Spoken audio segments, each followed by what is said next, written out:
Okay, so good day to everyone. Now let's go to with our first online video discussions and this subject, the institutional corrections. So what is corrections?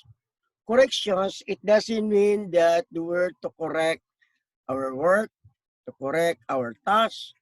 The word corrections in our study, it is referring to correct the way or to change the way of life of a persons from doing bad things to good things.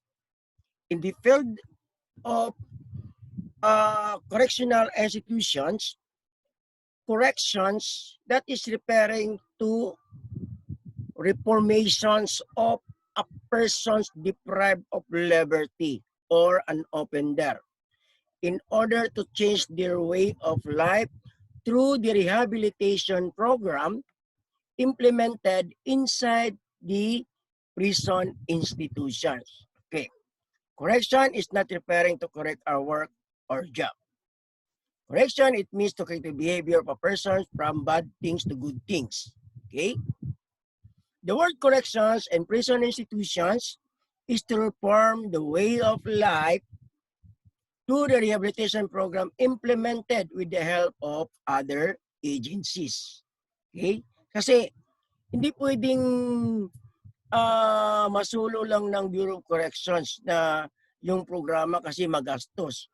So para ma-implement nila lahat in order to what we call this based on the Geneva Convention on the Treatment of Offenders, in order to satisfy the needs of every person deprived of liberty, in order to help them to change their way of life, so there must be a strong and a sustainable reformations program inside the prison institutions. But but this agency cannot fulfill said agreement without the help of other agencies, no? So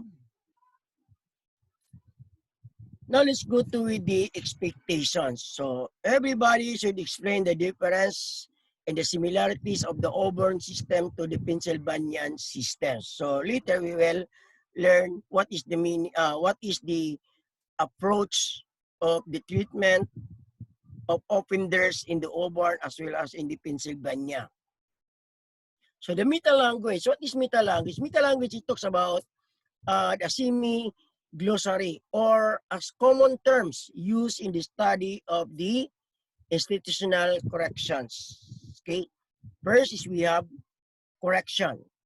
So correction is a branch of the criminal justice system. And in fact, it is the last, no? The last pillar or the pep pillar of our criminal justice systems, no? So concerned with the custody, supervision, and rehabilitation of criminal offenders. So prisons. Prison is referring to a penal establishment or an institutions under the control of the Bureau of Corrections as well as the Bureau of Jail Management and Penology and shall include the new believed prisons and other correctional institutions. Competent authority. When we say competent authority, these are referring to those agencies or government agencies have a police power.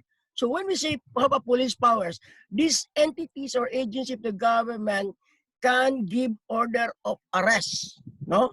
Like the Supreme Court, the Court of Appeals, the Regional Trial Court, the Metropolitan Trial Court, all courts, all level of courts, no?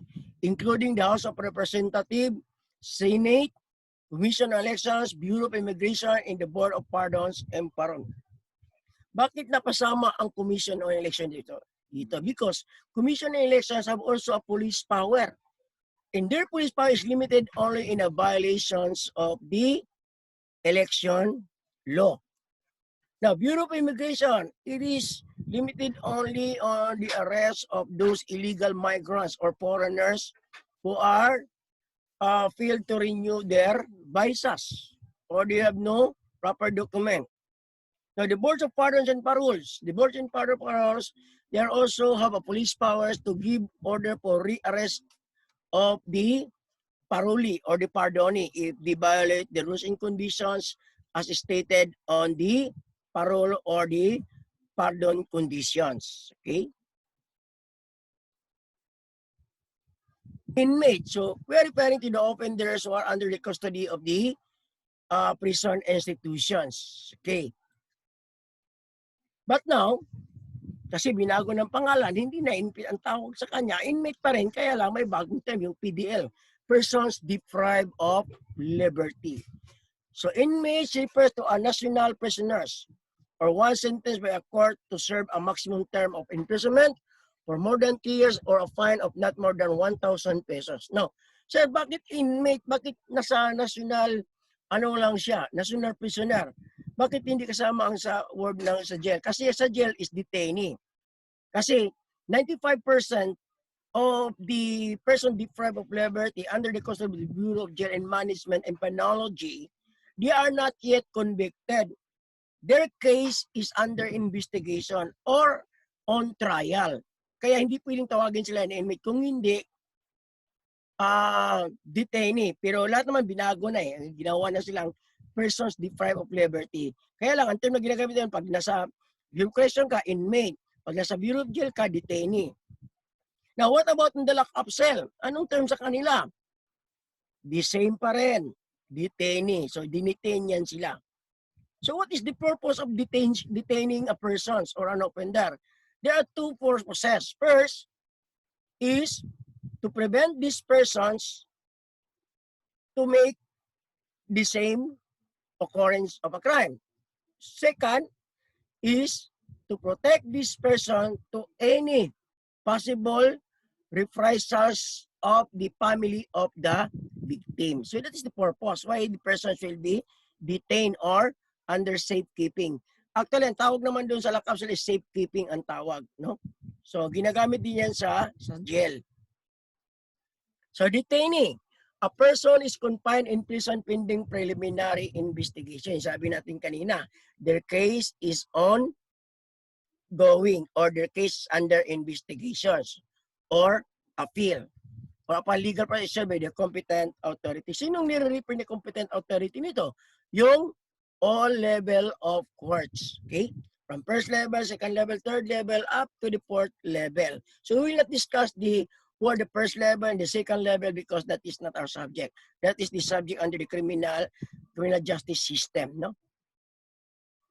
Death convict is referring to an offenders who are convicted by the trial court on a capital punishment and which is the death penalty. So sa ngayon, wala na tayong death convict. Meron tayo reclusion perpetua. Now, death convict refers to an image whose death penalty is imposed by regional trial court affirmed by the Supreme Court and bank. Okay? Superintendent. Now, take note. Superintendent is the one in charge of the Bureau of Prisons. So, ang in charge ang supervisor sa tanang Bureau of Correction, ginatawag na siya og prison superintendent. Katong prison director, lahi.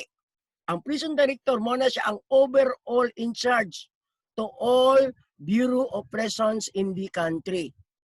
Now, sa Bureau of Jail naman, ang tawag natin sa person in charge of the said institution is jail warden. No? Jail warden ang tawag na to.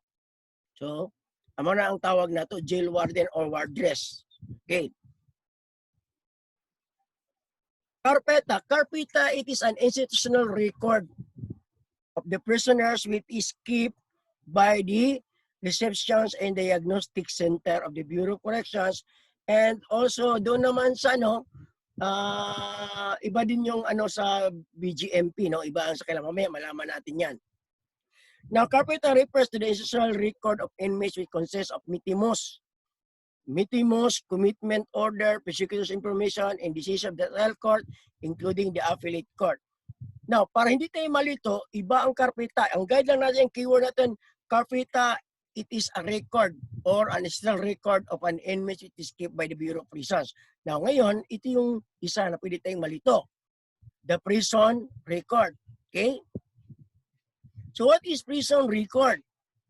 It is refers to information concerning an inmate's circumstances, offense committed, sentence imposed, criminal case number, the trial in appellate courts, and date when the service of their sentence commenced. Now, para hindi tayo malito, kunya may question, it is a record or an institutional record of a prisoners which is kept by the Bureau of Prisons or Prison Institutions, and that is Carpeta. Pero kung ang tinatanong doon, it is a record of a prisoners bearing the inmate circumstances, offense committed, sentence imposed, case number, the trial court, in appellate court, and the date when the service of the sentence will commence. So ngayon, para di ka malito, Carpeta, institutional, prison record, circumstances of an offense committed by the inmate or the offender. Okay? So para di ka maglibog, no? Para di ka malibog.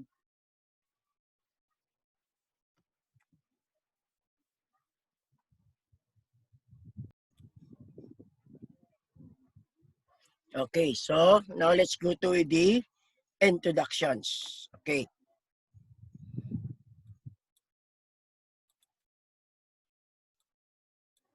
In primitive time, forms of punishment were so barbaric, yes, and very ruthless, harsh, because there is no other way of form of punishment except death.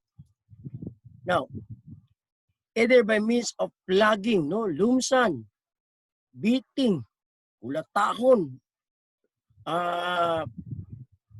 then ilabay dito sa lasang, no, kung asa daghan ang mga isog ng mga mananap, itatapon doon sa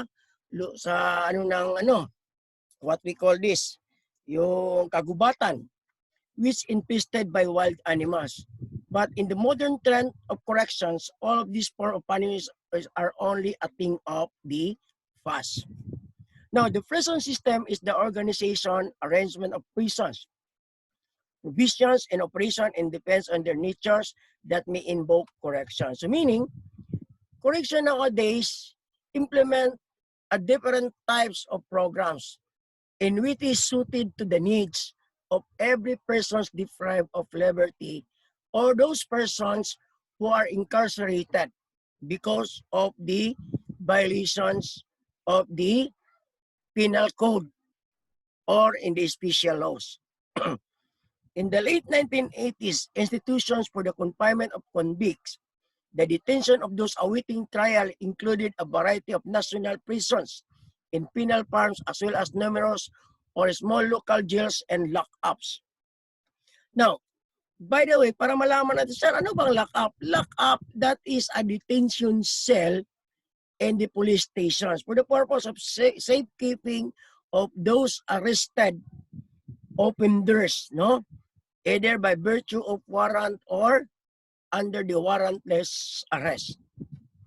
In general, the national prisons house more severe offenders. So ano itong national prisons? Yung Bureau of Corrections. Because the Bureau of Corrections, the custody, or they are responsible to give program or treatment rehabilitation program to those persons who are convicted by the court of more than 3 years. And those serving short terms withheld was held in local facilities, yun sa jail, sa provincial jail, no? Or district jail. That was at the national level, the prison system was supervised by the Bureau of Prisons. And the Bureau of Prisons is under the Department of Justice, while the BGMP is directly under the DILG. Take note, the difference of the two, Bureau of Corrections catered persons deprived of liberty whose sentence is more than 3 years. Now, for the Bureau of Jail or the jail management, they catered persons deprived of liberty whose sentence is less than 3 years, no? 3 years less than, no, 3 years below. So, meaning, but their similarity is the custody, or they are responsible to give program to those persons deprived of liberty under their custody. The only difference is Ang Bureau of Correction under sa DOJ. Ang mga priso nga ilahang galagaran dito katong mga tao nga nasintensyahan og sobra sa 3 ka tuig. Ang sa Bureau of Jail under sa DILG. Ang mga priso nga ilang galagaran ang katong mga tao nga wala pa na konbikto pero tuloy ginakuan pa ang kaso, ginaimbestigahan og ang posible nga sentensya dili mulapas sa 3 ka tuig, no? Hindi lalagpas ng 3 taon. Okay. Now, the Bureau was responsible for the safekeeping and the rehabilitation through general and moral education. Actually, nanas balik-aral program dito, no? Yun kasi, gusto kang miskwila o major in vulcanizing, dito na, no? Actually, wala na major in vulcanizing dito. Mga technical courses lang na dito. Pero I don't know kung murag na din na sa program nga academic pro high school lang, no? Kay labi na dito sa mga murag na sila educational program. Pero with regards to the vocational technical program, lagi na sila. That is their main program. Ang purpose mo kaya ng tech book is so that the person deprived of liberty will become unskilled persons. So after their serving of sentence or after once they will be released, so they have a weapons to face a new life. So para na sila magamit sa ilahang pagbago sa ilahang panginabuhian, no? Kung tinday o automotive siya, so magamit niya. Whereas kung eskwela siya og butan na to, nahuman siya og K-12 dito, no? Human niya naman siya record. So nabay tao nga mukuha siya, marag wala, no? So may man tong automotive kay pwede ka magtukod di mo ang shop. Now, kita mga Pilipino, di man putanan, no, pero halos, no? So di wala nato ginatagaan og higayon ang mga tao nga na priso. Dili biyata nang piniriso kriminal. Nakahimo lang na sila tungod sa mga sitwasyon nga dili nila kayang pugnan, no? Okay. Now let's go to the history of the Philippine corrections. The government maintains 6 correctional institutions and penal farms. Unsa man ni? Una naatay National Bilibid Prison, and that is located in Muntinlupa, no? Or sa Rizal. Then we have the San Ramon Prison and Penal Farm, which is located in Zamboanga City. Then we have our very own the Davao Penal Colony and Prison Farm, which is located in Apo Duhali, Panabo. Then we have correctional institutions for women, which is located in Mandaluyong. Then we have yung Iwahig Penal Colony, which is located in Palawan. And then naatay sa Mindoro, no? Naatay sa Mindoro. Then we have the last is katong sa Abuyog Liti Prison and Penal Farm, no? So, yun. Okay. Now, the penitentiary serve as the central facility for those sentenced to life imprisonment or a long-term incarcerations. It was divided into 2 camps. Ang ginamit natin diri ang National Bilibid Prisons. Actually, ang Bilibid Prisons nasa 2 camps. Unsa man ni? Camp Sampaguita and Bukang Liwayway. Ang Camp Sampaguita, mao ni siya ang nagakiter og mga medium termer. So diri nakulong si Ruben Padilla. Then ang Bukang Liwayway katong sa mga minimum term about to be released na sila, no? So yan. So isa lang atong correctional institutions for women. Sa Mandaluyong lang nagkaroon lang tayo ng subcolony for correctional institution for women, which we are very happy and we are proud because the outside prison institutions for women is located also in Panabo, no? Okay? Now, combination of prison and penal farms also were located in Zamboanga City, Palawan, Mindoro Oriental, and several Mindanao provinces. Prison condition in the Philippines were generally poor and prison life was harsh. Yes, nga naman, wala lagi pundo, kulag pundo. So, dili gud miingon katong under the Geneva Convention na treatment of offenders. So, in fact, we are the one of the signatories on that agreement, no, the international agreement, treatment of offenders. But hangtod lang ta diha nga naman kay wa may pundo. Kay ang pananaw man gud sa uban, ang treatment maganda to sa mga piniriso, the treatment of the government to the person deprived of liberty is a combination of one, hatred, no? Katong natawag na to nga unsa na kanang naluoy ug naay kasuko, a feeling of sympathy and a feeling of hatred. Ano man, nagsympathy sila kay gitagaan pa man nila og pundo, pagkaon. We know already that all person deprived of liberty, they are not taxpayers, they are tax eaters. So nga ang mga tax sa tao diha kanang nagbayad og tax, way labot nang wala nagbayad og tax, no? Nag-agad lang sa tabang sa gobyerno, mga parasito. So diha na tagak, no? Okay. The criminal justice system in the Philippines and its component.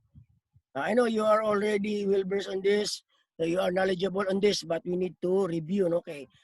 Ay, ingon sila, dali lang daw makalimot ang Pilipino, labi na gamay ilong, no? Labi na katoy ang ilong, murag katong palwang naghayang, ay Ginoo.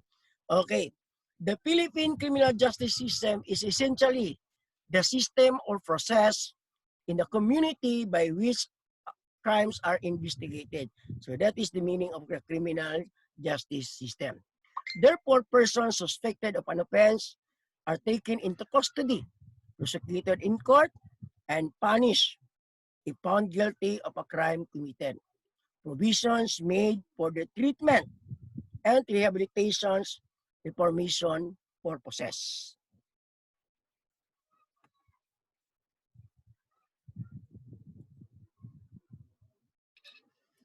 Okay, so the 5 components of the system have a 5 distinct but coordinated components. First is we have the law enforcement. Okay? Prosecutions, court, corrections, and the community. It is distinct because each component has its respective functions to perform as an institution or an integral part of another system aside from the criminal justice system. Okay. So we have the community. The community is responsible. It talks about the dispute resolutions, no, through amicable settlement within the barangay under the PD 1508. Then we have the law enforcement. So they are the one who will assess the community and responsible to maintain public order. Then we have the judicial authorities or the court, prosecutions, no? Prosecutions pala, prosecution yan. So they are the one who will evaluate the findings of the police. So they are responsible to file information to the court. If there is a reasonable grounds to believe that the said issues is have what we call this a substance to continue to file actions. Then the court will be the one to receive the information filed by the prosecutions and rapport for the schedule of hearing or arraignment. Then the last, if a person will be convicted or for subject for safekeeping, so the last is we have the corrections. No? And then paglabas ng person deprived of liberty after rendering service of sentence, so they will go back to the community on where they are belong. Okay? So the components or the system of our criminal justice or the pillars, it is coordinated because these components operate in a manner being interdependent and supportive for one another to achieve the very purpose of the system. So why it is interdependent? Because they are their own functions. Ang komunidad na ikagalingon niyang responsibilidad sa atong gobyerno. Ang atong law enforcement agency na responsibilidad sa atong gobyerno sa katawan ng ilang giserbisyuhan. Ang prosecutions na sa ikagalingong responsibilidad para matabangan ang mga tao nga gipangpailan og kaso o para mo tabang sa pagfile sa kaso. Ang atong korte, the court, siya ang mo receive sa gipile nga kaso iyang pag-estadihan tapos mag-hold og trial og mag-approve sa application for bail or plea bargaining. Then, ang atong corrections. So, sila ang nagadawa sa mga taong nga nakonbikto o gipasakahan og kaso. So, sila ang muhatag og programa para mapabag-o nila ang kahimtang sa usa ka piniriso. Okay. These established 5 components are also known as the 5 pillars of the criminal justice system. Now, if you hear that there is what we call this informal justice system, actually there is no informal justice system. Yung sinasabi nila, ang informal sir, kay kuan daw sir, mauna daw ang kuan, ang community. Then tapos ang law enforcement, no, dili. Isa ratong justice system, kanang formal ra. From law enforcement, then prosecution, court, corrections, and community. So, ambot nga nung na-informal ng ubang reference sa criminal justice na libro. Buot ang utor, anak. Okay? And worse, is one component blames another component of the pillar of the systems to effectively deal with other offenders already introduced into it. Yes. So, nga naman magpinasaya magpagbasulay. Sana, nag-file og kaso ang komunidad. Then, gimbestigahan sa pulis. Gidakop. Gipile ang ningon ng pulis, ma'am, kulang man tagkuan, ma'am. Gamay raman ning kasuhan ni, dili, pailan gig kaso. Pailan. Pagabot dito sa piskal, ningon ng piskal nga pangita pa mo laing ebidensya kay huyang kay ni. Ningon ng pulis ug ang komunidad nga, ay dili sir, bukat na kay na sir, daghang kami witness. So, ang prosecution pod, gipile pod. So, pagtimbang-timbang sa korte, dismiss ang kaso. So, karon, kung dili man ma-dismiss, malabay dito, gibuhian nga ayaw wa man ni nagbag-o ning piniriso, ay wa mo gitabang ang atong gobyerno, walay tabang ang komunidad. So meaning magbinasulay na, no? Magbinasulay. Let's see.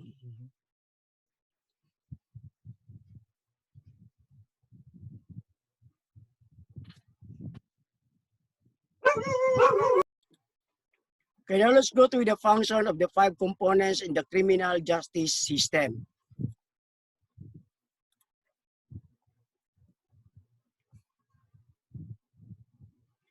Now, law enforcement. Law enforcement, its role is to conduct investigation on the alleged crime committed by a person, arrest or detain the violator of the penal law or an ordinance, effect the warrant issued by the court, and assist the complainant in filing a case. Prosecution.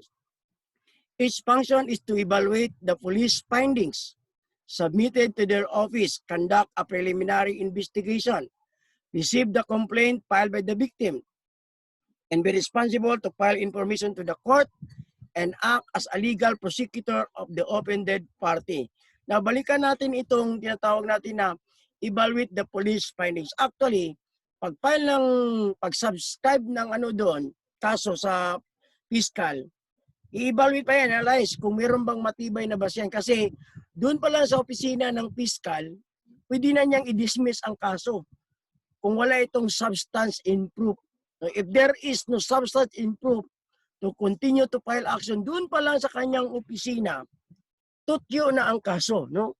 So basta kulang-kulang ang ebidensya, especially kung naay violations of the rights of a persons during the time of arrest. The court, its function is to conduct cross-examination of the witness before the warrant, either warrant of arrest or search warrant, to conduct arraignment, and to hold trial before giving the final decisions. Actually, the courts have a multifarious task. Then it is difficult on the part of the court to decide over the case because it talks about the life, not only the life of the accused, but the entire family of the accused. Corrections.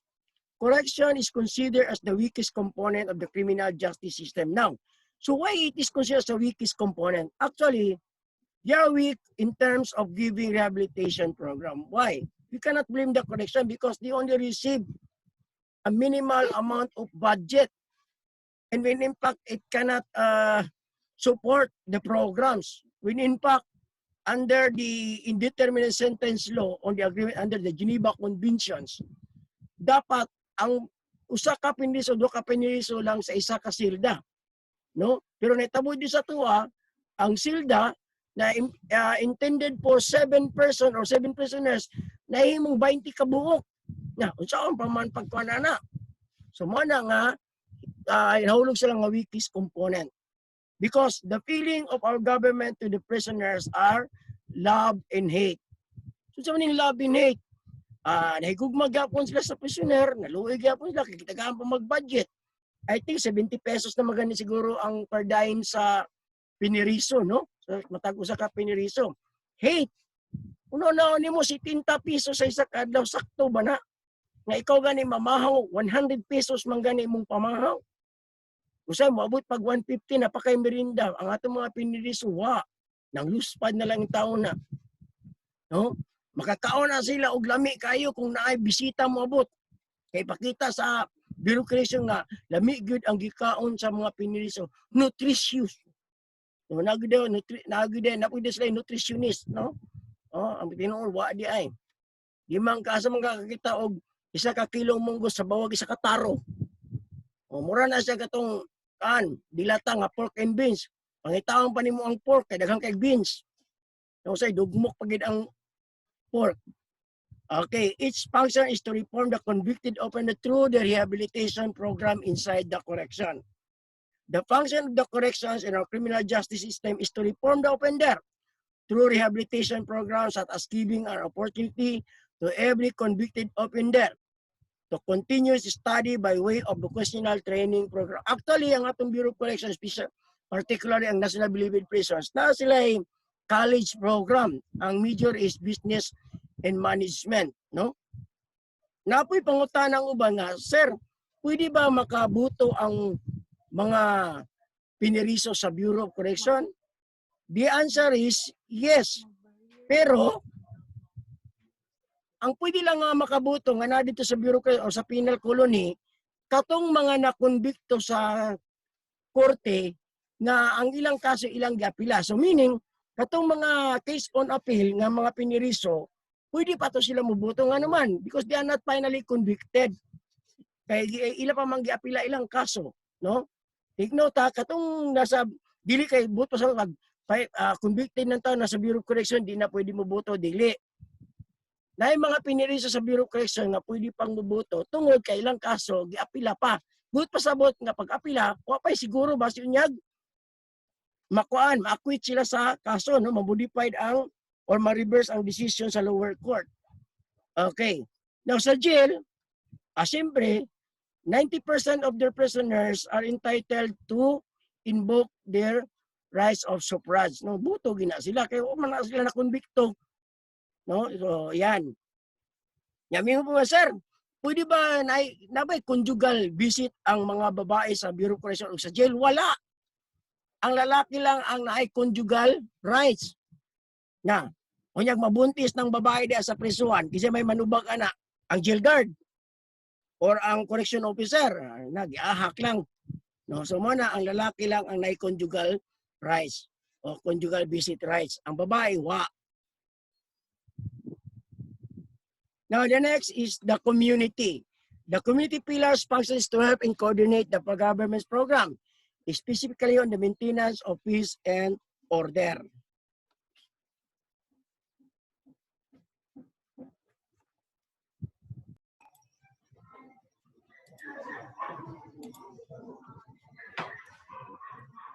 Okay, so now let's discuss with the early forms of punishment and primitive time. We cannot negate the truth that society is judged by how it treats its prisoners, and that the methods employed in the past were harsh in treating its prisoners.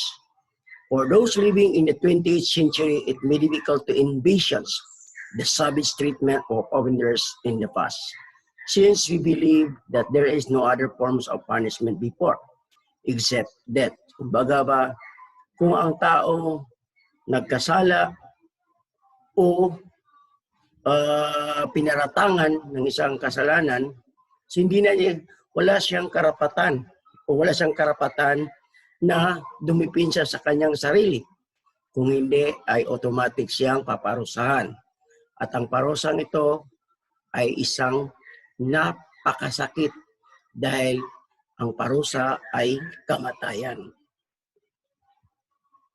Every society has various social control methods, ranging from public disapproval to death, that holds individual to expected standard forms of behavior. Even today, we have the social controls, but our social controls based on the laws, unlike before.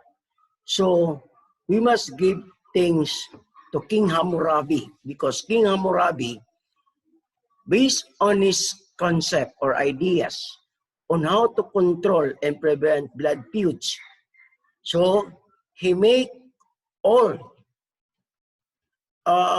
tribal laws or the so-called common law to become a code, and that is known as the Code of Hammurabi. Hammurabi, also known as the father of king of all laws, because he makes all traditional laws to become a code. Remember, once it becomes a code, it cannot be a change, but it can be modified, no? Kumbaga ba, para sa kagaya nating revised penal code. So, dahil medyo magaan yung parusa na nakalagay doon sa revised penal code, ang gagawin ng ating gobyerno, no, sa pamamagitan ng ating kongreso, ay amindahan. So, ibig sabihin, amindahan, pabigatin, kasi code yun, hindi pwedeng palitan kasi nasa batas yun. So, pabigatin lang siya. Yung magaan na parusa, yung mababa na piyansa or penalty, ay papataasin. So the very purpose of this is to, what we call is to deter, no? So that offenders will make hesitance to commit a certain acts. Okay? First is we have the blood feuds. So blood feuds, ito yung tatawag natin na dugo sa dugo, mata sa mata, ipin sa ngipin. Okay? So, in our present situations, the rido is gradually passing, no? So, medyo nawawala na yung rido kasi nga educated na yung mga kapatid nating mga Muslims. Then, and we have also yung sa tinatawag natin sa tribo na anong tawag nito? Yung bang ubusan ng lahi din, no? I forgot, no? Pangayaw. Now, para malaman lang ng lahat, ang pangayaw sa tribo, bago yan mangyari, dadaan mo na yan sa posiso. Sa anong posiso? Ganito yan. Pangayaw can only be happen, no? Ganito yan. Kunyari, si A, membro ng tribo Itbanag.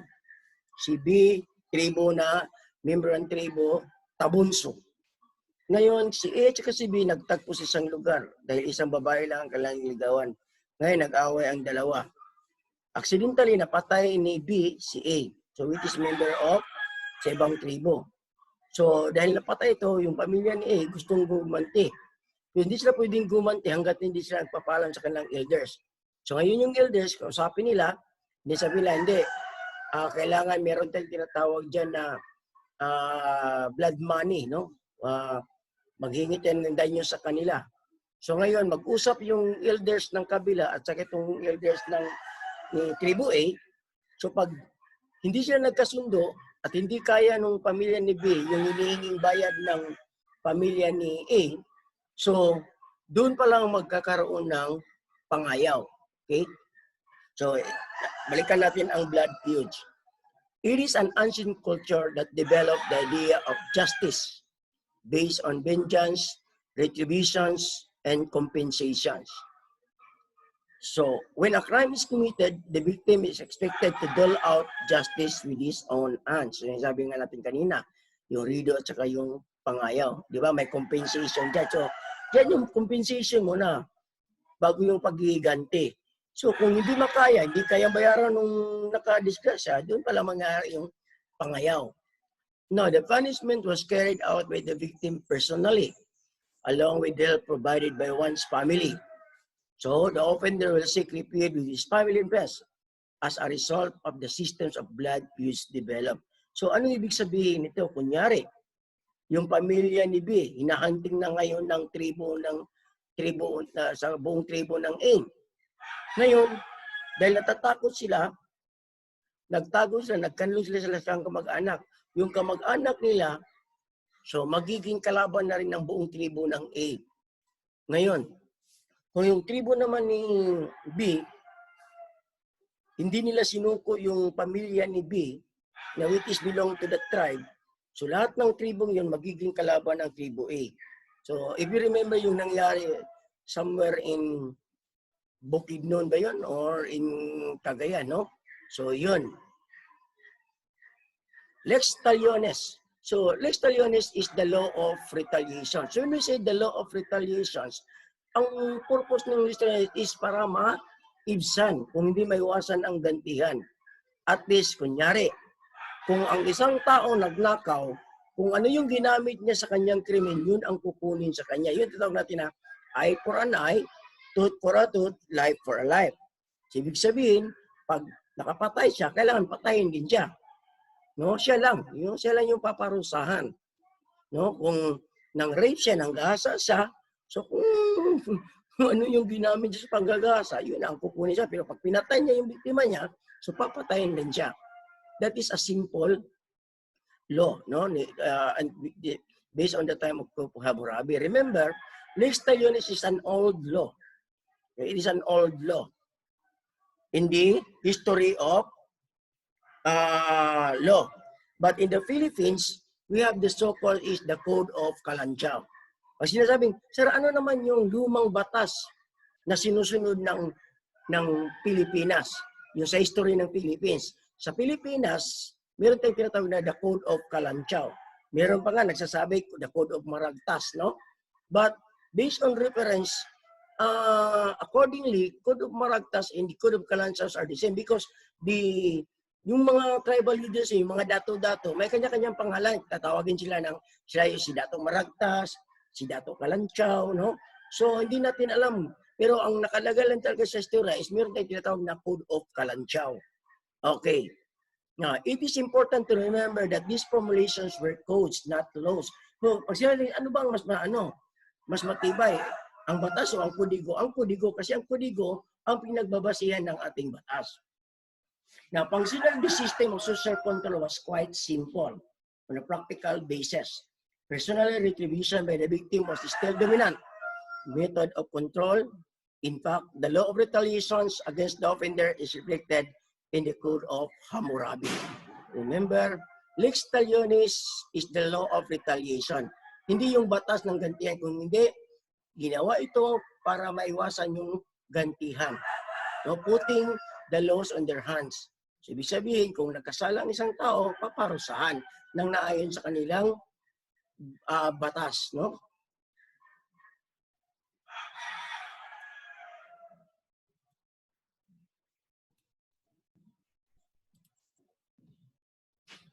Okay, so now let's go to the next early forms of punishment, which is the medieval form of punishment.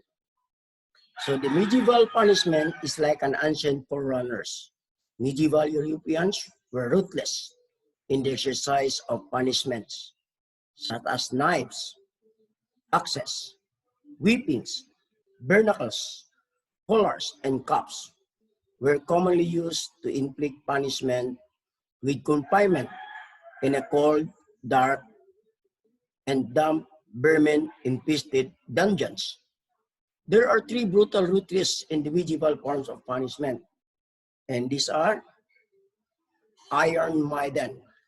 Iron Maiden is a box-like device with the front half hinged like a door, so that a person could be placed inside. When the door was shut down, the protruding spikes both back and front entered to the body of the victim. So paano ginagawa ito?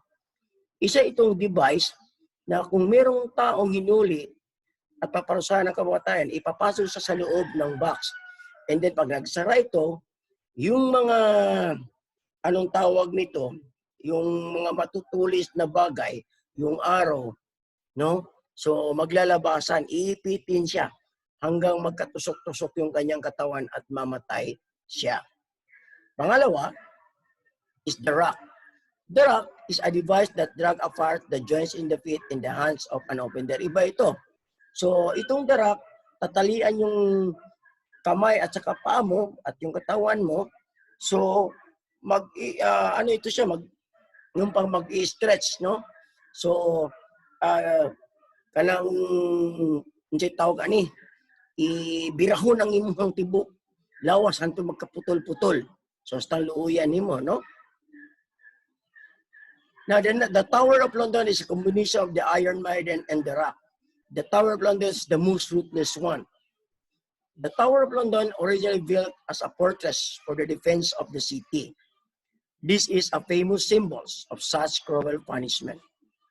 It was that an even more torturous contraptions was developed, where the rock stretched its victims. These machines compressed the body of the victim.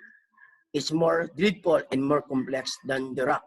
Kung ang rock, birahon ang lawas sa biktima, kini siya, birahon na, ipiton pa. So, kinalasan imong kugmo barikos diri bugto. No, the whole body is bent that some blood exudes from the tips of the hands and feet. So, murag kuan siya, bira patuyukon niya hantod magbugto imong lawas mo. Your body will separate apart. Okay. Banishment and exile. When we say banishment and exile, it is to a persons will be thrown from one place to another. So, itatapon siya sa ibang. Ang exile natin ngayon, bago na yung, when we say, meron tayong exile, yung tatawag natin na dischero. Pag sinabi mong dischero, a persons is not allowed to enter on a specified kilometers based on the punishment what declared by the court, no? So, dischero ang tawag natin sa makabagyo itong isa. Meron naman tayong exile, yet we say in the term, kung ang isang politiko gusto niyang mag-self-exile sa isang lugar or asylum in one place, like in the case of yung si Jose Masiso, no? Self-exile siya sa the Netherlands. Okay? Serious offenders were transported to banishment or exile. Banishment was considered an appropriate response to misbehavior, even in a modified form for small children, like cutting of all communication to his parents. So, nung unang panahon pa lang, nandun na yung pagdidisiplina sa mga batang pasaway. So, ilalagay sila sa isang lugar without any communications as a part of the punishment. Kumbaga ba, ilalagay sa isang lugar ang mga bata na yung mga pasaway na walang komunikasyon sa kanilang magulang para magsisisi sila. No? So, matagal itong pagdisiplina. Iba-iba nga lang niya. Kaya lang, hindi naintindihan ng iba kung bakit, sa bagay, meron din yung sumubra ng pagdisiplina, halos patayin na yung bata. Kaya nagkaroon tayo ng batas na Juvenile Act. Stock and pillories. They were considered mild from punishment. Stock were used to far back as Roman times in 1351. A British was passed whereby stocks were to be placed in every town. Initially, they were to punish to refuse to take an oath to observe the law. So, ilalagay ka doon sa isang parang talian dito, bunabunalan siguro ka ani, no? So, grabe dito, pag hili ka mo sunod sa balaod, so, you will be punished, no? Accordingly. Marag i-degrade ka in front of the people. Weeping, wala ta dire. Samtang gitali ka dito, bunal-bunalan ka. Now, fillers were sometimes used as whipping, but in 1791, whipping of females was ceased. So, katong pagka 1791, so ang babae, dili na pwede talian, ibitay, tapos bunal-bunalan. Mga lalaki na lang siguro. Kaya in 1791, gipawala naman tong pagtali o pagbunal sa mga babae, no? House of Corrections. During the reign of Elizabeth I, it was passed that all shires, alam natin ang shire, ito yung mga head of the tithings, no? Kumbaga ba sila ni mga team leader, have at least on House of Corrections for rogues, vagabonds. You know what is vagabonds? Yung bang palaboy-laboy and sturdy beggars. These plays were used until 1839 why the passing of the Police Act. Okay? Gossips by Bridle, ala. Ang mga chismosa, dapat ibalik niya, no? Ang chismosa, dapat talian niya. Tapos, baril niya sa kwarto bangan niya o kutsilyo pag mag-storya siya na, mag-chismis siya diya, katong kutsilyo, mutusok sa iyong baba, no? An iron frame was placed over the head. It had a gag or a flake or sometimes sharp knife or pointed metal placed in the woman's mouth to prevent her from moving her tongue. The harness in place, the woman was led to the streets by an attached chain or was chained to a whipping post and subject to insult and degradation. Dapat ibalik ni, no, kundi talian siya dito niya tapos na ay kutsilyo niya pag kumuabri ang baba matusok, no? Tagam ni mga chismosa parehas ninyo, no? Ducking stool. Okay, ni. Kay italian ni mong kamot niya tapos mura ka nang nag-duck position. This was used mostly of brawling women from around 1560 to 1750. A culprit was placed on a stool attached to a wooden arm, swiveled from an upright post beside the pond. The number of ducking was usually 3, no? So luya ni no, kapoy mag-duck po, pili pa kang mag-duck stool, no?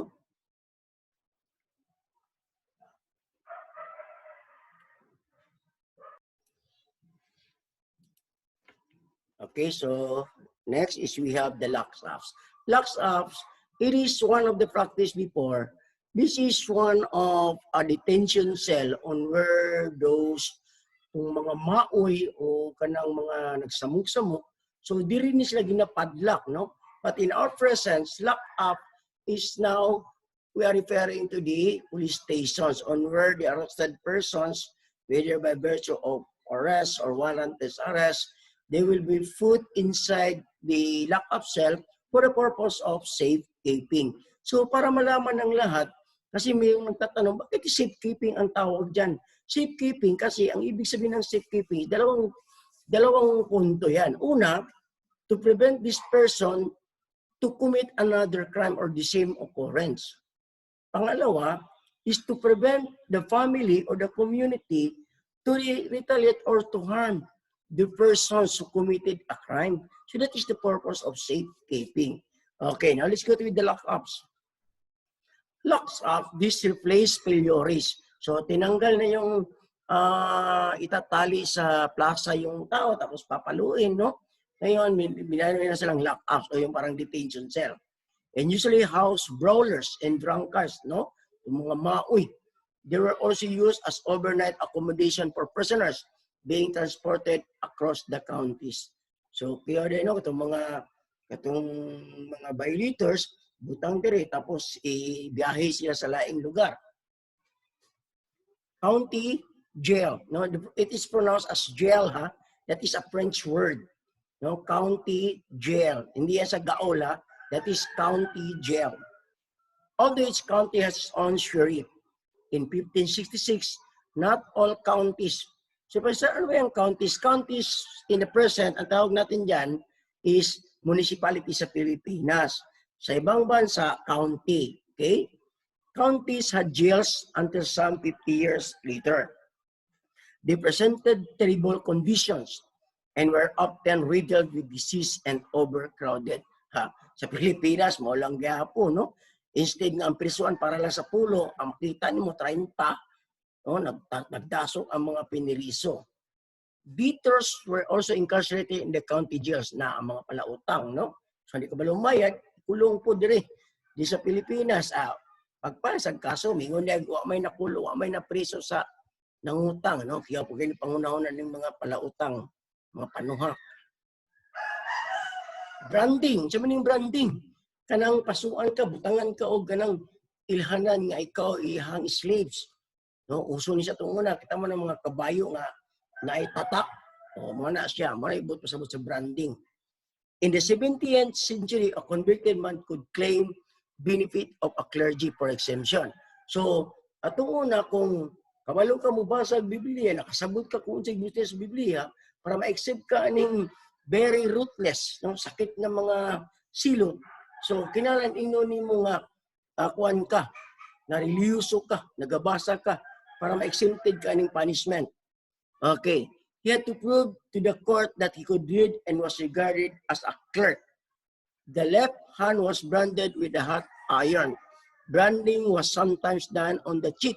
Ha, pwede po dahil sa to ang murag asa ba ni murag apapangig man na ang cheek. And it was abolished in 1822. Death for witchcraft. So kung nag-practice kag buduism, mamarang or unsa diha, bawaan ka na patay ka, itali ka sa pusi tapos sumugon, no? During the reign of James I from 1603 to 1625, it was believed that more than 3,000 witches were executed during his time. Witch hunting became a popular sport and many protested their innocence but were hung. So nahimong witch hunting, nahimo siyang murag kada bitaw manghunting og mga nagpractice og barang-barang, no? Nya pag madakpan hala ibitay sa luya. Kumalaan ka nagpractice ka og barang buduism, patay ka. Then witch hunting or death of witchcraft, it was abolished in 1736. Okay? Transportation or the hawks, pareha rin siya sa banishment, no? Kaya lang transportation ang ano nito. Criminals will be transported to America between 1718 and 1772. Until the American War of Independence halted it. The establishment of a penal settlement at Botany Bay saw the beginning of transportation. The judgment of the penance. So sa mani, punishment was meted out to those who remained silent in the witness. So kaya ni, no? Pag dili ka mo tubag sa pangutana, nga nakakita ka sa krimen, dili ka magguhan, dili ka mo istorya, bugto ka. No? Bugto ka diri. Kay nakakita sa tapos dili ka mo istorya kung unsa gid ang tinuod, maghilom-hilom ra ka, patay ka, no? So, between 1398 and 1413 under Henry IV, if a witness remains silent after being asked to answer a questions a third time, so kung ipangutana sa katulong, and hindi siya mutubag, so they were taken to a dark dungeon, lied down on their backs, no? And heavy iron weight was put in place. So hapaon sila, butangan sila, bukat kayo nga butang, no? Bakal ba? Then, inahinayon sila og patyon sa gutom. You know, gradual starvation followed until death occurred. But in 1772, the act was passed stating that silence assumed verdict of guilty. So karon dili ka sa 1772 nawala naman ning punishment nga pag di ka mo kuan sulod ka sa usa ka kuan, ngit-ngit nga lugar tapos butangan ka papaon butangan kag baka nya pag patyon ka sa gutom. Atong 1772 pag dili ka mo tubag, automatic ka, silent means guilty na ka. But in 1827, a pardon court assumed the silence was a plea of not guilty until today. So, pag ang usa ka tao during the arraignment, if the accused will not answer, minsan nga, ikaw, Fortunato, tulibagbag, pasakaan, o sumbong sa pagpanglugos, sapato sa silingan, nakasala ka o wala. No? So, plea bargaining na yun. Di siya mutubag. So, automatic nga itong korte mag-plead of not guilty in favor to the accused. Okay? Capital punishment. Kabalo mo ito si capital punishment. Patay magina. The death penalty was frequently used up to 1829. After that, it was only used for crimes of murder or high treason. After 1860s, executions were conducted in a private rather than in a public places. So, itong una, firing squad, death by hanging in front of the public. So, karon dili na, no? Burning to death. So, ingani po itong sa kuan, witch hunting or death by witchcraft. Burning to death, sinugong kagbuhi, no? This brutal punishment for women who committed treasons. Oh, so katong mga himong agent, no? Katong nang espiya was replaced with hanging from around 1790. Hung, drawn, and quartered. Yaway, bitay pa, lumsan. No? Example of this is a gruesome form of punishment occurred when Queen Elizabeth was persecuting the Roman Catholic faith in England. Uy, napuday, grabe kining story ni mga sila Queen Elizabeth, no? Then the gibbet, you know what is the gibbet? It is, pura ni siya kanabitaw, kanang damba, damba ba? Kanang kita mo scaffolding, kanang ginasakaan sa kuan, no? Diri kay tali, no? Oh, diri kay tali, pos bunala, mura po siya pilioris. This was also gruesome for a form of punishment. Once a murderer was convicted and hung, so man siya katong scaffolding, no? Convicted and hung, his body was taken to the scene of the crime and hung in a gibbet. So, pag human niya o kuan, execute dito sa park, then kuha yung lawat, then ibitay dito sa kalugar. A frame is specially made for the victim. No?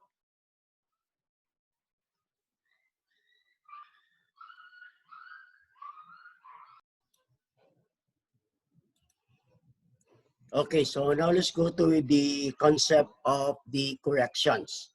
The old concept and the modern concept. So the old concept of correction is, ito yung tinatawag natin na pag may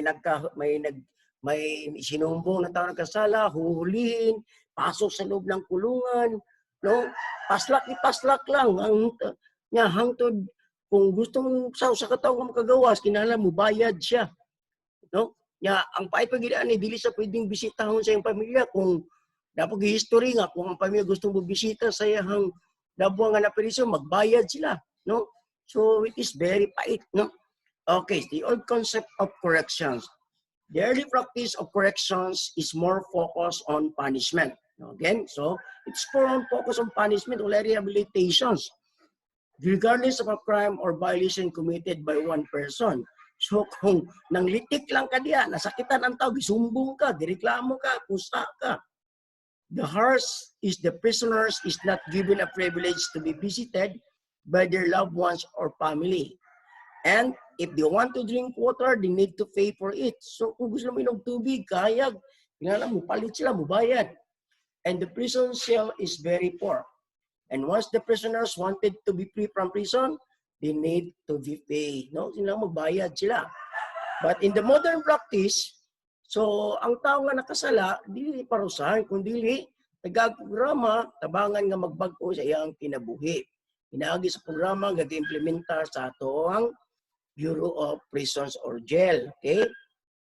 The modern concept today, prison institutions or the correction systems is much different than the early punishment system.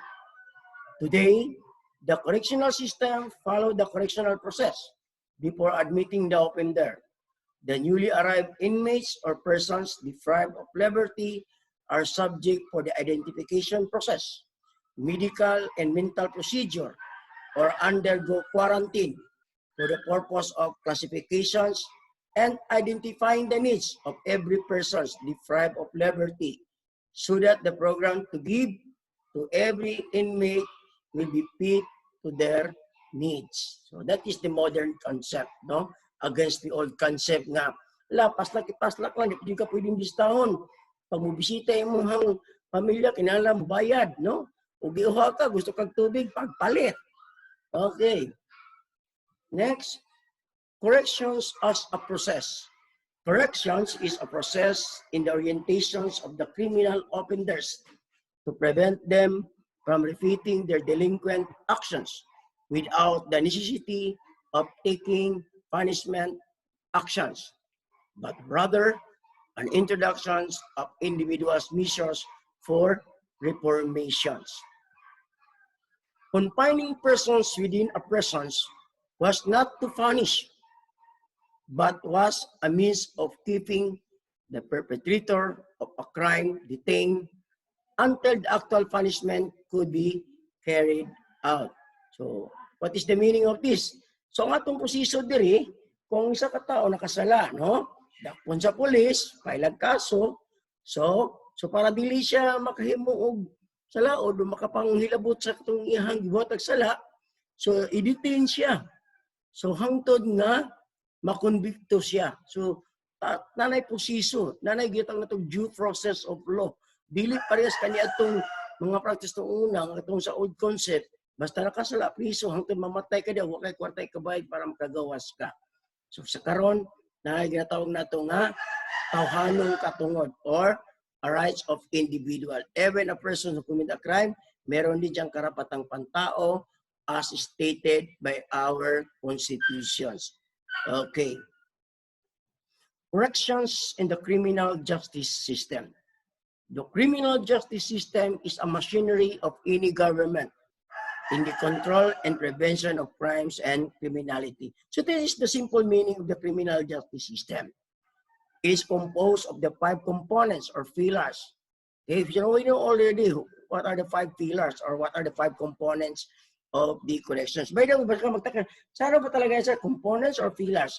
So pareha lang yan. Pag sinabi ng components, yung ano yung binubuo ng ating criminal justice system. Ang pillars, yung haligi ng ating criminal justice system. Okay? Now let's go to the origin of the word prison. The word prison has found its roots from the Greco-Roman word, means presidio. The word pre means before, sidio means inside, before, inside. The coined term presidio is a synonymous to a pen, cave, and or dungeon. The word presidio started in the reign of the King Hammurabi of Babylon in 1729 before Christ. Even in the Middle Ages, the term presidio became popular. It was heard at the height of the constructions of big temples in the ancient Mesopotamia and called as ziggurats. In contrast to the building of the real tombs in Egypt, known as pyramids. Even great philosophers in the mold of Plato and Socrates of Greece have recognized that the categorizations of sentences according to the severity of punishment from prison correctional to prison mayor. The Gulag of Banawi. The term Gulag of Egorot tribes refers to where the one who refused is damned, meaning kung katong mga membro sa tibo nga magdumili pagtabang o pagtrabaho sa paghimo dito sa rice terraces, so they will be thrown into a bamboo cage. So ikulong na sila dito sa kulungan ko yan hangtod mamatay sila sa kabugnaw. Okay? In simple terms, a garbage heap usually found in the mountain creek or a crevice. According to the linguists, the term gulag is a functional nativeness to articulate identity and use. In crucial times, the gulag was used as a prison. It had a wooden bench where criminals were imprisoned. The Gulag of Germany. In the history of the prisons, an intriguing question arises whether this infamous Gulag prison of Alexander Solzhenitsyn in Germany was the place where thousands of Jews were slaughtered during the time of Adolf Hitler. Now let's go to the Gulag of Russia.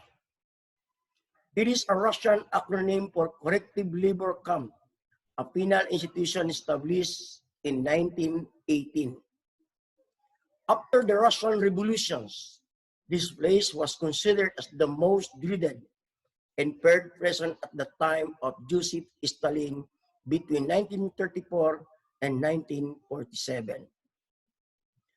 Persons suspected of crimes against the state, political dissidents, or failure to cooperate with Stalin's collectivization program were sentenced to forced labor in the camps.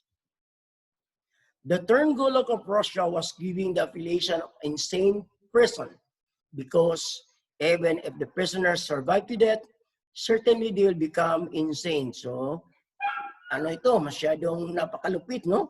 Kung hindi ka man masisiraan ng utak, mamamatay ka naman. Bakit? Because of the forced labor. No? Yung kain mo, kunti lang siguro, sa isa ka simana, kaysa lang mukha mo, naging nga, basta mo bagting, di pang kaon. Now, history records that millions of prisoners died from cold, disease, malnutrition, as well as summary executions.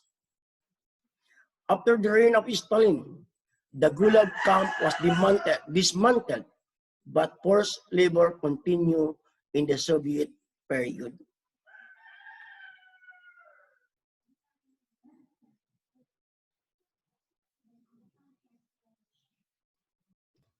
Then we have Olin G. Blackwell, was an associate warden under Warden Madigan.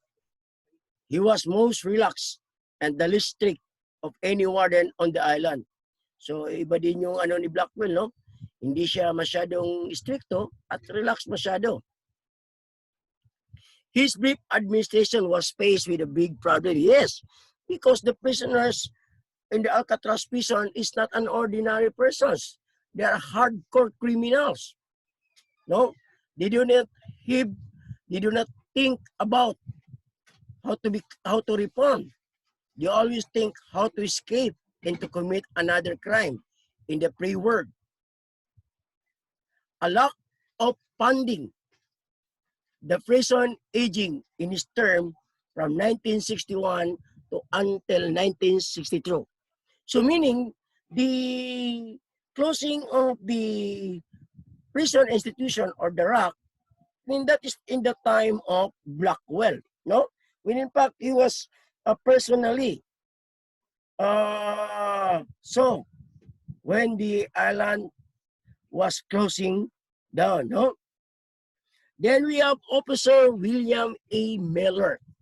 During the May 1946 escape attempt was one of several correctional officers held hostage in the cells. Now, Officer William A. Miller, he is the first penitentiary prison officers became a hostage on the escape attempt during that time.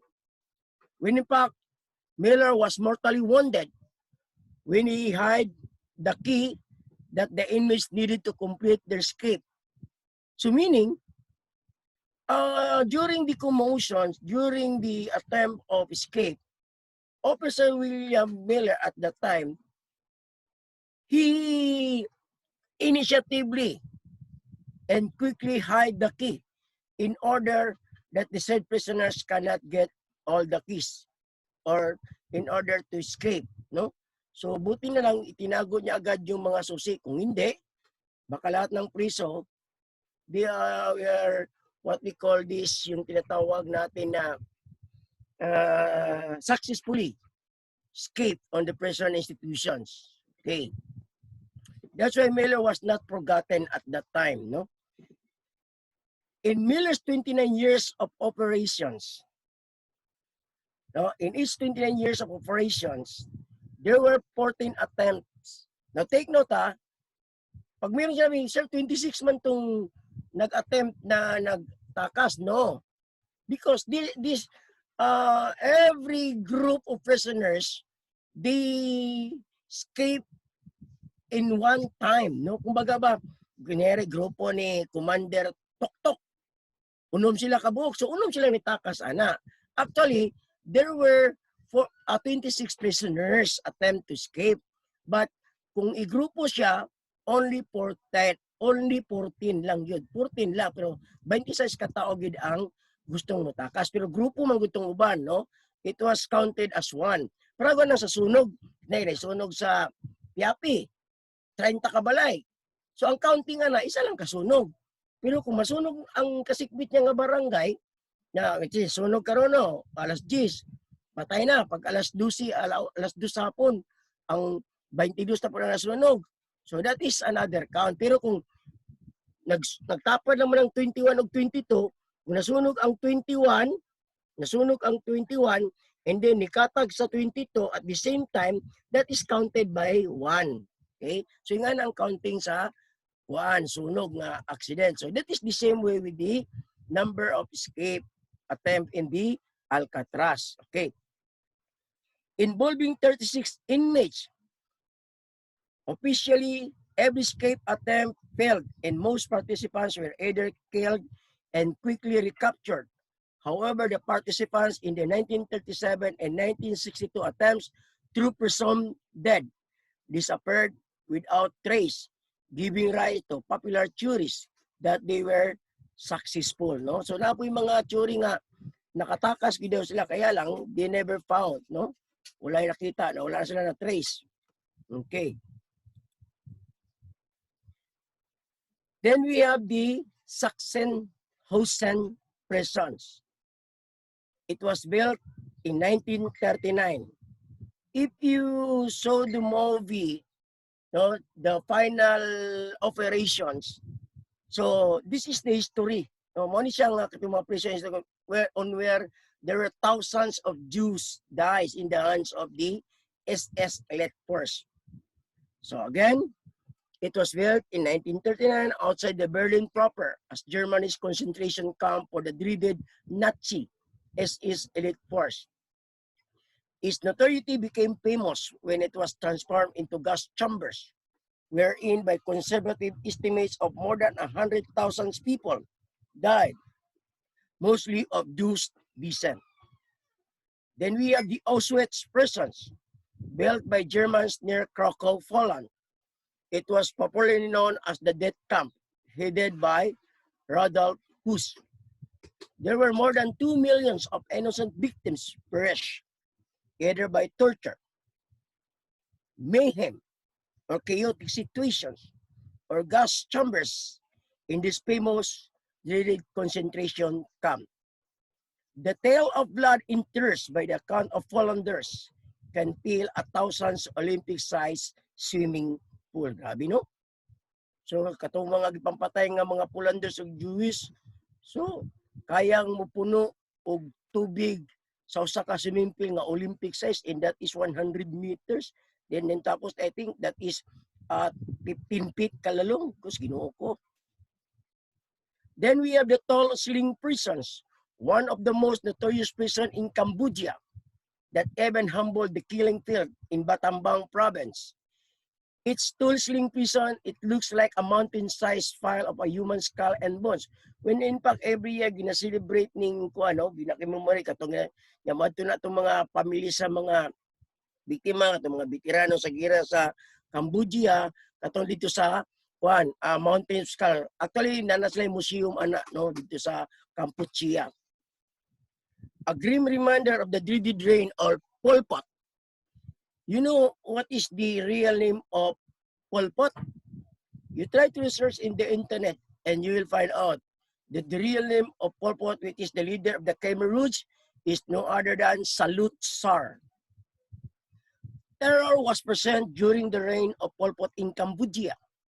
The rich elite, the learned professionals, persons with callings regardless of gender, can prove a disaster to the country's social structure.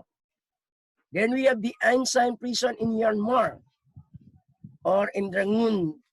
I think this is pronounced as Yangon, no? Aung San prison is situated in Yangon, Burma, now Myanmar. At the height of political unrest, the country's establishment was under siege. The Aung San prison is a pygmy in size. When we say pygmy in size, gamay, no? Gamay, igo ra ka mo ok dito. Kumbaga pa ni siya itong una, mo ni Bartolina, no? Compared with other prisons in Western countries, but it became the focus of world attentions.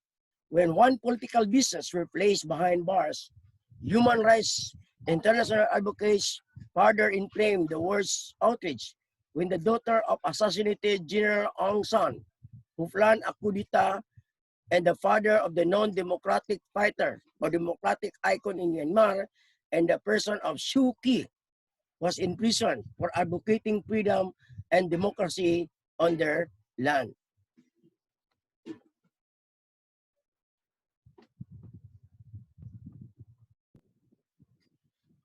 Now let's go through the development of prisons. Early punishment in the form of executions was so barbaric in the history of treatment of offenders before. This included offenders being thrown to prisons with the wild animals, stake out in the sun with eyelids propped open. So, naikatong talian sa daplin sa baybay sa dagat, no? Pagdaon, tubag ang naong dito sa adlaw, stone, no? Katong labayon og bato, a priori, disemboweled, no? Patuwaron, dismembered, no? Chop-chop ang mga lawas, flogged, and even crucified. Now let's go to with the first modern concept of prison institutions, and it was developed by the first prison reformer in the persons of William Penn. The Quakers, or known as Religious Society of Friends. Pag sinabi natin Quakers, they belong to Religious Society of Friends. The Quakers, led by William Penn, made a colonial Pennsylvania exception to the harsh practice often found in the other colonies. The early criminal code of colonial Pennsylvania abolished with imprisonment and hard labor and did not charge the prisoners for their food and housing. So sa diyang giusab na ang Pennsylvania prison ni William Penn, iyan ang gi-reform. So katong mga bukat kay nga trabaho, murag dili na kay ito gina-apply, no? And then tapos ginapakaon na po ang tarong ang mga pineriso. The Pennsylvania prison is the rival penitentiary of the Auburn. You know, the approach in Pennsylvania, all prisoners will stay on their prison cell. They will given a religious manuscript. They will read with a complete silence. Violations of that rules will be given a punishment. No? So sa Pennsylvania prisons, ang mga priso tora sa sulod silang silda, ginatagaan sila og mga Biblia, dito sila magbasa, dili pwede magsaba-saba, no? So dili pwede makipag-istorya sa ilang mga kapwa pinirisa kundi mag-focus lang gid sa pagbasa sa Biblia. Kay mo ding gingon nga Religious Society of Friends kay gusto nila mga priso samtang nagabasa Biblia, ilang unsay tawag kana bitawng innate nila, no? Internalize nila tong gisulti mga pulong sa Biblia nga para sila mapabag-og dili na magnuna pagdautan kung sila makagawas na sa piniriso. So mao siguro na ang concept ni sa grupo ni William Penn, no? Okay. Solitary confinement of the prisoner in their cell day and night where they live, sleep, receive religious instructions, and read the Bibles. Silence also strictly observed. Okay. Pennsylvania system. In 1787, in Pennsylvania, a group of campaigning for the more human treatment of prisoners established in the Philadelphia Society for alleviating the miseries of public prisons. And it was led by Dr. Benjamin Rush. This organization, which included many Quakers, campaigned for the imprisonment of criminals rather than physical and capital punishment.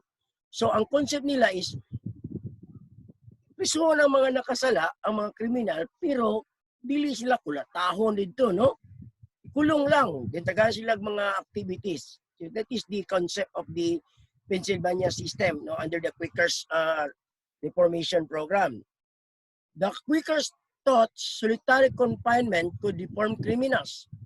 In such cells, the offenders could think over their wrongful ways, repent, and reform. So, maganda ito, no? In 1790, Pennsylvania established the Walnut Street Jail in Philadelphia for hardened and atrocious offenders. So, in 1790, the Walnut Street Jail was opened, no? The Walnut Street Jail, originally constructed as a detention jail in Philadelphia, it was converted into state prison and became the first American penitentiary. Take note, the Walnut Street Jail is the first American penitentiary in the history. It became the first United States penitentiary system when legislation was passed. Provisions were made to establish the principle of solitary confinement, strict discipline, productive work, and segregation of the dangerous offenders. So sa Walnut Street Jail, nagsugod ang classification of offenders based on their crimes committed, no? In England, so we have also John Howard. John Howard, he is the prison reformist. He is also part of the Quakers. In England, John Howard wrote The State of the Prison in England and Wales, in which he described the horrible treatment of prisoners. Howard thought that prisoners should not be harassed by keepers. So keepers means meaning those who supervise, no, or who run the prison system in England. So by the way, para di ka maglibog, si John Howard is a prison reformist in England, while si John Augustus is the father of the provisions in America or in England. Nor should they have to suffer malnutrition and disease. He advocated segregating prisoners by age, sex, and types of crime, paying the staff. So sa panahon ni William Mortal, iyang reform ang England prison institutions. And then you apply also the classification of prisoners based on their sex and age and their gender. And as well as to pay the staff na naibayad ang mga gwardiya. Hiring of medical officers in chaplains and supplying prisoners with adequate food and clothing. Howard called the facilities penitentiary from the word penitent, meaning to be ashamed or sorry for committing a sin or offense, because he based his ideas on the Quakers' philosophy of people repenting, reflecting in their sense and changing their ways of life. Public concern led the British Parliament to pass the Penitentiary Act of 1779. It was called for the first secure and sanitary penitentiary. The law eliminated the charging of fees. So, ang Penitentiary Act 1779, it is what we call this, yun bang revisions of the treatment of offenders. So, nana sila pagkaon, segregation, classification. At the same time, dili pabayaron ang mga priniriso kayo sa pagbayad ng umunay kwarta, no? Although the Parliament passed law, it did not go into effect until the opening of the Pentonville Penitentiary in North London in 1842.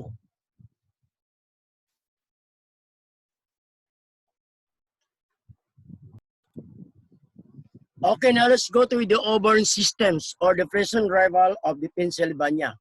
So we're not saying that they are rival because they are fighting to each other. No. They are rival because the treatment of Pennsylvania, their approach to their prisoners is to isolate the prisoners on their own cells. They never allow the prisoners to leave their prison cells. They are only given a holy manuscript. They will read the rest of the day, especially the day and night, to read the holy manuscript, thinking that they will internalize what they have read, what is the message of the holy manuscript, so that they can easily repent their sins and change their way of life once they will be released in prison. Now, the Auburn system is different. The approach of the Auburn systems, during the daytime, they allowed the prisoners to leave their prison cells and they were given an industrial work assignment. So, magtrabaho sila sa adlaw and then pagkagabi, magbasa sila og holy manuscript. At the same time, strict confinement and complete silence also is implemented. And when in the Auburn system, the prisoner is not allowed to look or to see or to chat or to talk with their own inmates, no? So dili pwede ang mutanaw, mututok sa kapiniriso, makikistorya, kundi ilagi yung kaugalingon ang ilahang bantayan, no? Mag-focus sila sa trabaho, focus sa basa o Biblia, so para mapadali ang ilahang paglambo o pagbago sa kinabuhi. The Auburn system used also the Quaker idea of solitary confinement at night, but used as a system of congregating inmates in a common workroom during daytime. The prisoners could neither talk nor look at one another. So matong suto, dili pwede magtanaw, magtinanaway, o dili pwede magstrihanay. Any violation of the rules was met with immediate and strict discipline. His supervisors had the right to flog an inmate who violated the rules. No, you know? So pag magbay ka, bunalan ka, kulong ka, Bartolina. Reformers were perceived the system as economical because a single guard could watch a group of prisoners at work. The work of the inmates would help pay for their upkeep. They would learn about the benefits of work and have time to meditate and repent. Both the Pennsylvania and Auburn system dictated that offenders should be isolated and have discipline routine. Many European countries tended to adopt the Pennsylvania systems, while most American states the Auburn system. So ang Pennsylvania, i-adopt nila itong Pennsylvania system. Pero ang American states, Auburn type ang ilang gustong i-apply. While these methods made it easier to run a prisons, they did little to rehabilitate persons. Among its features was the confinement of the prisoners in a single cell at night in congregate court in shops during daytime. A complete silence was strictly enforced. The system was considered as the most effective and advantageous because it has been observed that the prisoners can finish more articles when they work together as a group rather than working alone in their individual cells. So muna po niya atong gi-apply karon pero modern approach lang, no? So during daytime ang mga prisoners paggawason, patrabahoon, then pagkahapon pasudlon sila dito. Pero ang nawala lang dito is democratic way process tayo, no? Bahala sila as long as they have a time to sleep, a time to wake up, a time to work, then a time to eat. So, naay time management ang ato ang approach karon sa prison system. Now, let's go to the Elmira Reformatory System. Now, take note, the first reformatory created in America is no other than the Walnut Street Jail. Elmira Reformatory. Zebulon Brookwen is the first superintendent of the Elmira Reformatory in New York. Some of these ideas when New York opened the reformatory in 1876 for male offenders, 16 to 30 years old. So Elmira Reformatory, it is a prison institution for those offenders whose age is 16 years old to 30 years old, no? Brockway believed that rehabilitation could be achieved through education. Inmates who did well in both academic and moral subjects earned early release by accumulating points. Actually, Zebulon Brockway applied the methods used by Macanocci and the other one, no, yung father, yung safe, yung parole, no. Misbehavior and poor performance in the educational courses prolonged the individual sentence. Brockway used this technique because the New York legislature had passed law allowing indeterminate sentence and the release of inmates on parole when they showed they had been reformed. So katong kay Macanocci o katong isa, no, kay Ubamier ata to nga approach. Brockway recognized that it was difficult to distinguish between those inmates. Now, Zebulon Brockway, he was considered as the father of modern parole. Although Macanocci is also father of parole, but Brockway is a modern parole, no? Para ilang ta maglibog. Now let's go to the School of Penology. The prison institutions today apply the School of Penology, the classical, the positive, and the neoclassical.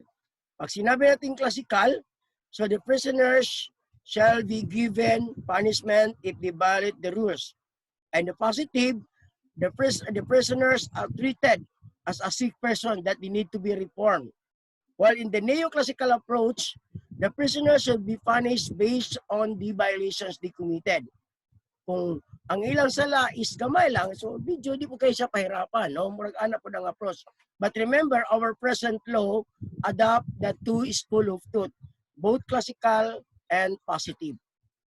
Now, let's talk first about the Bakarian system or the Bakarian school of thought. This school of thought was advocated by Dr. Cesare Beccaria, who maintained the doctrine of psychological hedonisms, that an individual calculates pleasures and pain.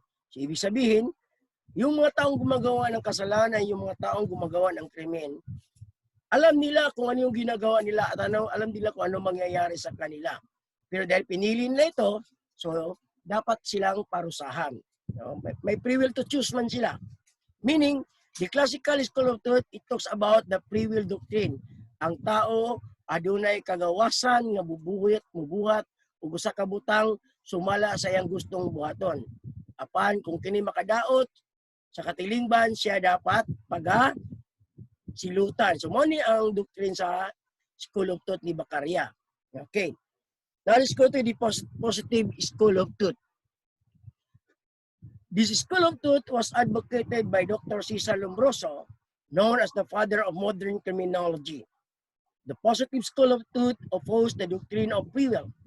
Lombroso believes that an individual who commits a crime should not be punished according to the crime committed, but the imposition of the said penalty should be meted out into soundness of the minds of the offender at the time that the offense was committed. According to Lombroso, the person who committed the crime should not be punished. Instead, they must be treated as sick people who did not know what is the right and what is wrong.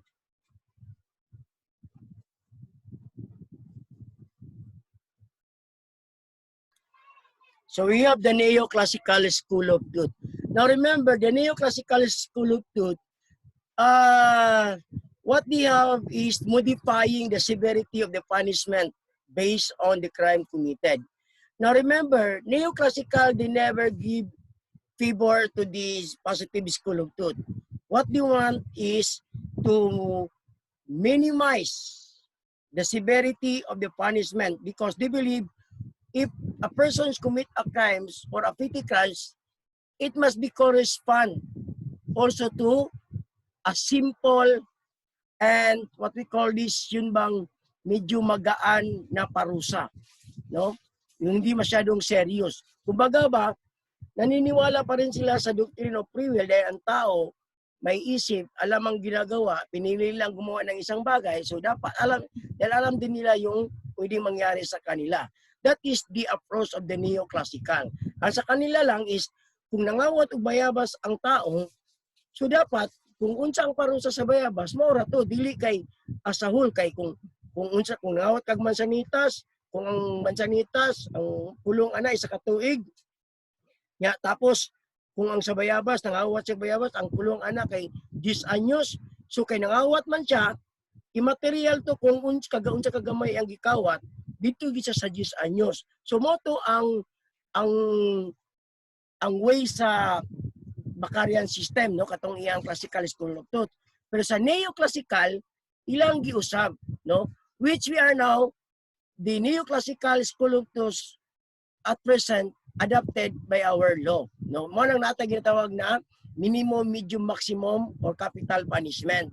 So because of the neoclassical doctrine. Okay. This approach to penology arose at the time of the French revolutions in the period of immediate thereafter. It maintains that while the classical school doctrine in general is correct, it should be modified in a certain details. The neoclassical argues that since children as well as lunatic persons cannot calculate pleasures in pain, yes, tungod sa ilahang ginatawag nato of their tender age, ng mga bata. And then the lunatic person katong usay magtukar-tukar ang sakit, no? So they are out of control of their own self because they are possessed by their morbid phenomenal disease according to Lombroso, no? And thus, they should not be punished. That's why we have the Article 12. Ano bang sinabi ng Article 12 ng Revised Penal Code? Persons who are not criminally liable but civilly liable persons who are suffering of mental disease, maroons, idiot, children whose age of 7 years old and above but less than 9 years of age. No? So yun ang sinasabi ng ating batas sa Article 12 ng ating revised penal code. The reactions to crime therefore under the school is no longer a punitive actions. Punishment is imposed on some lawbreakers but not on others. So by implications, individual responsibility is considered. Now, what are the purpose of confinement? The purpose of confinement on the present day is not to punish, but to reform, to change the way of life and offenders by way of giving what is a type of a program to be given to every prisoner. So, because prisoners is a homogeneous, but they have a different needs or skills, no? The Bureau of Correction has its own two purposes of confinement of offenders or persons committed to prisons. First, to segregate them from the society. Why this person desegregated in the society? Because in order to prevent and control them to commit with the same offenses, okay? To rehabilitate them so that upon return to the society on where they belong, they will become responsible and become a law-abiding citizens. Now, what are the basic principles of corrections? The Bureau of Corrections has three basic principles in the rules of admissions, custody, and treatment of inmates. Take note, you must be careful with these principles because sometimes in the board exams, lumalabas ito. Kailangan mapamiliarize niyo yung three principles of the corrections. First, seek to promote discipline and to secure their formations and safe custody of inmates. Justice shall be applied impartially without discrimination on race, colors, genders, languages, religions, and other opinion, nationality or social origin, property, birth, or other status. And the last one is, justice shall be informed with firmness, but tempered with understanding. So those are the three basic principles of corrections. Again, bear in mind, you need to be careful with this basic principle of correction because sometimes it may ask during the board exam or even in our examinations. No? Now let's go to the origin of the word jail. The term jail derived from the Spanish word jaulo or jaula, which means cage or jaula.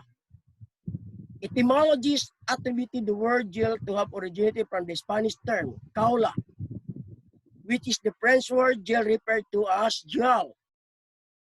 It is a place for the arrested for death or crime and were held in custody. In the 14th century, the arrestors were even entrusted to the knights of the shire. The Spanish word jaulo, the French jail, and the English term jail have the same imports and connotations.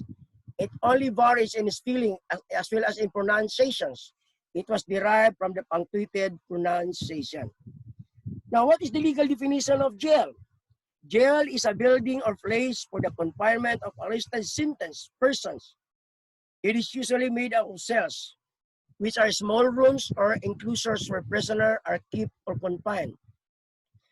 The difference between the jail and the Bureau of Correction is the jail catered persons deprived of liberty whose possible punishment is not more than 3 years, meaning 3 years and below.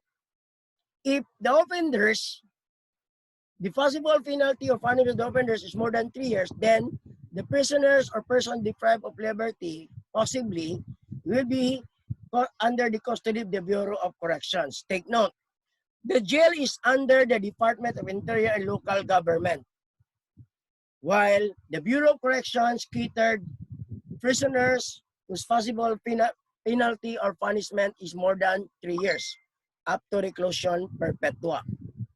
And the Bureau of Correction is under directly the Department of Justice. Okay. Ito na. And under Department of Local Government, it's classified as provincial jail, municipal jail, and the city jail. Okay, so other provinces, they do not have now a municipal jail, but we have a so-called district jail. Lalong-lalo na pag magkalapit lang yung mga provincial. Ito say, kagaya sa Davao del Sur, they have a provincial jail, then they have also district jail, Davao del Sur district jail. Actually, dati-dati, lahat ng mga munisipyo may mga prisuhan, no? Kaya lang, kayo ninisa na. So, wala nang municipal jail ang Padada, wala nang municipal jail ang Malita. Lahat ng mga priso doon itatapon na sa Davao del Sur District Jail. So kasi separate naman ang Malita, Occidental naman sila. So they have their own provincial jail or district jail, no? Depende yan kasi governor naman ang mag-request niyan or ang congressman. Okay.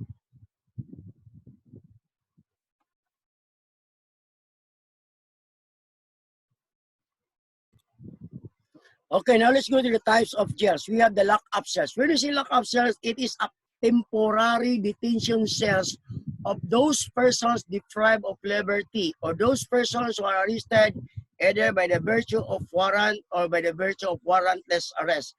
Meaning these are the persons who will be considered as a suspect persons.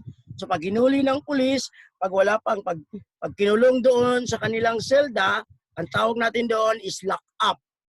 So ang tawag natin sa prison doon, although they are person deprived of liberty, but these are the persons na wala pang charges, kaya ang tawag natin sa kanila is suspected person. Okay?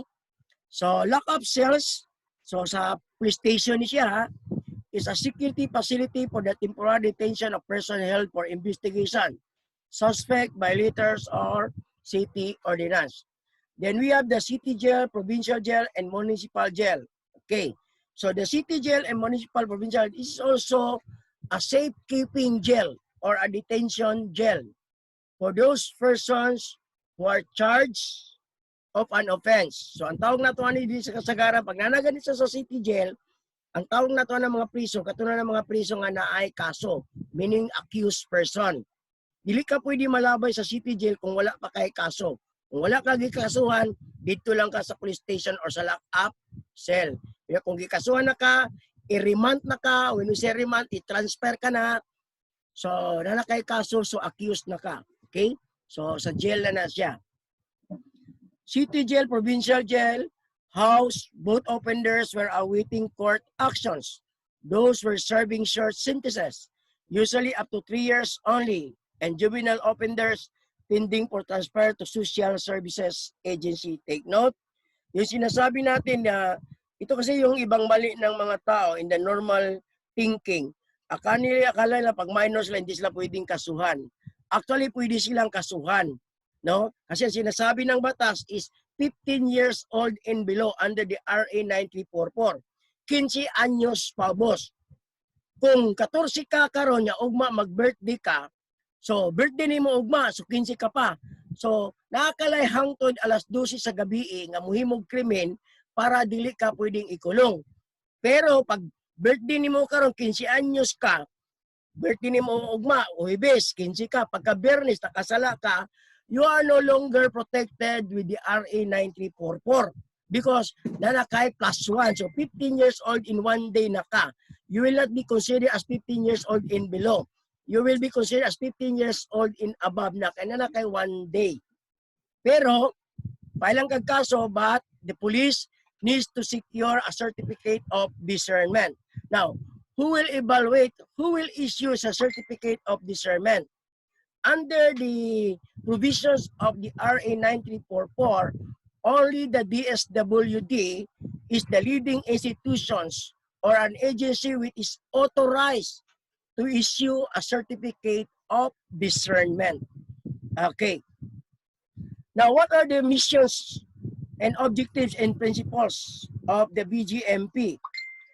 The Jail Bureau shall direct, supervise, and control the administrations and operation of all district, city, and municipal jails to effect a better systems of jail management nationwide.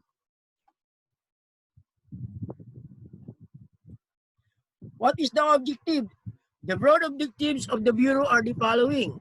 to improve the living conditions of offenders in accordance with accepted standard set by United Nations. Until now, that is the questions. To enhance rehabilitations and reformation of offenders in preparation for their eventual reintegration into mainstream of society on where they belong upon the release. And to professionalize jail services. So ngayon, professionalize na nga ating jail services. Yung natira na lang itong paragraph A, to improve the living condition of offenders in accordance with accepted standards set by the United Nations. Hindi talaga pwedeng magawa yan. Bakit? Kasi wala nga pundo ang gobyerno para sa jail. Kulang ang pondo. Kasi so under the standard, under the international agreement of treatment of offenders is dapat sa isang silda, that is dormitory time, no? 2 priso lang.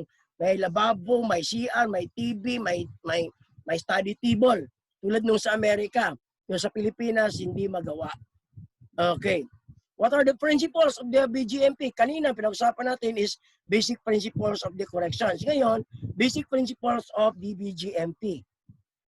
The following principles shall be observed in the implementations of the preceding sections. It is the obligations of jail authorities to confine offenders, safety, and provide rehabilitative programs that will negate criminal tendencies and restore their positive values to make them productive and law-abiding citizens. No procedure or systems of correction shall deprive any offender of hope for his ultimate return to the fold of the law and a full membership in the society once they will be released.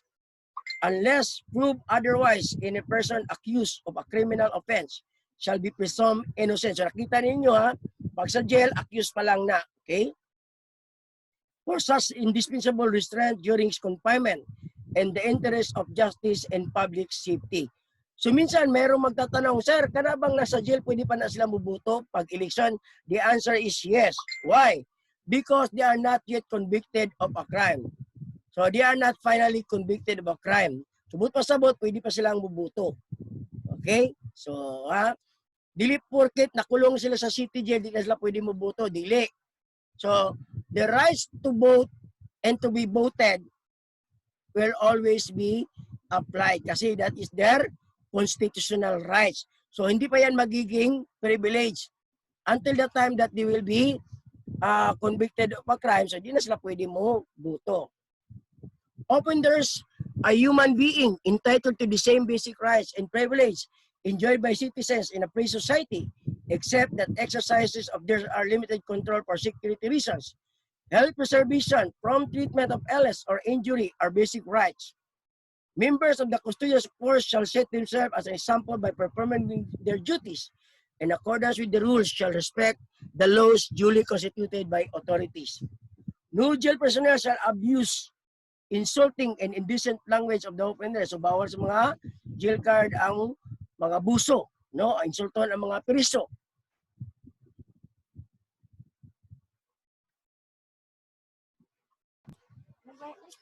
No jail personnel shall use unnecessary force on offenders except for legitimate self-defense or in case of attempted active and passive physical resistance to a lawful order. No penalty shall be imposed upon any offender for a violation of rules and regulations. Now let's jump up on the paragraph L.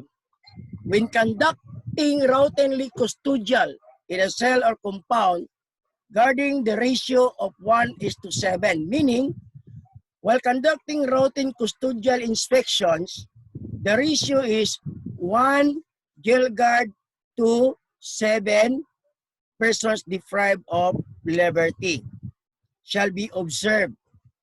When an offender is in a transit, the ratio of 1:1 plus 1. So kung i-transport ang piniriso para mag-attend og hearing, ang escort is 1 offender, 1 guard, and 1 backup. Yun tatawag na 1:1 plus 1. For every offender shall be observed.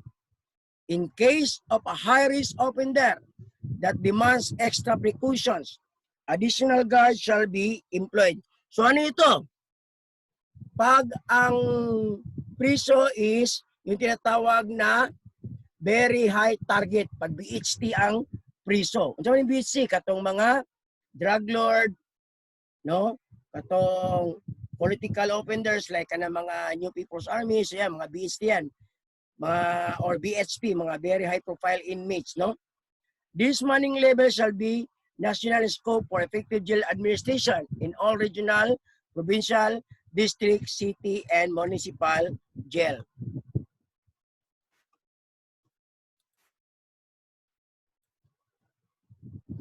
What is the mandate? The Bureau of Jail Management and Penology was created on January 2, 1991. So, bakit na-create ang BJMP noong 1991? Kasi they are former under the PCINP by the virtue of Presidential Decree number 765. When the PD 765 was repealed by the DILG Act of 1990 or the reorganizations of the Philippine National Police and the separations of the two bureaus to the PNP, no? Remember, the DILGs have tri-bureau. What are the tri-bureau of the DILG? The PNP, the BFP, and the BGMP. So, nung January to, sabay na nag-separate ang dalawang bureau sa PNP, no? BGMP at saka ang BFP. So, what are the functions? In line with its missions, the Bureau endeavors to perform the following functions. So, kayo na magbasa niyan, no? Dami niyan.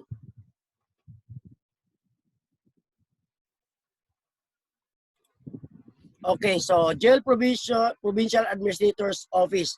Now, take note, under the local code, all provincial jails should be under the supervision and control of the BGMP or the said provinces. But since there is also provisions of the said local code that the provincial jail can only be under the supervisions and control of the BGMP if the provincial governor were turned over the responsibility to the BGMP. Since only few provinces turn over the responsibility of the provincial jail to the BGMP, so that's why not all provincial jail is under the supervision and control purely by the BGMP. So that's why mayroon pa rin provincial jail na ang nagmaman, ang nagkukontrol, so supervise ay ang provincial government, no?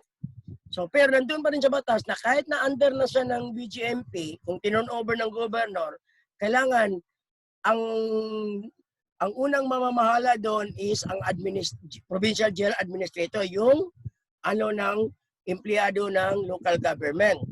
And then yung warden ang warden doon is ang BGMP, no?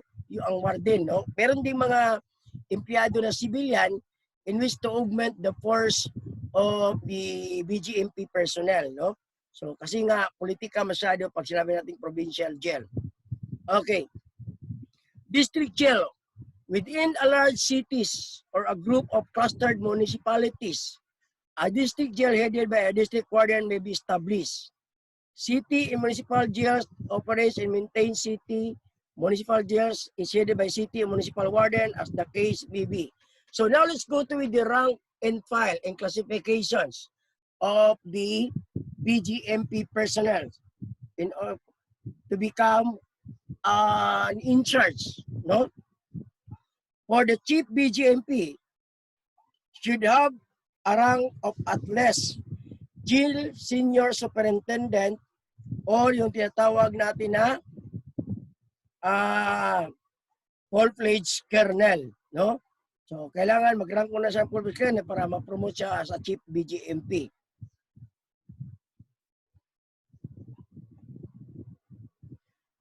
Then should be a member of the Philippine Bar or holders of any master's degree, no? Education. So, and then should have satisfactorily completed the mandatory training of career courses of such position, including the Public Safety Officers Senior Executive Course o yung titawag nila na BGMP SOS, tawag ito, yung GOO, no? Then should possess required third level eligibility. For the jail regional director, have the same rank, senior superintendent, for police colonel pa rin. Then they have the same qualifications, no? Even career services. Then for provincial administrator, at least have a rank of lieutenant colonel. Then the same pa rin, no, yung kanilang schooling. Pero ang kaiba lang, dito naman sa provincial administrator, must finally completed the mandatory training of career courses for such positions, including public safety officers advanced course, no, OCC. Then for the district jail warden, they have the same rank. And then yung mandatory schooling nila, public safety officer senior executive course, public senior executive course, EOC, no? PUAC, no? Yan.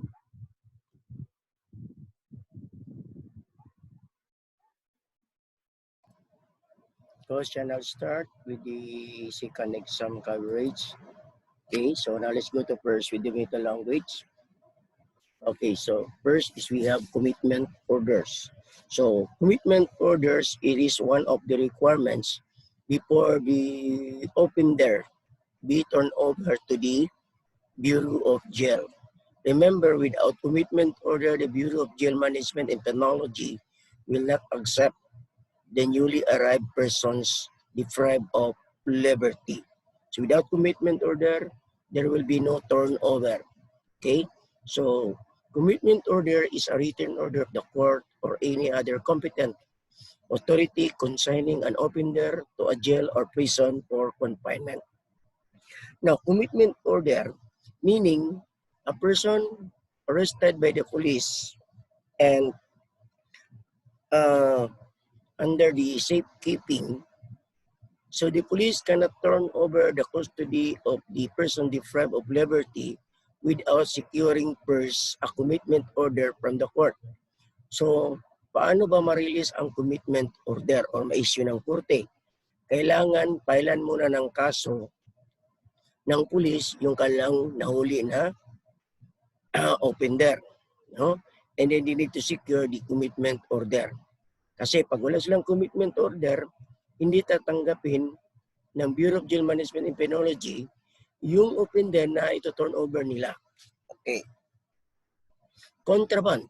So contraband, that is only an items or an object which is contraband or prohibited or forbidden inside the prison institutions, but not forbidden or prohibited outside world.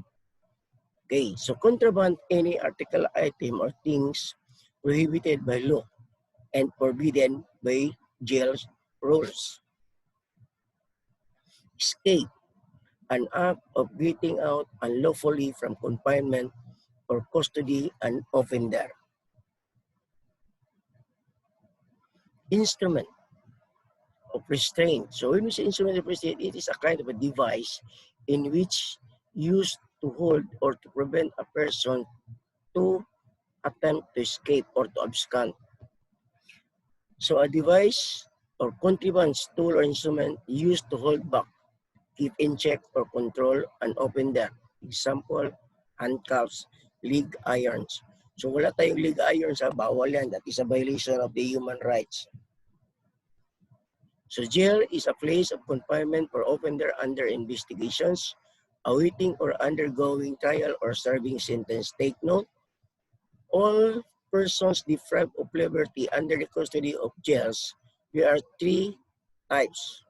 First, case is under investigation. Second, persons deprived of liberty whose trial is ongoing, or those persons who are sentenced of not more than 3 years. So mitimus, it is similar but different to the commitment order. Mitimus can only be issued by the court if the offender convicted of a crime of more than 3 years. So, yung commitment order, kailangan ang kukuha noon ang pulis. kasi hindi tatanggapin ng Bureau of Jail pag walang commitment order. Ang mitimus order naman, kunyari, dininig na yung kaso, nagkaroon na ng decisions. And then, ang decision ng korte is more than 3 years. So, kailangan ng Bureau of Jail Management and Penology mag-secure ng mitimus order. Kasi ito din ang dokumento na kailangan ng Bureau of Corrections. Pag walang mitimus order, hindi tatanggapin ng Bureau of Corrections ang persons deprived of liberty who is convicted of more than 3 years. Kasi ang Bureau of Corrections, they will cater or custody those persons who are convicted of more than 3 years. Ibalikan natin ang mitimus order pag ang tao nga nakasala gidesisyonan sa korte, tapos ang desisyon, makulong siya o sobra sa 3 ka tuig. So, the Bureau of Jails need to secure the mitimus order.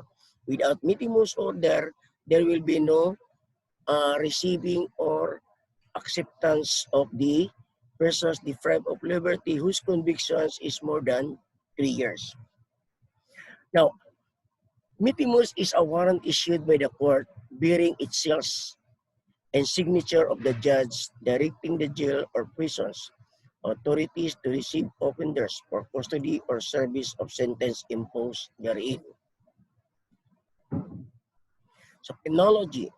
Penology is a branch of criminology which deals with management and administrations of offenders. Rehabilitations. So ang jail is rehabilitations, no? Ang Bureau of Corrections, ganun din, Reformations and Rehabilitation Treatment Center.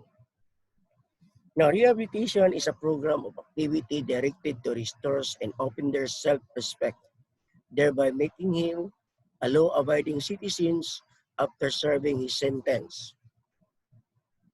Safekeeping. Safekeeping is a temporary custody of a person for his own protection, safety or care, and that of the community from him. Dito sa word ng safekeeping or term na safekeeping, maraming hindi nakakaintindi. Minsan nagagalit sila sa pulis. Bakit daw si safekeeping ang taong nagkasala? Now, the very purpose of safekeeping is a dual purposes. It's a two-way process rather. First is to protect the community against any possible occurrence of a crime or a danger that will be possibly made by the offenders. Second is to protect the offenders for the possible retaliations or revenge of the family of the victim. So yun ang ibig sabihin ng safekeeping. Offender, either a prisoner or detainee confined in jail. So detainee, pag sinabi nating detainee, those offenders whose case is under investigations or their case is on trial. Okay? So, sa Bureau of Correction, meron din silang tinatawag na detainees, na which is magkaiba sa Bureau of Jail. Okay? So, ang detainee ng jail, yung kaso nila dinidinig pa lang or inimbestigahan pa lang. Sa Bureau of Correction, iba. Ang detainee doon is those persons who are convicted of a crime of more than 3 years. But their case is on appeal. So, sa Bureau of Correction, ang detainee nila dito, katong nakonbikto na more than 3 years. Pero, ang ilang kaso, ang ilang convictions, ila pang apila. Okay? So, that is the detainee. Okay. A person accused before a court or competent authority who is temporarily confined in jail while undergoing or awaiting investigation, trial, or final judgment.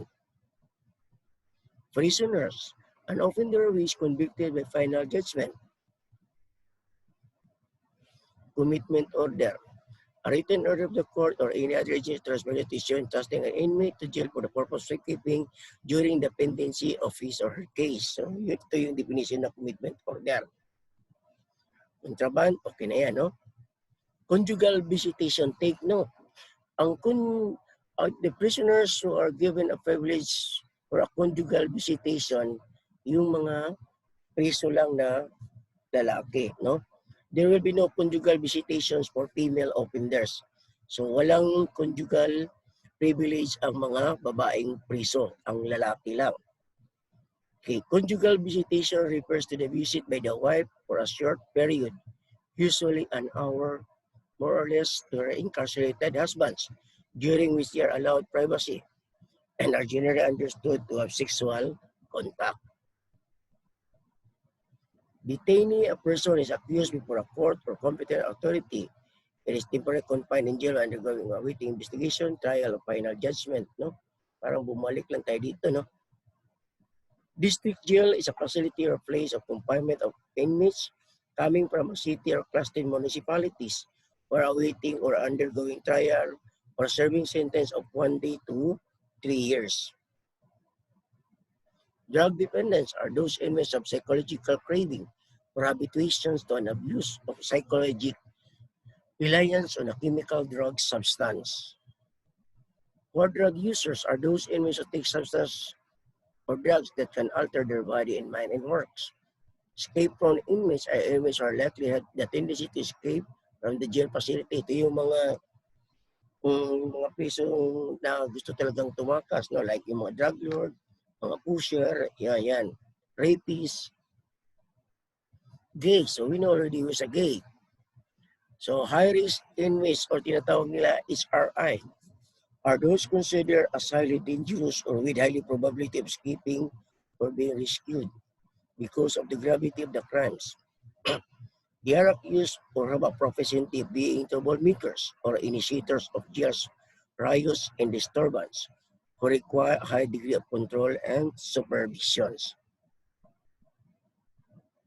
Duties of custodial force. Members of the custodial force shall have the following duties and responsibilities. First is to supervise and maintain order and discipline of offenders in housing units, those assembled for religious services, entertainment, and athletics during meals, classes, work details, bath, and visits.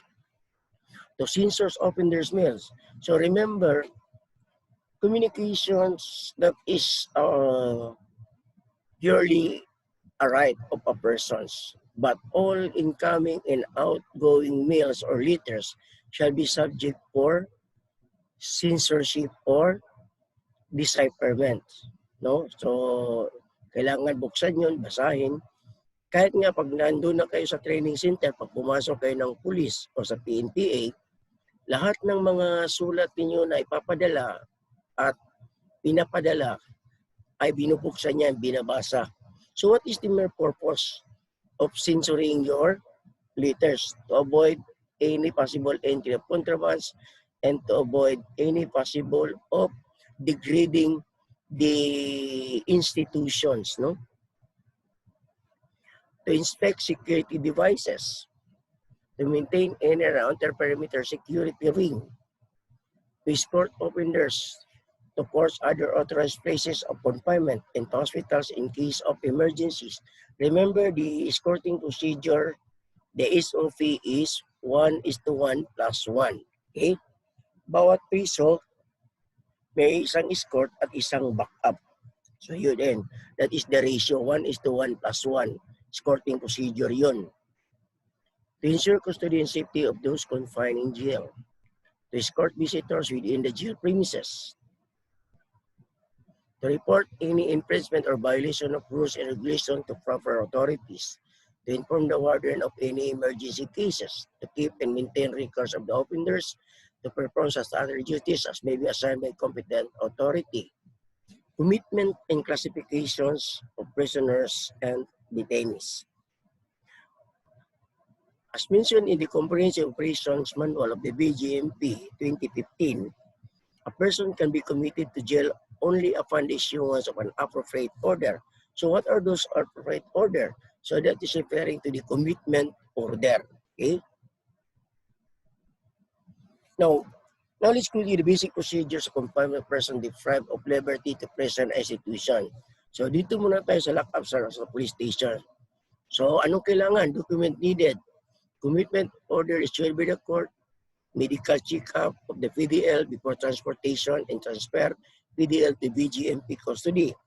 Ngayon, pagdating doon sa BGMP, ang gagawin naman ng BGMP is to check the authority of transfer of the PDL, such as commitment order, booking or carpeta, examines the completeness and authenticity of the requirements for commitment order, booking sheet, arrest report, and informations before it prepares inmate for physical examinations by the health unit. Check the inmates belonging for presence of contraband. Discovery of any contraband shall be treated in accordance with existing policies and rules inside the prison institutions. Takes all costs. Now, take note, hindi pwedeng magdala ng pera ang priso, ha? Pero minsan, binibigyan naman sila ng privilege to keep cash, but not more than 500 ata, no? Something like that.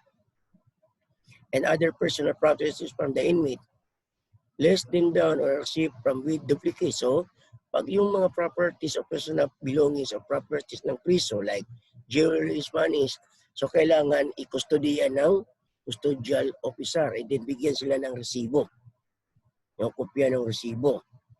Duly signed by him or her and countersigned by the inmates. Once the inmate has undergone the registration process, she will be temporarily housed in the inmate classification counseling unit.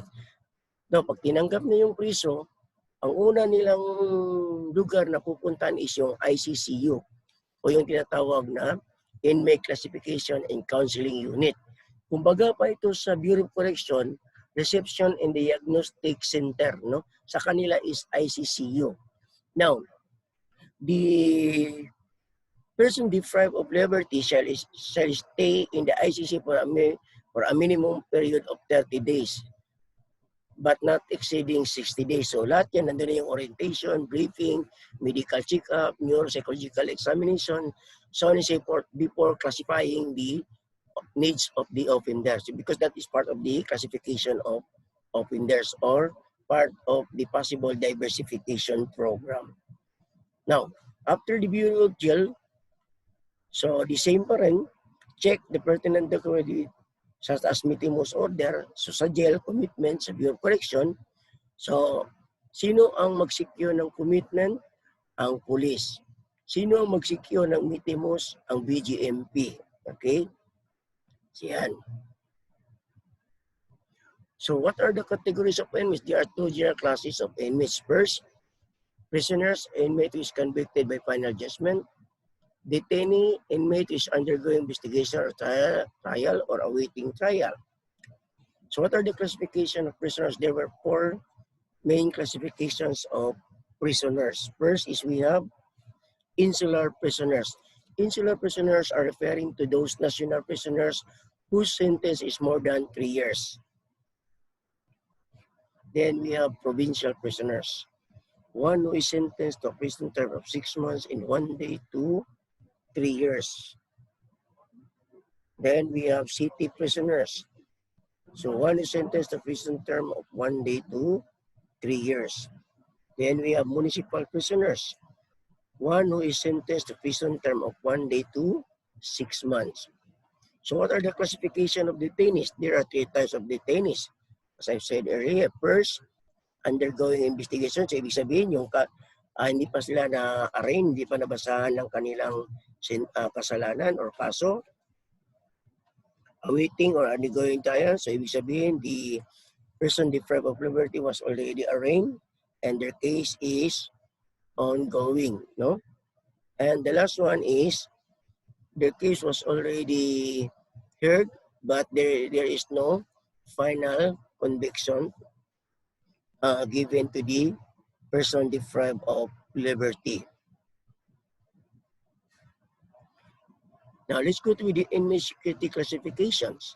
The following are the classification of inmates according to security rest. So we have the HRI. So HRI in those who are considered highly dangerous and who require a greater degree of security, control, and supervisions because of their deemed capability of escape, of being rescued, and their ability to launch or spread acts of violence inside the jail. So sino ito? Yung mga hardcore criminals, yung mga pabalik-balik na lang, yung mga CDBs, or mga yung tinatawag natin na yung isa pa about yung isang term pa sa recidivist, yung mga ano ba yan, dalawang klase man yan, no? This include those charged with heinous crimes such as murder, kidnapping for ransom, economic sabotage. So ano bang sample ng economic sabotage? Illegal recruitment, product hoarding, yan, smuggling. Also included enemies with military police training or those whose life is in danger or under imminent threat, like yung mga politicians na nakulong na posibleng patayin ng kanilang kalaban, no? So yun, sila yung mga HRI. High profile inmates, most common is yung mga politicians, no, or congressmen. Those who required increased security based on intense media coverage or public concern as a result of their offense, such as but not limited to those who have been involved in a highly controversial or sensationalized crimes, or those who became prominent for being politicians, government officials, multi-million entrepreneur, religious, ito, pagaya nito. Si Apolinario, he will be considered as high-profile inmate. At the same time, high-risk inmate kasi may mga tao na gustong papatay sa kanya or marami ding taong gustong mag-rescue sa kanya. So, and then, takaw media attention din si Apolinario, yung founder ng KAPA, no? So, karon nagkapakapa na.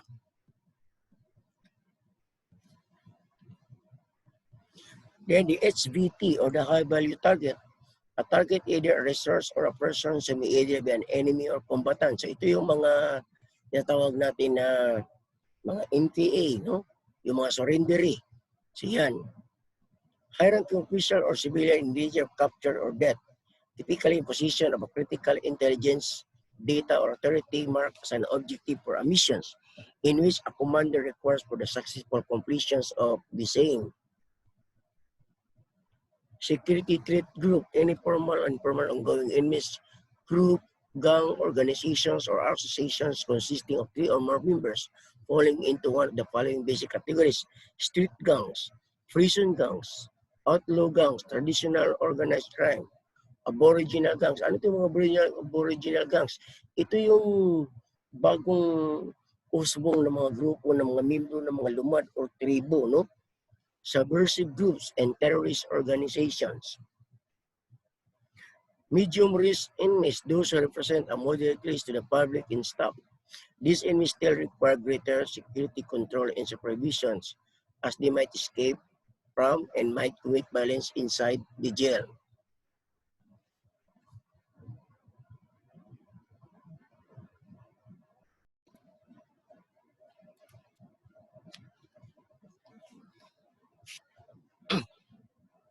Minimum risk inmates or ordinary inmates. Those inmates who have lesser tendencies to commit offenses and generally pose the less risk to public safety. In most cases, they may be first-time offenders and are charged with light offenses. So pag minimum risk inmates, so they're only ordinary inmates, yung mga street crime, street crime offenders lang, tulad yung mga theft, snatching, yung mga ganun, no? So yan. So what are the requirements for commitment order? The following are the requirements for commitment order. Commitment order, so issued by the court, medical certificate, complaint or informations, police booking sheet, BGMP receptions procedures. Now let's go to the BGMP reception procedures.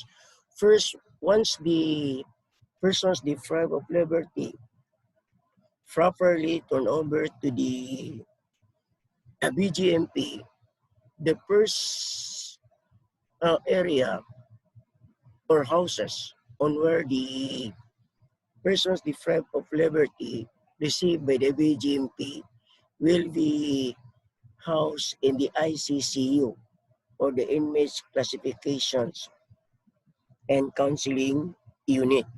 So they will be stay there for 30 days up to 60 days, no? So iba yung sa BGMP ICCU, Inmates Classification Counseling Unit. Sa Bureau of Correction naman is Reception and Diagnostic Center. So now let's go to the BGMP reception procedures.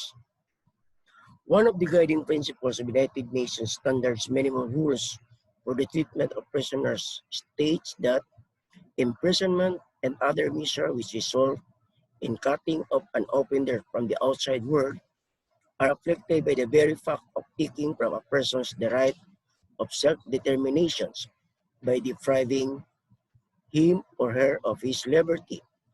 Therefore, the prison system shall not accept as an incidental to justifiable segregations or the maintenance of discipline, aggravate the suffering which is inherent in such situations. Hence, a well-planned and organized reception of detainees is critical to achieving this. Yes, that is true because in our country, although we are one of the signatories of the treatment of offenders under the Geneva Conventions way back in the late 80s, so we joined that convention and we signed the agreement, but most of the agreements stated on the international principles of the treatment of offenders was not totally applied or imposed. Okay? The inmate's first impressions of the correctional process are greatly influenced of his or her attitude and behaviors toward the custodial and rehabilitative regimen.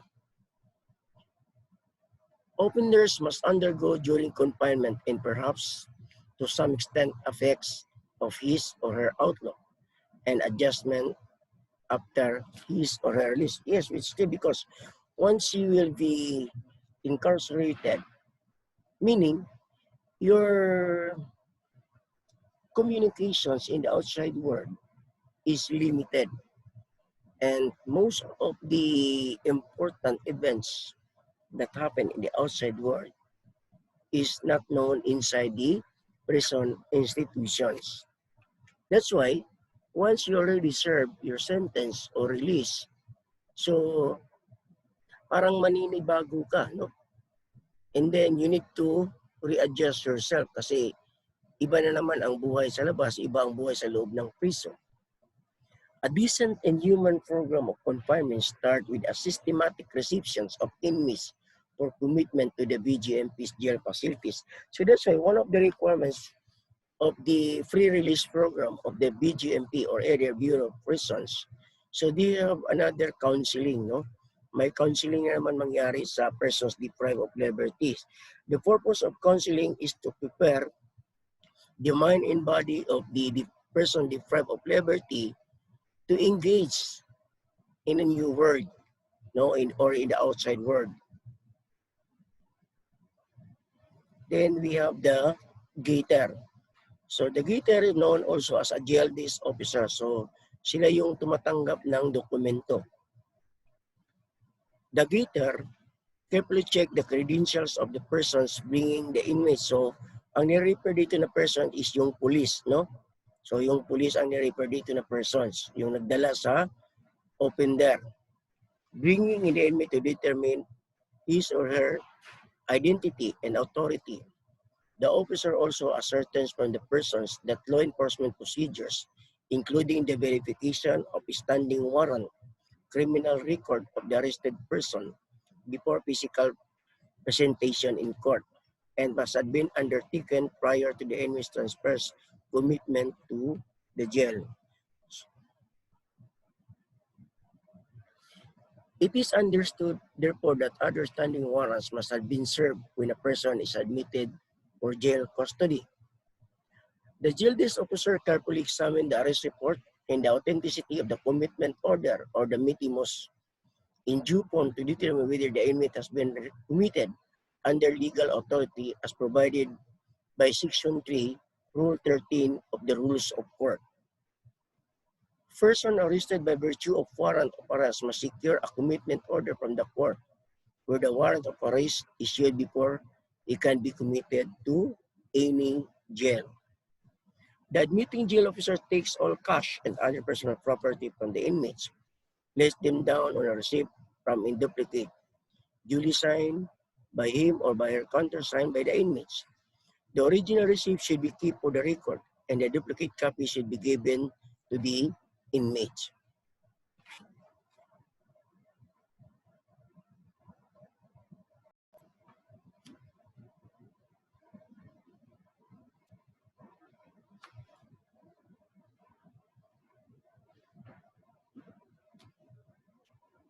Security and control.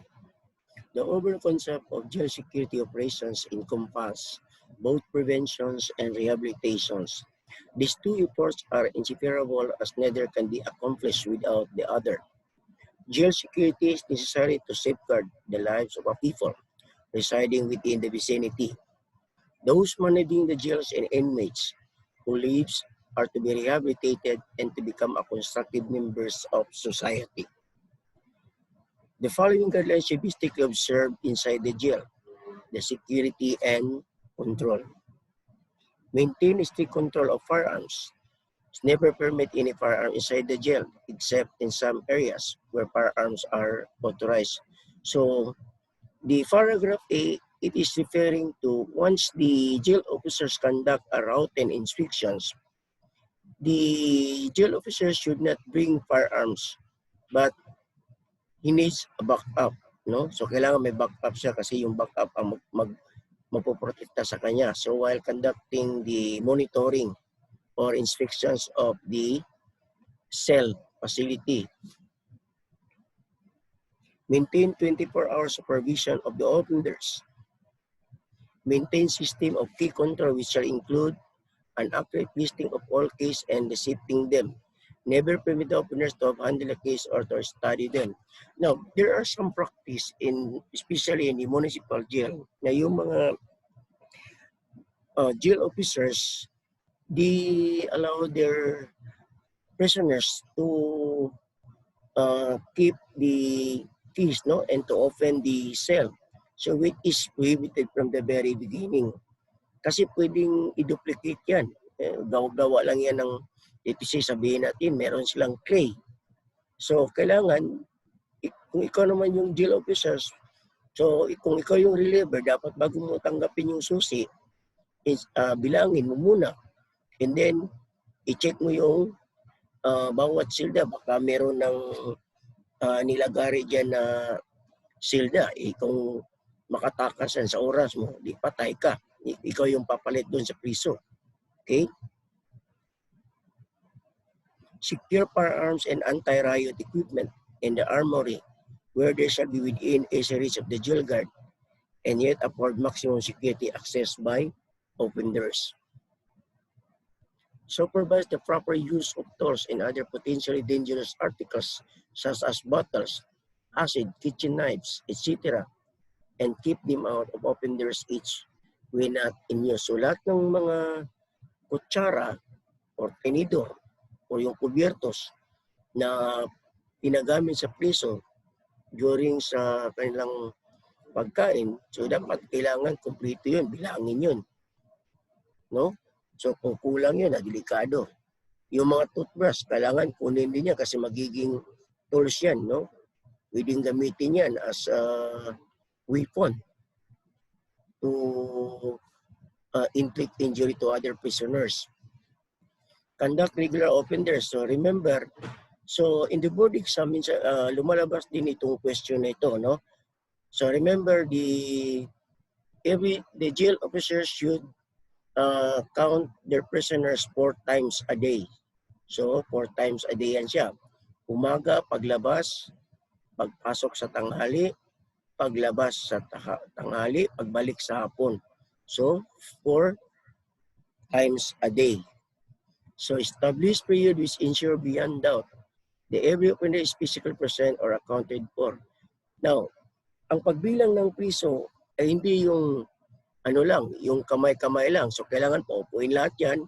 And then, pag start ng bilang, tatayo yung isang priso, kailangan ang bilang magsimula sa dulo. huwag sa harap kasi matatabunan yung nasa likod. Baka balik-balik lang yung nasa likod. So kailangan to the last person ka magsimulang magbilang ng priso. Okay? Conduct frequent surprise searches of offenders. So ang tawag naman natin dito yung conduct frequent surprise searches, dalawa yan siya. Yung shakedown, no? Yung shakedown at saka yung offline greyhound. Yung shakedown, yung pinipili lang yung silda tapos yung mga priso, padadapain yan sa loob ng kalang silda and then mag-i-inspection. Yung offline greyhound naman, lahat ng priso palalabasin, pauupuin doon sa nakadakwok sila sa isang alley and then mag-i-inspection yung bawat silda. So, iba ang shakedown, iba ang offline greyhound. Pero commonly na ginagamit ng BGMP is offline greyhound. Conduct frequent inspection of security facilities to detect tampering or defects. So, kailangan inspeksyonin mo yung silda. Baka may mga ano na yan, baka nilagari na yan, may putol, baka pinadikitan lang yan ng glue, no? Develop plans dealing with emergency like escape, fires, assaults, and riots. Actually, ano naman ito, is open ito ng bawat prison institutions. Never allow jail guard to open the offender's quarters alone. Yes.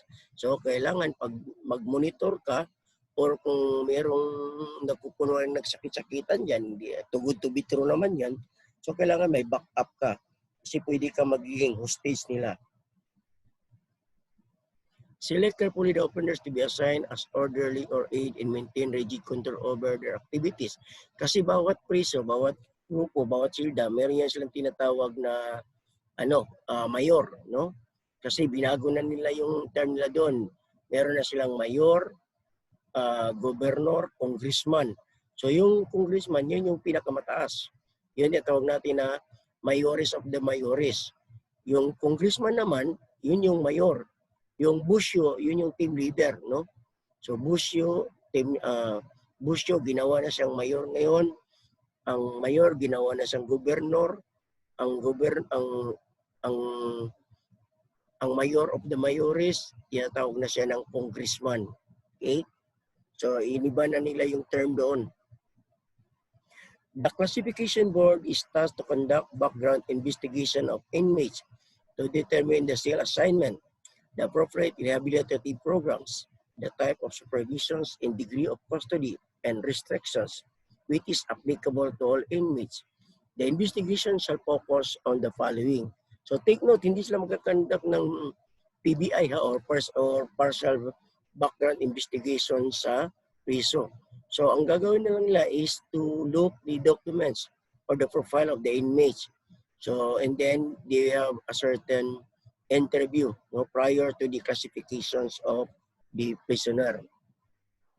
Facts and data of the present case, so yun, sabi natin kanina, inmates' recent criminal history and the facts about the inmates' attitudes and behaviors while confined in other institutions, if the inmate is a recidivist or a habitual delinquent.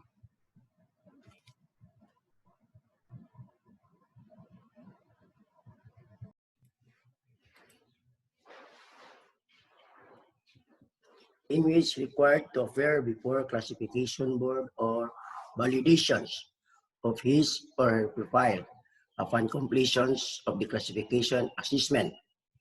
The inmate is then appraised of his or her assignment and welfare programs appropriate for him or her. The prisoners will be asked if he or she is willing to undergo this program for her own good. So once the prisoners will be subject for quarantine and counseling, so the newly arrived offenders shall be properly briefed or oriented with regards to the programs to be implemented or that may be possible to be assigned to him if he or she is willing to undergo with the said program. If ever that the prisoners or the offenders will not accept some of the programs because believing that his case will be reversed by appeal. So every offenders who did not accept the program should make a writing, no? So kailangan gagawa sila ng sulat, and it must be certified, no, na they are not willing to undergo with a particular program which is given to them, except for those mandatory assignment or a task which is given to every prisoners. Yung mga programa lang, kaya kunyari, kung pagtatrabahuin siya, ganito. So, meron siyang matatanggap na biyaya pagdating ng panahon. Pero kung ayaw niyang tanggapin, kailangan gagawa siya ng sulat na siya mismo ang nagsasabi na hindi siya. So that there will be a certifications na hindi niya tinanggap ang isang programa which is intended for them. Okay? The board will see to it that the program plan for the inmate is followed. Then the inmate is assigned to his or herself according to the approved classifications. So kailan ba mangyayari ang classifications? After the quarantine period inside the ICCU or the reception, the diagnostic center, so kasi nandun na lahat yung mga assessment, no, evaluation sa prison, doon na malalaman kung anong klaseng programa ang ibibigay kasi sa kanya, because counseling and quarantine, that is the starting point of classifying the needs of every prisoners.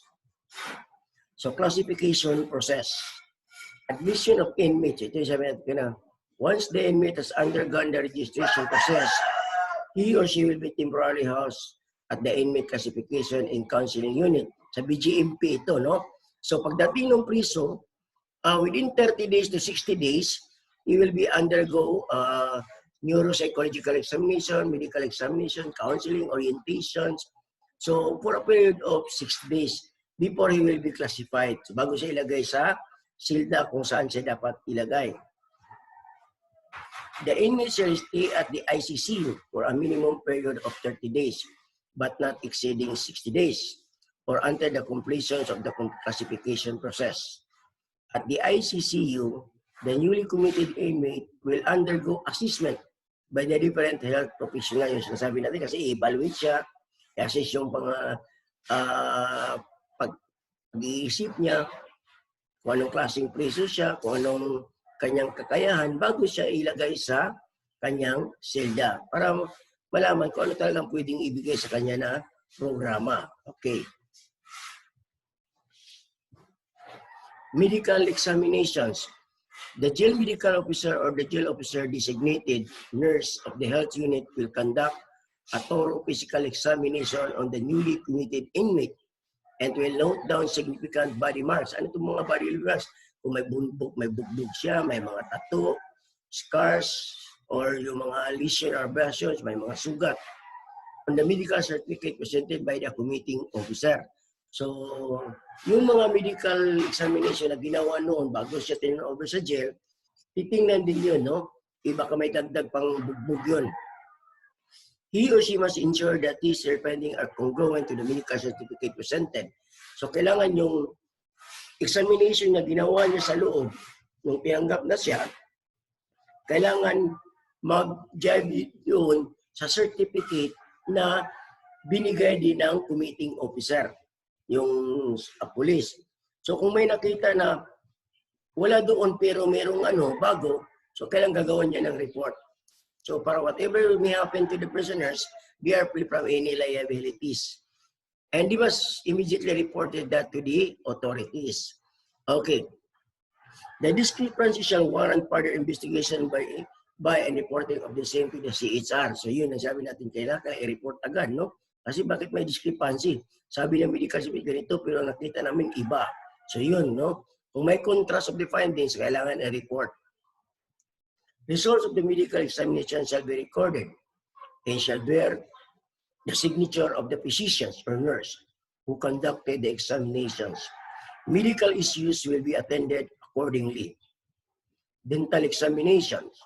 The jail dentist shall perform a thorough dental examinations and recording of his or her findings. The record shall bear the signature of the dentist who conducted the examinations. Dental issues that need immediate attention shall be so attended accordingly.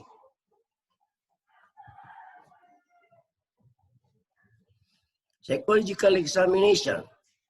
The jail psychologist in charge shall conduct a physiological examinations to determine inmates' physiological state at the time of examinations. Results will be recorded in the psychologist's logbook or in the health assessment and shall bear the signature of the psychologist who conducted the examination. Social case study. The jail social worker at the ICCU shall conduct in-depth interview with the newly admitted inmate. An interview that considers who is the inmate is from birth up to the present, including his or her familial, educational, social, vocational, and other issues that has an impact on his or her personality. The findings will be recorded and shall bear the signature of the social worker who conducted the assessment. In jails without ICCU, the interview will be done by the social worker in charge upon the order of the court or as requested by the medical officers, the psychiatrist of the duly designated jail warden for specific purposes. Risk assessment. Titingnan nyo kung ano ba ang klaseng case ito. Baka high value target or escape-prone inmates. A risk assessment tool shall be utilized to determine the level of violence. Risk the inmate's process. Like, baka drug addict ito o baka may sakit sa utak ito. Either external or internal. This will help in the proper classifications and segregation of inmates in the design of specific development plans.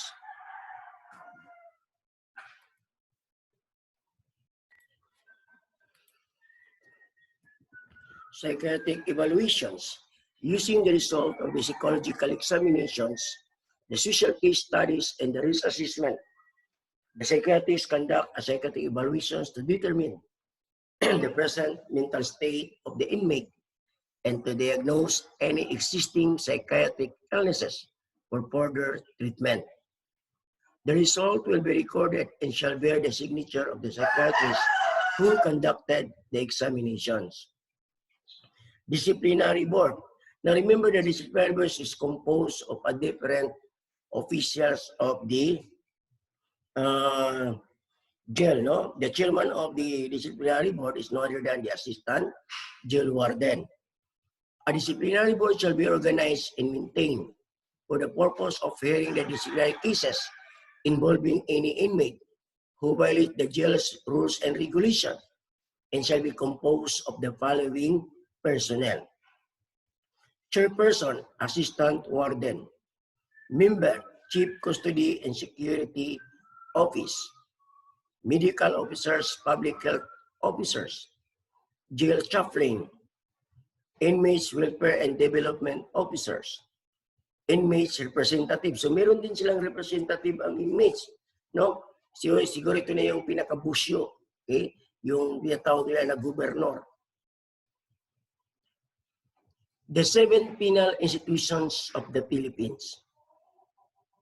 The organization set up the National Bureau of Prisons and the basic laws of the Philippine prison system is found on the revised administrative code known as the prison law.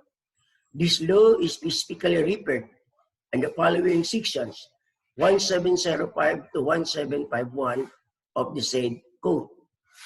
The prison law states that the head of the Bureau of Prisons shall be called as the prison director, who is appointed by the Chief Executive of the Philippines with the confirmations of the Commissions on Appointments. The Bureau of Prisons has a general supervision and control of national and provincial prisons and all penal institutions. It is in charge with the safekeeping of all prisoners confined therein or committed to custody of the said Bureau. Bureau of Corrections is under the umbrella of the Department of Justice. Okay? So Bureau of Corrections is directly connected or attached to the Department of Justice, while the Bureau of Jail Management and Penology is under the umbrella of the DILG.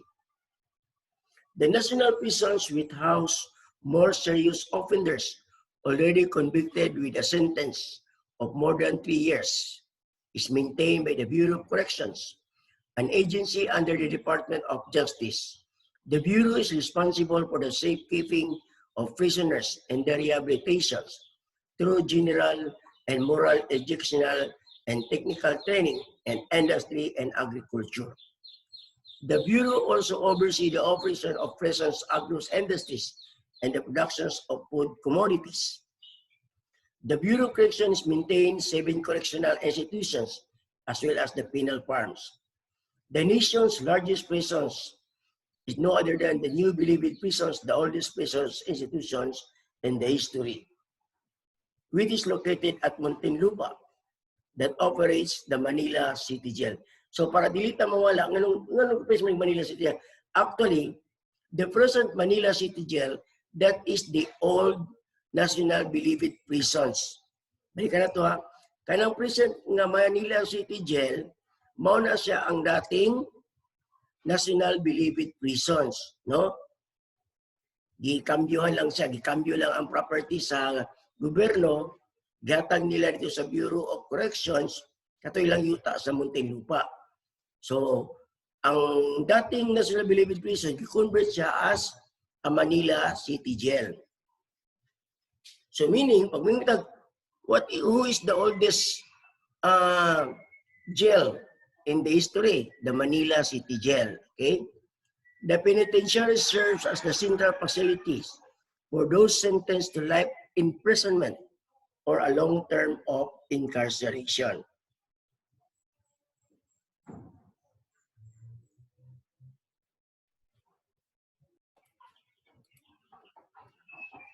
It is divided into 3 camps to separate those serving maximum and medium and minimum penalties. Now remember, the National Bilibid Prisons or the Bureau of Corrections, it was divided into 3 camps. First is we have the National Bilibid Prisons. The second one is we have the Camp Sampaguita and Camp Bukang Liwayway.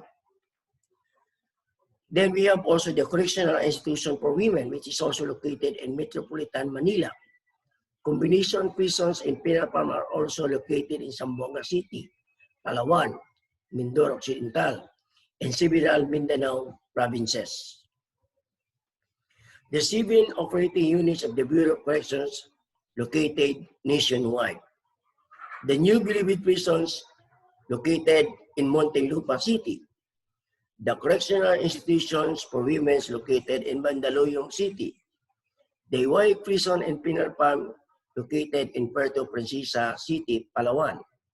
Sabdayan Prison and Penal Farm in Occidental Mindoro. San Ramon Prison and Penal Farm in Zamboanga City, which is the second oldest prison institution in the history. Leyte Regional Prison in Abuyo Griti, and our very own Davao Prison and Penal Farm in Panabo, Davao Province. Bilibid Prisons, or the in Muntinlupa City.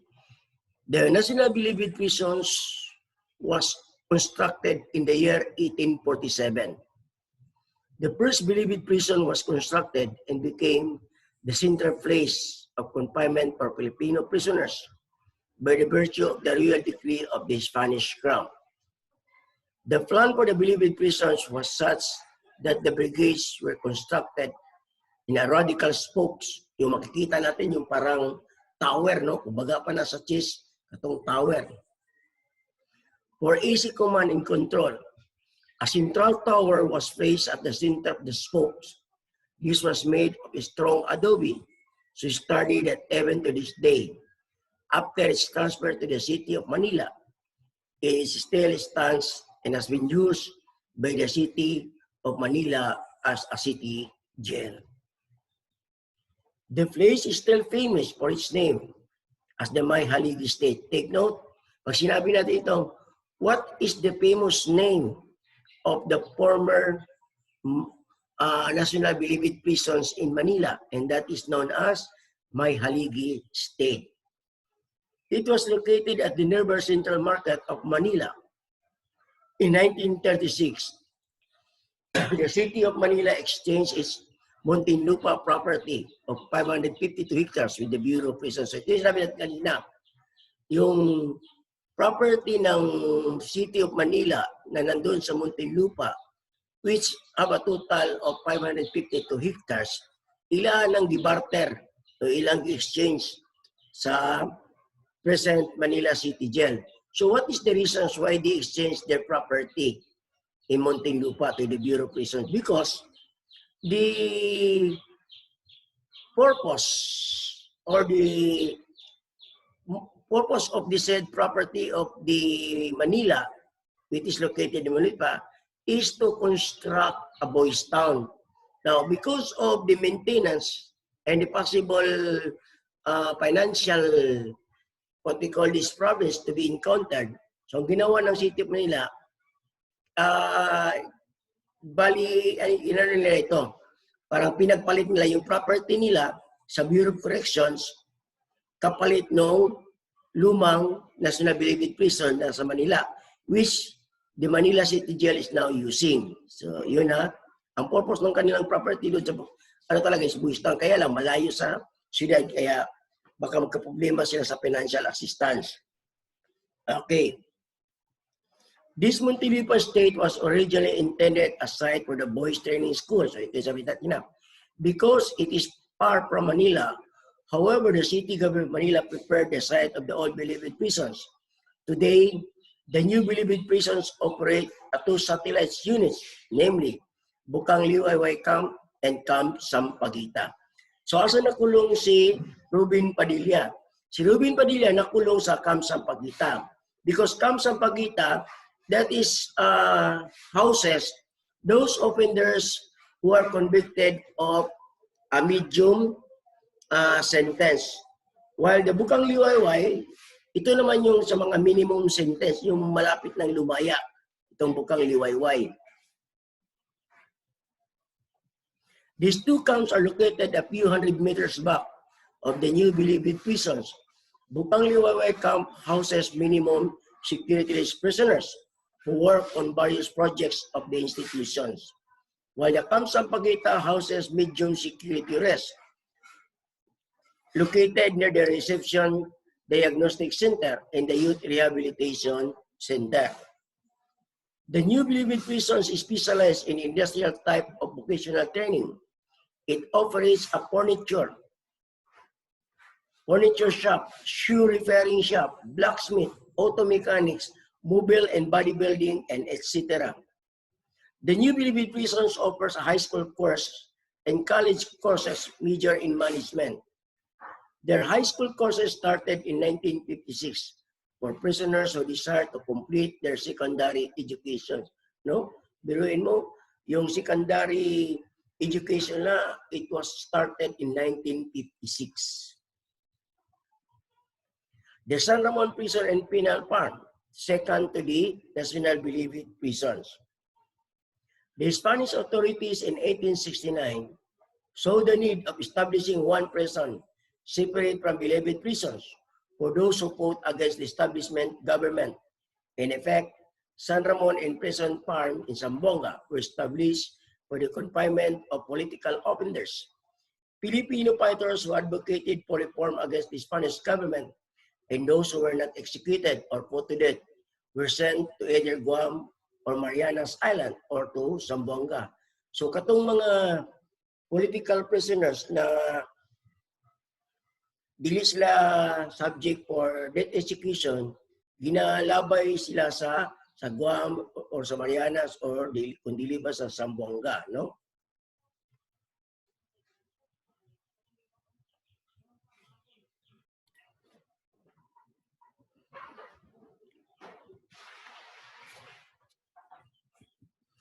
This prison institution was named after its founder, Captain Ramon Blanco of the Spanish Royal Army. So the name San Ramon Prison and Penal Farm was taken to the first prison warden or director of the said prison institution in the person of Captain Ramon Blanco of the Spanish Royal Army, which is become a close friend of the late Jose Rizal. One of the non-Filipino political prisoners is no other than Dr. Sorisas, who fought for reforms and was considered as an enemy of the Spanish government. The San Ramon Penal Farm has estimated area of 1,546 hectares. The Iwahig Penal Colony. The Iwahig Penal Colony, also known as one of the best open penal institutions. So ang Iwahig Penal Colony was best known as kulungang walang rihas. Because Iwahig Penal Colony, it is an open prison penal farm. So, what is the agreement between the prisoners and the Bureau? They have only what they have is the mutual trust and agreement. Tiwala sa isa't isa. Okay? Again, the Iwahig Penal Colony is one of the best prison institutions in the world. It is an open penal institution at tinatawag din ito na kulungang walang rihas. The establishment of the Iwahig Prison and Penal Farm was to serve as an institution for incorrigibles and was envisioned by Governor Forbes, who was then a Secretary of Commerce and Police. The first contingent of prisoners was from the beloved prisons to be confined on Iwahig Penal Colony. However, these prisoners revolted against the authorities. On November 1, 1905, the Philippine Commission, under the authority of Reorganization Act 1407, changed the policy by converting the penal colony from an institution for incorrigible to a colony for a well-behaved and declared tractable prisoners. Today, the Iwahig Penal Colony enjoys the reputations as one of the world's open penal institutions. The Iwahig Penal Colony has a land area of 36,000 hectares. The colony is divided into 4 sub-colonies. Namely, take note that the Iwahig Penal Colony is divided into 4 sub-colonies. First is we have the Santa Luisa, Inagawan, Montebli, and the last, the Central Sub-Colony. The Iwahig Penal Colony is composed of 36,000 hectares and divided into 4 sub-colonies. The colony operates small institutions under the supervision and controls of the penal supervisions. The Iwahig Penal Colony administrates the Tagumpay Settlement and has a 1,000 hectares. Now, the Tagumpay Settlement having a reserve of 1,000 hectares. In this portion, which was divided into 6 hectares, homestead lots were distributed to release inmates who desired to live in the settlement. So, ang 1,000 hectares, divide na siya og 6 hectares para lang papuyan sa mga priso na dili na gusto mo gawas, nga man sa ilang sentensya, na gusto magpabilin dito, no? So, they will be given a post-sentence program. Sabi ng post-sentence program, pagkauman silang sentensya, siyempre, wala man sila panginibuyan, so tagaan sila og kapital, no? So, tagaan sila kapital, kapitalan sila hangtod nga na kaya na nilang mo barog sa ilang kaugalingon. Okay. So, again, the Tagumpay Settlement has a total land area of 1,000 hectares and the portion of this was divided into 6 hectares for the purpose of homestay for those prisoners who wants to live and to remain in the prison institutions after serving their sentence. One of the important features of the Iwahig Penal Colony is the privilege granted to every colonist to have their family in the village.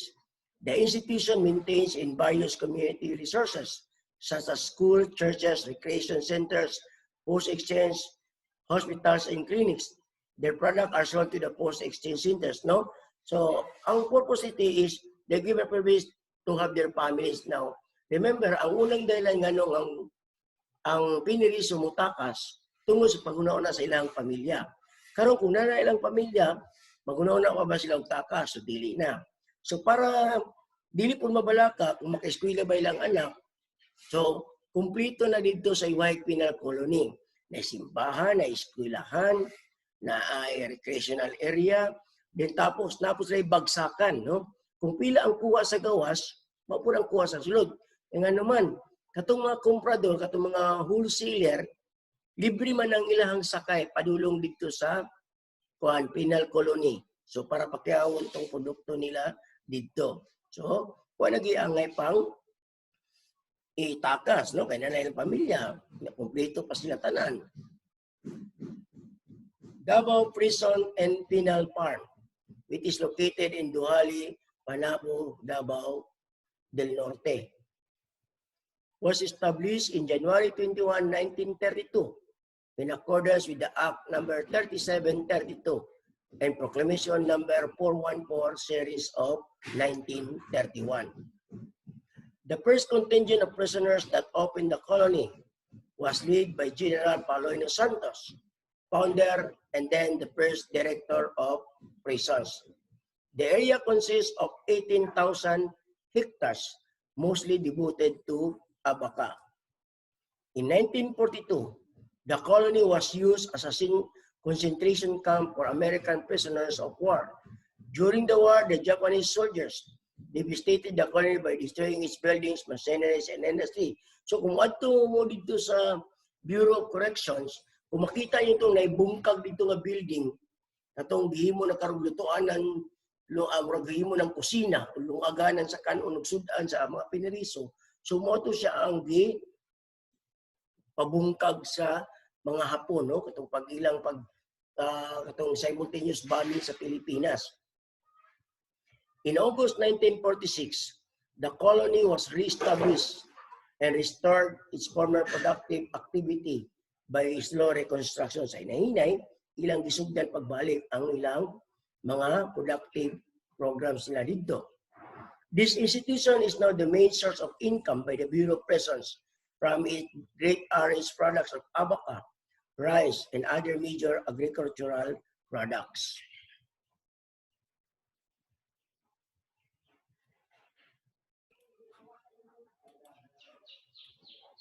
The Correctional Institutions for Women. In 1931, the Correctional Institutions for Women was established. It has an 18 hectares piece of land in Mandaluyong, Metro Manila, by the authority of Act number 3579, and this was passed on November 27, 1929. Now, by the virtue of Act number 3579 rather, when it was passed on November 27, 1929, 2 years after the correctional institutions was established. Prior to the establishment of these institutions, female inmates were confined first in the Bilibid prisons. So sadyang wala pa natukod ang prisuhan para sa mga babae, ang mga babae dito sa ginakulong sa prisuhan kung asa pod nakulong ang mga lalaki.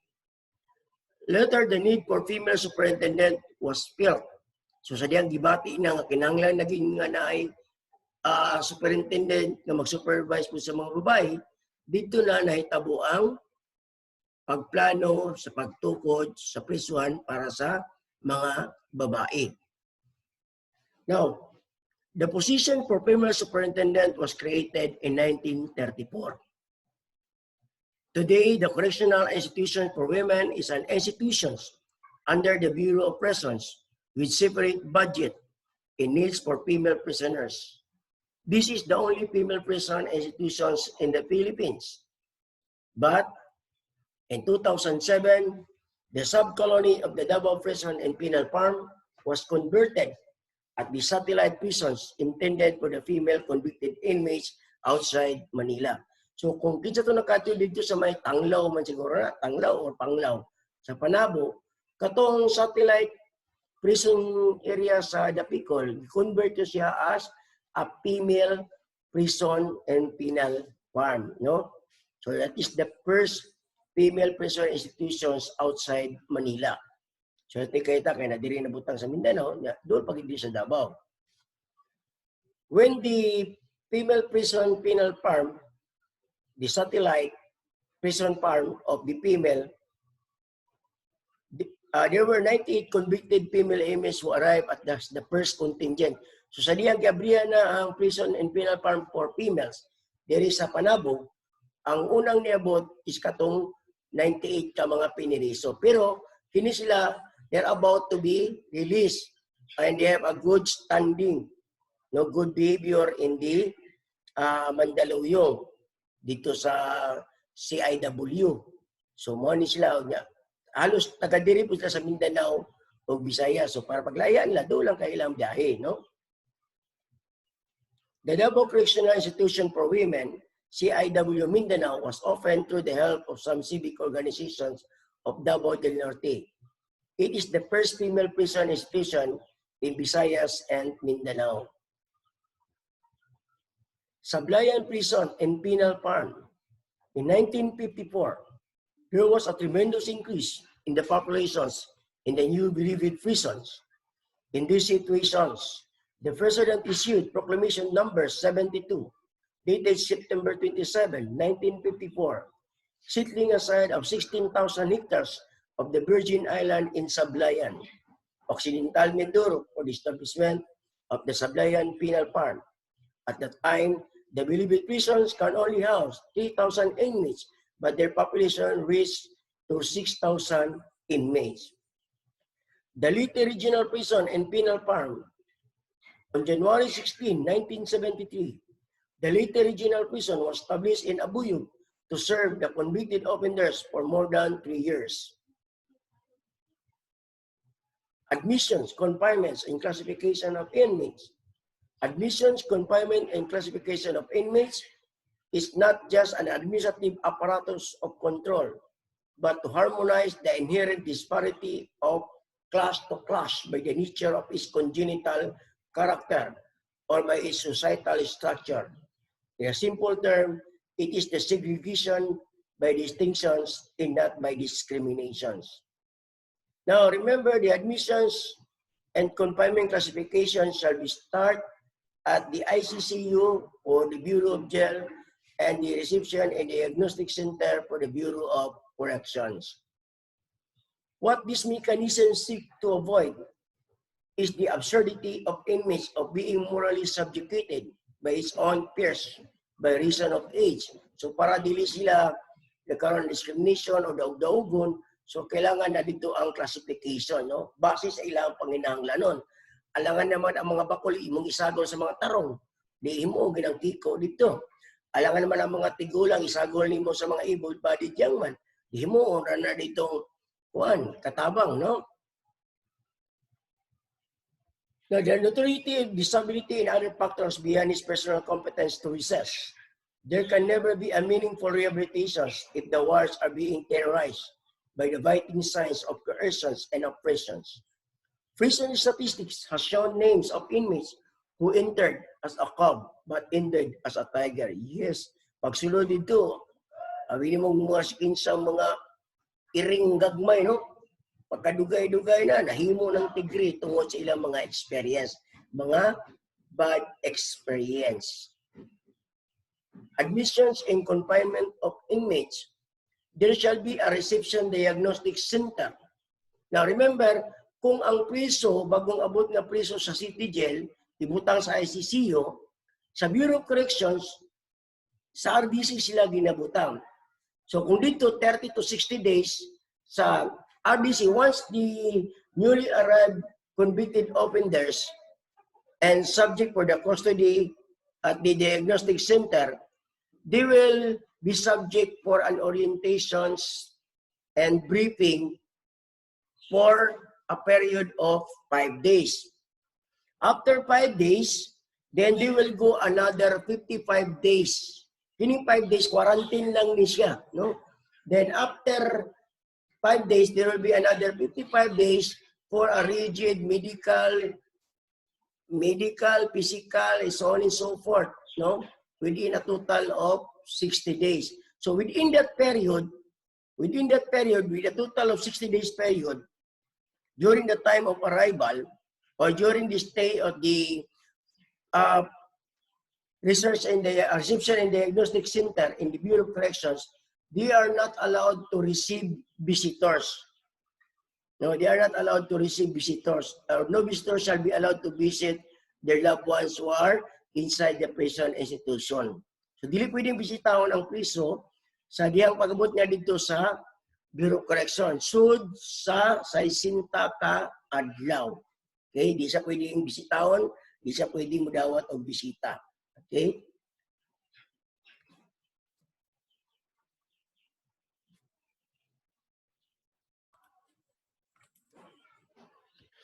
Given physical examinations to determine any physical illnesses or handicap or mental ailment, and to segregate those suspected of having an infectious or contagious disease.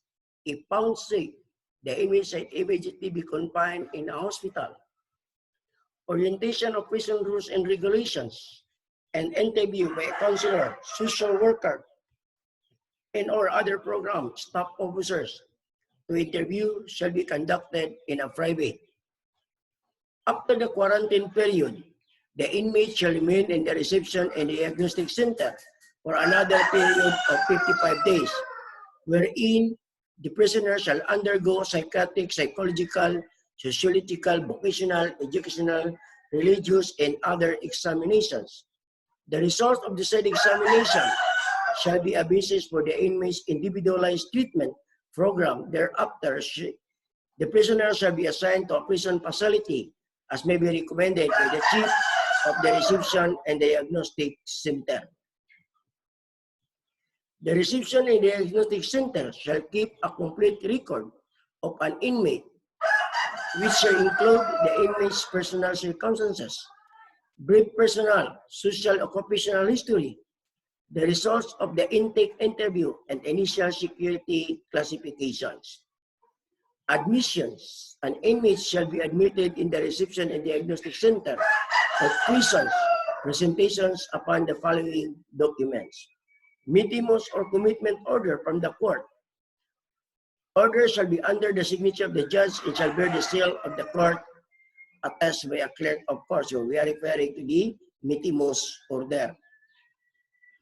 Information in court decisions of the case, certification of detentions, if any, certification that the case of the inmate is not on appeal.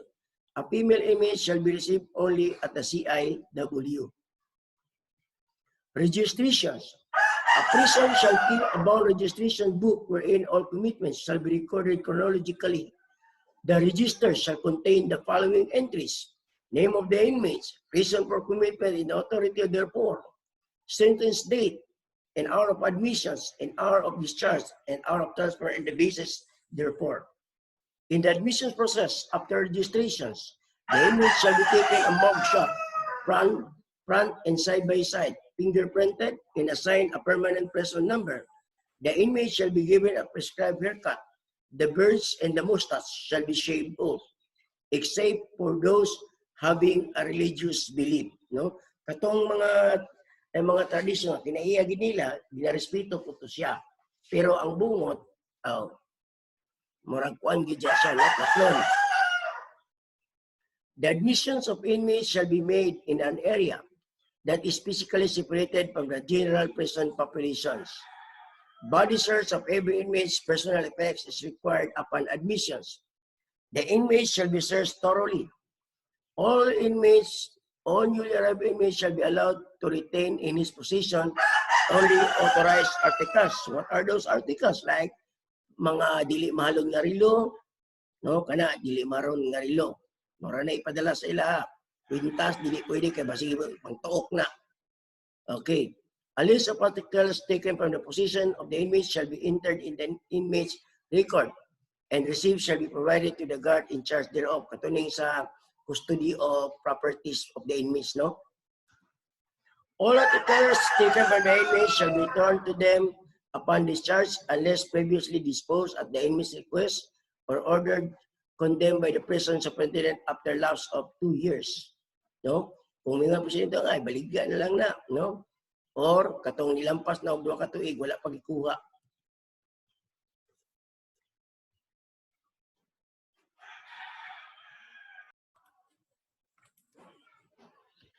Given physical examinations to determine any physical illnesses or handicap or mental ailment, and to segregate those suspected of having an infectious or contagious disease. If found sick, the inmate shall immediately be confined in a hospital. Orientation of prison rules and regulations, and interview by a counselor, social worker, and or other program staff officers to interview shall be conducted in a private. After the quarantine period, the inmate shall remain in the reception and diagnostic center for another period of 55 days, wherein the prisoner shall undergo psychiatric, psychological, sociological, vocational, educational, religious, and other examinations. The results of the said examination shall be a basis for the inmate's individualized treatment program. Thereafter, the prisoner shall be assigned to a prison facility as may be recommended by the chief of the reception and diagnostic center.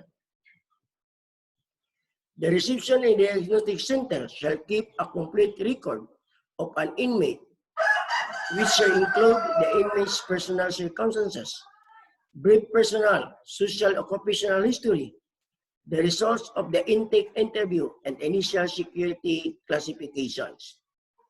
Admissions. An inmate shall be admitted in the reception and diagnostic center of prisons. Presentations upon the following documents: mitimus or commitment order from the court. Order shall be under the signature of the judge and shall bear the seal of the court attached by a clerk, of course. So we are referring to the mitimus order. Information in court decisions of the case.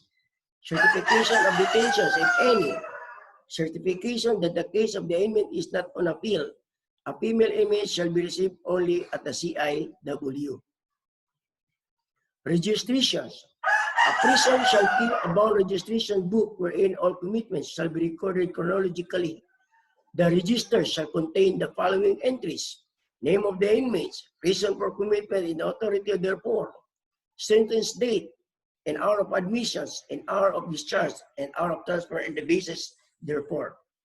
In the admissions process, after registrations, the inmate shall be taken a mugshot, front and side by side, fingerprinted, and assigned a permanent prison number. The inmate shall be given a prescribed haircut. The beards and the mustache shall be shaved off, except for those having a religious belief. No? Katong mga tradisyon, kinaiya nila, ginarespeto po to siya. Pero ang bungot, murag kuan gidya siya, natlon. The admissions of inmates shall be made in an area that is physically separated from the general prison populations. Body search of every inmate's personal effects is required upon admissions. The inmates shall be searched thoroughly. All newly arrived inmates shall be allowed to retain in his possession only authorized articles. What are those articles? Like mga dili mahalong nga rilo, no? Kana dili maron nga rilo. Mora na ipadala sa ila. Pintas, dili pwede kay basig pangtuok na. Okay. A list of articles taken from the possession of the inmates shall be entered in the inmate's record, and received shall be provided to the guard in charge thereof. Katuning sa custody of properties of the inmates, no? All articles taken by the inmates shall be returned to them upon discharge unless previously disposed at the inmate's request or ordered condemned by the prison superintendent after lapse of 2 years. No? Kung mga presidente ay baligya na lang na, no?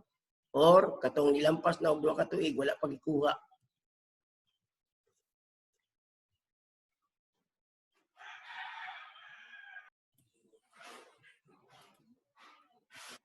Confiscation of contraband items. So, unsa man mga contraband items?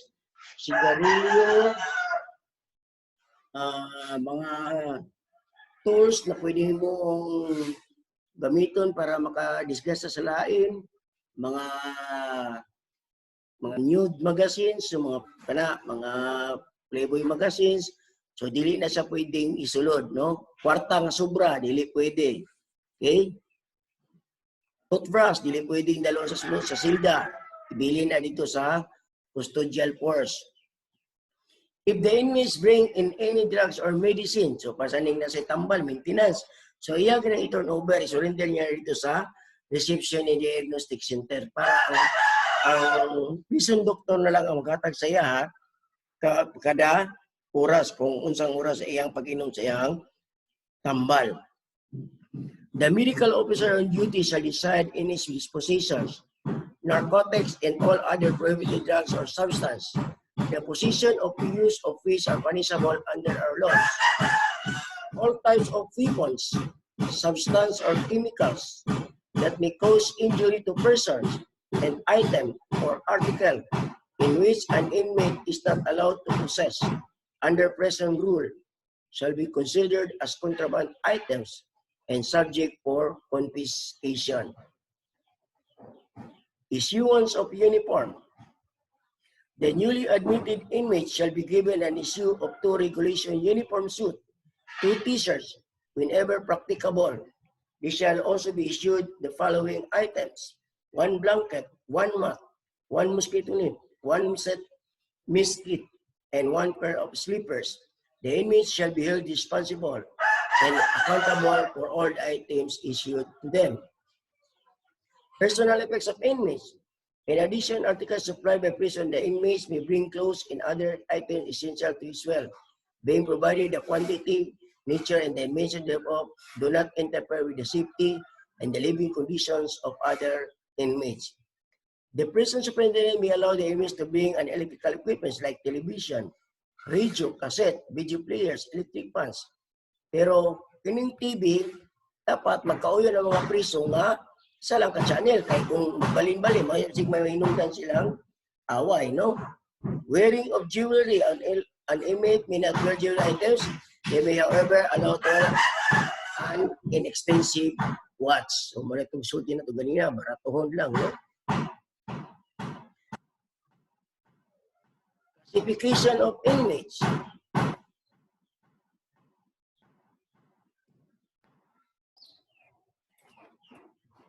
Classification of inmates. In every prison institution shall have the classification board, which shall classify inmates in accordance with the Correctional Operating Manual. The board shall be composed of the following: chairman. The chairman of the classification of inmates is the superintendent. Vice chairman, the chief reception and diagnostic center. Members, medical officer, chief education, chief agro-industry section. Secretary, the chief overseer. The inmates shall be classified as to security status and as to entitlement to prison privilege.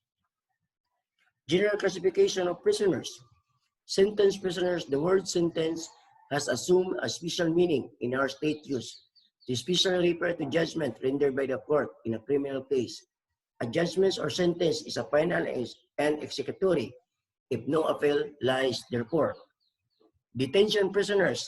Take note, ang detention prisoners sa Bureau of Prisons, those are prisoners who are convicted by the lower court, but their case is on appeal. So meaning, nakonbikto na ni sila more than 3 years, nakulong sa Bureau of Prisons, pero gitawag sila detention prisoners tungod, kaya ang ilang kaso, ila pahang gi-apila. Meaning, ang detainee dito sa Bureau of Prisons, katong mga kaso nga gi-apila.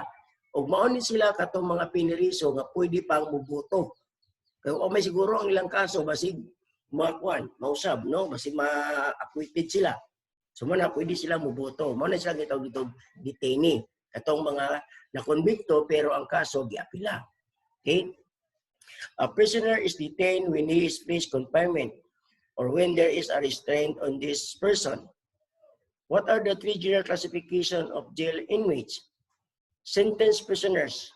Persons who are convicted by final judgment of the crime charged against them, but not more than 3 years. Detention prisoners. Persons who are detained for the violation of law and ordinance and have not yet been convicted. And the last, persons held for investigation or safekeeping. Gipailan pala kaso, pero wala pa nabasahan sa ilahang kaso. Classifications as to sentence. Municipal or jail prisoners. One who is sentenced to serve imprisonment from 1 day to 6 months. Keyword, municipal jail prisoners, offenders convicted of 1 day to 6 months. City jail prisoners, one who is sentenced to serve imprisonment from 1 day to 3 years. City jail, 1 day to 3 years. Provincial, 6 months and 1 day to 3 years. Municipal, 1 day to 6 months. City jail, 1 day to 3 years. Provincial, 6 months, 1 day to 3 years. National or insular prisoners, so mo na siya katong 3 years and above or a long-term sentence.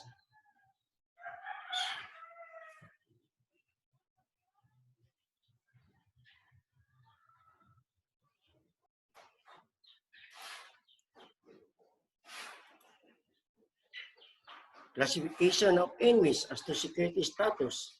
The inmates shall be assigned of the following security groups.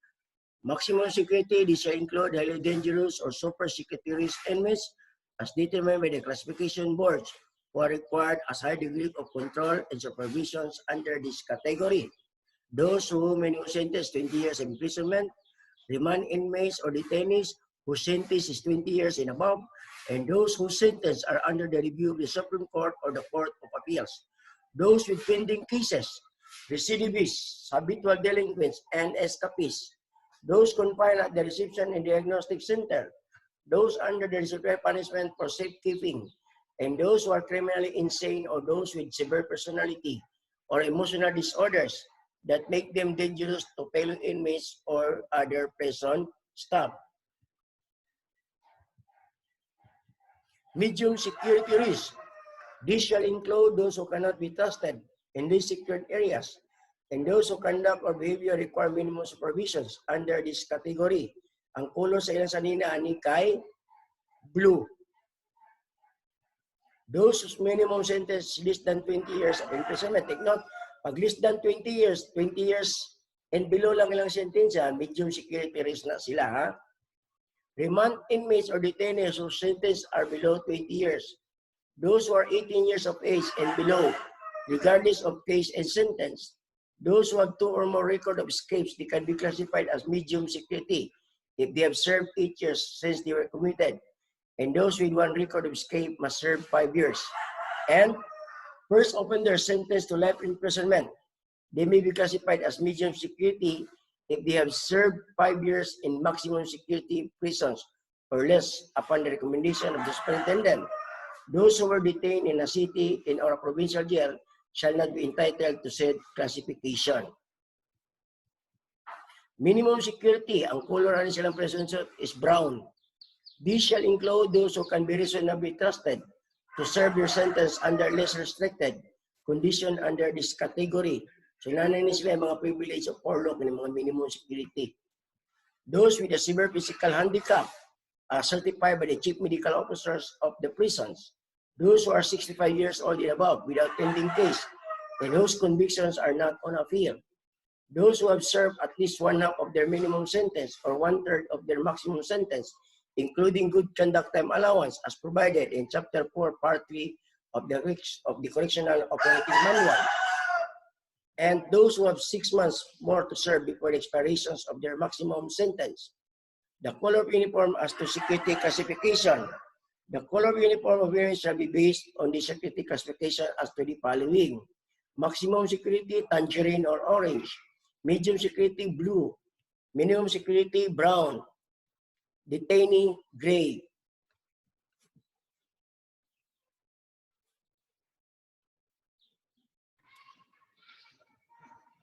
Okay, so now let's go to the third exam coverage. So for our subject. Now let's go to first with the GCTA. So when we say GCTA, it is a good conduct time allowance. So who is the authorized person to extend the good conduct time allowance to every deserving prisoners? So there is only one person who is authorized to extend, whether to grant or to deny the said privilege. in which is the prison director. Since the prison director is only the authorized person to grant, so meaning the only authorized person also to revoke or to suspend the granting of the GCT is no other than the prison director also. So kasi mananagatag, siya po na mukuha. Okay? So GCTA is a sentence reductions provisions afforded prisoners who should good behaviors during the time of serving sentence. So ang GCTA yatag na siya at the end of the year, no? So at the end of the following year or at the end of the month, the year. So diversification, it is one of the programs on what types of what we call this rehabilitation program to be extended to those prisoners, no? So diversification, it is an administrative device of correctional institutions of providing a varied and flexible types of physical plans for more effective control of the treatment programs of its diversified population. First is we have types of inmates. So first is we have the third class inmate. So when is a third class inmate who has either been previously committed for 3 or more times a sentenced inmate, except those in prison for non-payment of fine and those who have been reduced from a higher class, yung mga na-promote, no? Then we have the second class inmate. So second class inmate is a newly arrived inmate, an inmate demoted from first class inmate or promoted from third class inmate. Then we have the diversification and classification of inmates as to the entitlement of privilege in the confinement and accommodations of inmates. So diversification, again, it is an administrative device of correctional institutions of providing varied and flexible types of physical plans for the more effective control of the treatment programs of its diversified populations. So what is the principles of the diversification and classifications of inmates? The principle is that as soon as there is enough prisoners of a certain homogeneous type requiring specialized program of custody and treatments. So ano itong specialized program? For instance, a handicap or drug dependent or meron siyang skills talaga. So kailangan bigyan siya ng program which is necessary for his reformations, no? Now, this group should be separated in specialized institutions. The separations can be done through proper classifications. So, kailan mangyayari ang classifications? Mangyayari ang classifications once the offender is finally convicted by a court, which is the possible penalty is more than 6 years.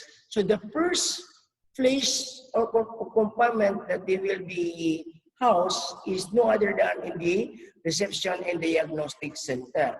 So after the battery of examinations, evaluations of the said prisoners, so that is the time that they will be classified according to their needs, no?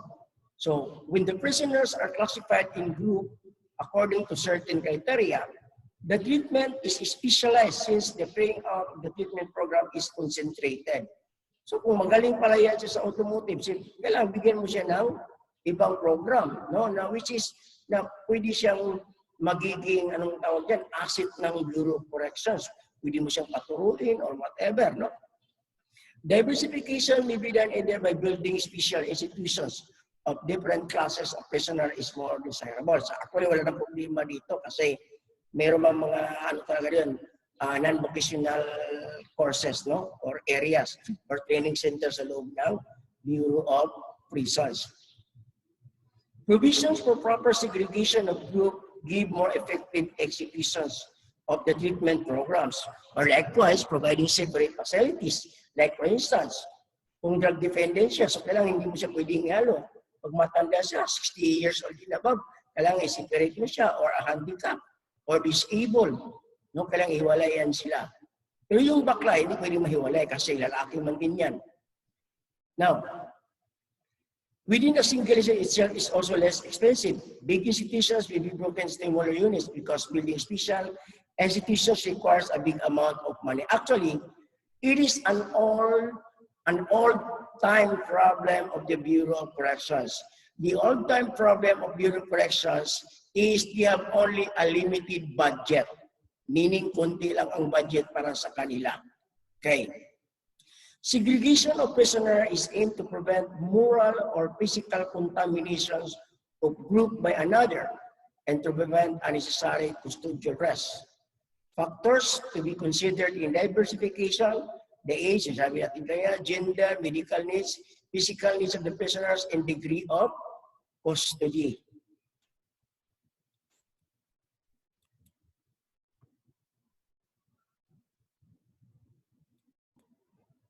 Okay, so now let's go to the classification of inmates as to entitlement of privilege. Inmates shall be classified as follows to determine the entitlement to prison privilege. So, for the detainees, so if you ask me, sir, who are those detainees in the prison institution or in the Bureau of Corrections? Now remember, yung tinatawag na detainee doon sa Bureau of Corrections, sila yung mga tao o yung mga nagkasala na nakonbikto na in which the imposed penalty is more than 6 years and then the file an appeal. So meaning yung kaso niya inapila. So meaning yung detainee na sa loob ng Bureau of Corrections na yung kaso nila inaapila, sila yung tinatawag na detainee. Dahil detainee sila doon, their rights to vote is always be respect. No? So pwede pa na silang mubuto. Bisag nakulong na sila, nasintensya na sila 12 anyos katuig tungod kay ang ilang sintensya, ilang giapila, dahil inapila nila yung kanilang kaso, so meron pa silang karapatang bumuto. Pero doon lang sila sa loob ng Bureau of Corrections bumuto. So lahat ng detainee na hindi pa nakumbikto, kahit nasa jail pa yan siya, o nasa Bureau of Corrections, pwede pa silang bumuto. Kasi hindi pa klaro kung talagang nagkasala sila. Okay. So naintindihan natin kung sino yung detainee. And remember, the color of the prison suit of the detainee, as we go back in our previous discussion, is the color gray. No, in fact, no? Okay. Then we have the third class inmates. One who has either been previously committed for 3 or more times as a sentenced inmate, except those in prison of 10 period. Na-explain natin ito kanina, no? Okay. Now, who are the colonists? Now, the colonists, these are the prisoners who have given an entitled of privilege. Once you become a colonist, did you say if you're convicted for reclusion perpetua, so that is 40 years. So it will be automatically commuted into 30 years. Kunyari, 40 years. 40 years yan. So magiging 30 years na lang yan siya. Kasi nga, meron nilang commutations. Okay? Commutation is the reducing or modifications of a sentence imposed. No? That is part of the program to lessen the number of years of sentence to be served by the prisoners. Okay? So, who will declare that the prisoner is a colonist? The one who will declare that the prisoner is a colonist is no other than the classification board, at the same time, the prison director. So, siya gid ang mag-declare na, okay, colonist na yan, approved. Okay. So, who are the colonists? One who passed as the first class inmates and has served 1 year immediately preceding the completion of the period specified in the following qualifications, and have served imprisonment with good conduct for equivalent to 1/5. So, kung saan man ang 1/5, imo na siyang i-multiply. 20 years times 1/5, pila ba ang 1/5 sa kuwan? Kung 5, kung 20, so upat, no? So upat, or 2.5, murag, ang tunga is 10, 5, ang tunga is 10, then 5, so mga 1 kapin po di ay, no? Of the maximum term of his prison sentence or 7 years in the case of life sentence.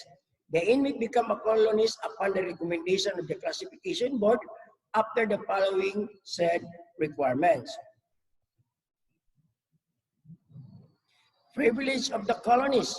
Colonies shall have the following privilege. Credit of additional good conduct time allowance of 5 days for each calendar month. So, once a prisoner become a colonist, he will be given an additional deductions of sentence of 5 days per calendar month. Pero mahatag niya siya at the end of the year na, no? Of the following year na sa ihatag. So, aside pa niya sa iyang regular nga GCTA, naman sa regular nga GCTA. So, while the retained said classification aside from the regular GCTA authorized under the Article 7 of the Revised Penal Code. Now, meron tayong sinasabi dito. This privilege was already amended by Republic Act 10592. So, the amendment na sa 10592. That is the new, that is the new law on the giving of good conduct. When in fact, it has become a very sensationalized when one of the prisoners in the person of former Mayor Sanchez, when he was about to be released by the virtue of possible pardon, no? Or yes, no? Kasi bumaba na yung sentensya niya. Dahil nga meron siyang GCTA. So, nagkaroon ngayon ng voice of the other sectors na bakit siya, when in fact yung kaso niya is statutory rape. And when in fact that is a double life sentence. No?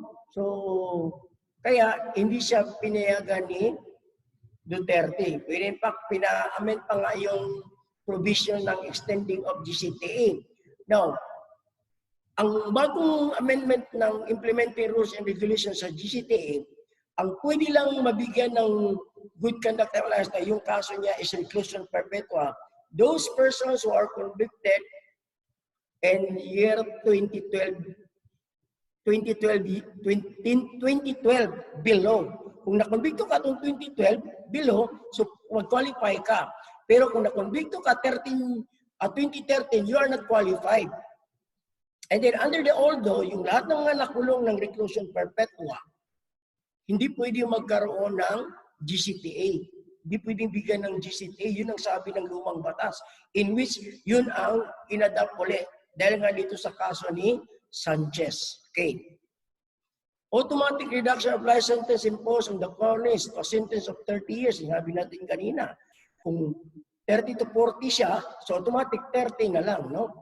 Subject to the approval of the prison director who have their wife and children and or the woman they desires to marry. Live with them in the prisons and penal farm. So, actually, nasa mo nasa, di ba pwede mo ba niya asawa sa susunod lang. Actually, nasa lang privilege na kung okay kayo siya, remember, one of the main reasons why prisoners plan to escape or they want to escape in prisons because of longingness tungod sa ilang kamingaw, kahidlaw sa ilang pamilya. So kung nanay ang pamilya, sa pamatason niya mong takas, so wala na, di ba? So nanay programa ang Bureau of Correction na murag tagaan na siya ang iyang pamilya, kung gusto din mo dito, o yun sila, then they will be provided a portion of lot. O libre na tanan dito, no? Libre. Pero dili ito ila, murag ipagamit lang sa Bureau of Correction sila, samtang nagapaabot kung kano sa makagawas ang ilang pinalangga nga bana nga nakulong in town. Okay. The family may avail of all prison facilities such as hospital, church, and school. All of the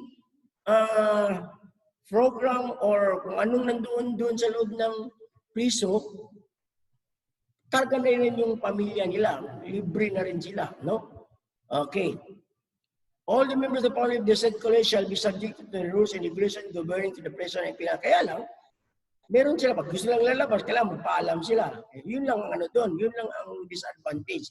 Kaya hindi sila pwede makalabas-labas na basta-basta, no? Kailangan magpaalam sila. Okay.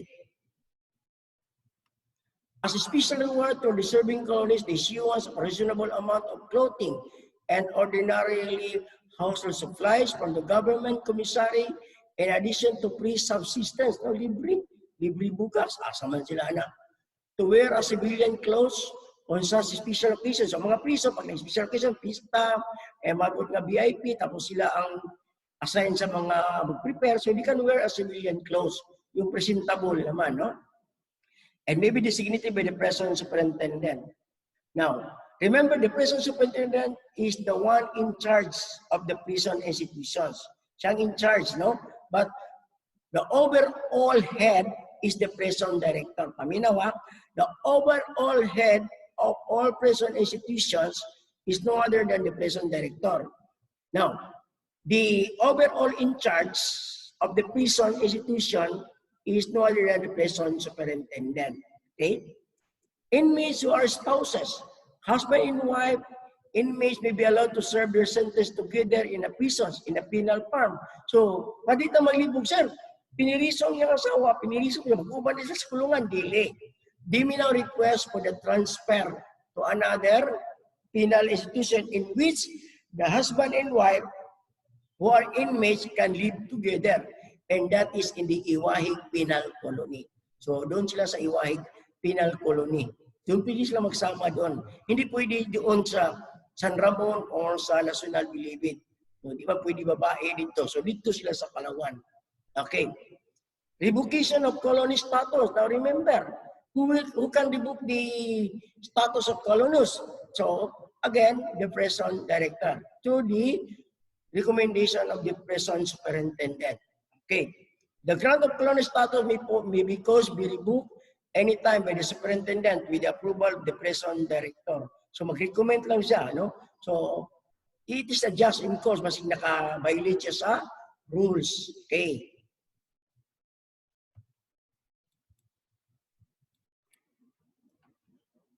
Confinement and accommodations of inmate.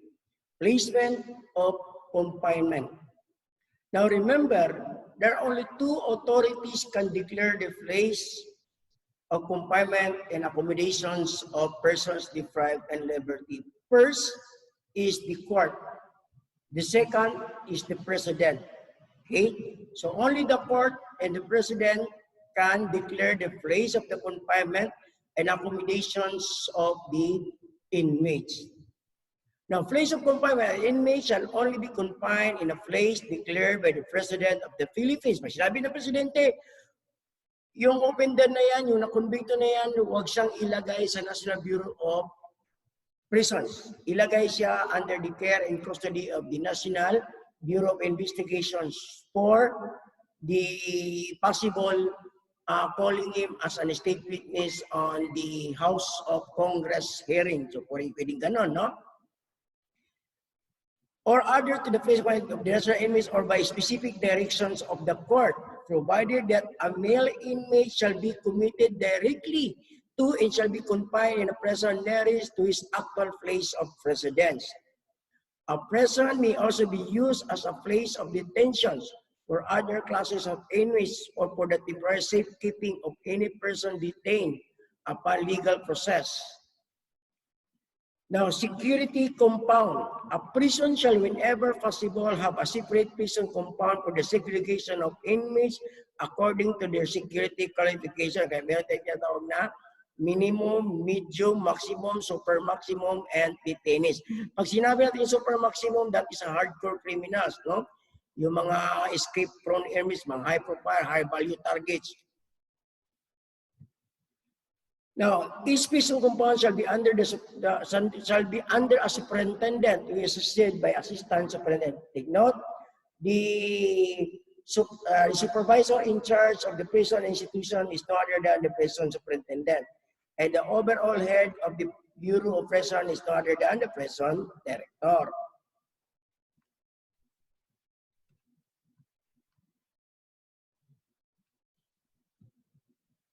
Separate facilities. Where facilities permit, there shall be a separate dormitories to house inmates under the following categories. So, wala nga tayong ganito kasi as based on the international agreement for the treatment of offenders, dapat dormitory type ang kanilang kulungan. No? Sabi nga natin kanina, budget ang problema. Finally, sentence inmate, death convict, dapat separate yung ano nila, no? Inmates who by reason of their criminal record are likely to exercise a passive influence to other inmates. Detainees, youth offenders, or those below 18 years of age. So ngayon, wala naman ito. Then first-time offender, habitual delinquents, yung palagi na lang nagka-violate or tumatakas. Infirm, no? Infirm aged, yung mga matatanda na medyo mahihina na. Invalids, yung mga disabled, and other finally convicted inmates whose physical conditions seriously impair their mobility. Those suffering from mental disorder, this is subject for the evaluations of the prison medical officer, no? So para mailipat sila sa ibang institutions. Or abnormality, including sexual deviates, no? Itong mga manyak. Female offenders, severity talaga yan. Drug dependents, foreign nationals, and members of cultural minorities. So wala, halo-halo sila dyan, no? Now, prison accommodation standard. All accommodations for the use of all inmates shall meet the requirements of sanitation and hygiene, with emphasis on adequate ventilation, living space, and lighting conditions. Bathrooms and washing areas shall be provided in every prison facility. All areas regularly used by inmates shall be properly maintained and kept clean at all times. So yung mga prison tatrabaho nito. Beds and clothing shall be neatly made up in uniform manner at all times. Uy! Building as occupied by inmates must be disinfected at least once a month. Ambot lang, natuman ba kanino? Youth camps. The Bureau of Prisons shall maintain agriculture and forestry camps wherein the youth offenders may serve their sentence in exchange of the confinement and prison. So dapat nagida youth camps to para sa mga 18 years old but not less than 16 years of age, no, kanang mga serious offenses, no, dapat ibutang sila diri. So but the problem is because of the existing law that give protections to the children in conflict with the law. Now, transfer of inmate. The transfer of an inmate may be transferred by the prison director upon the recommendation of the superintendent concerned to another prison facility to bring the said inmate closer to family to as part of this rehabilitation program. Let you say, colonist na ang prison, no? Di tapos, taga Mindanao siya. So, asa man ang duol na prison sa Mindanao? So, naragid din sa Region 11, no? Nasa Dapicol. So kung taga Cotabato siya, so dili kayo gasto. Kung ato siya Manila, gasto kayo. Samantala kung Davao Cotabato lang, so medyo dili kayo dako gasto og transportations, di ba? So mas dudo siya sa iyang pamilya. Transfer of an insane inmate, no? They remember the inmate cannot be immediately transferred even if they are suffering of mental illnesses. It must be examined first and evaluate by the prison medical officer, but with the approval of the prison director. Transfer of an inmate to a stockage of the Armed Forces of the Philippines. So, kinsa man po yung mga piso nga i-transfer sa Armed Forces of the Philippines, katong sila na police, naman sila dito, no? The confinement of an inmate may be transferred to an AP stockage provided that the inmate is certified a minimum security arrest and does not belong to any of the following categories: inmate serving a life term or sentence to death, inmate with previous records of escape, recidivists, inmate serving a crime involving moral turpitude, and the next is a female inmate. So sila lang ang pwede dito, no?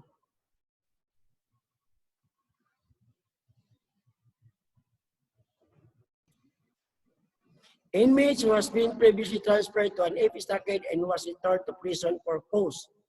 Inmate is more than 50 years of age so can no longer perform manual work. So mani siya katong mga priso nga dili na pwedeng i-transfer sa AP kay dati na sila nabutang dito, tapos ni takas or di balin sila o katong mga 50 years old kay di man maka-perform of mandatory prison labor work. Inmate who is a permanent resident of a place within a radius of 100 kilometers from the AFP stockage or wherein he is being transferred, or inmate with a pending case or he is a witness of any pending criminal. Take note, ang pinag-usapan natin ngayon, who are those prisoners are not qualified to be transferred to the AFP stockage. Sa kanina, ito mag-qualify ito. Transfer of inmates not eligible to be a colonist to a prison and penal farm upon the recommendation of the classification board. Now take note, the main purpose of the classification of the prisoners is to identify their basic needs or what type of programs that will be given to every prisoner based on their needs and their capacity. That is the very purpose of the classifying the inmates. Now, the classifications of prisoners shall be started during the time that they are confined in the inmates counseling and classification unit for the BGMP and for the reception and diagnostic center for the Bureau of Corrections. So dito magsugod ang classification sa prisoners. Kung sa BGMP, sa ICCU. Kung sa Bureau of Corrections, sa RBC, magsugod ang classifications. Okay? Now let's continue. Physically and psychologically fit to observe the rehabilitative program in the colony, and that such assignment is therapeutically indicated.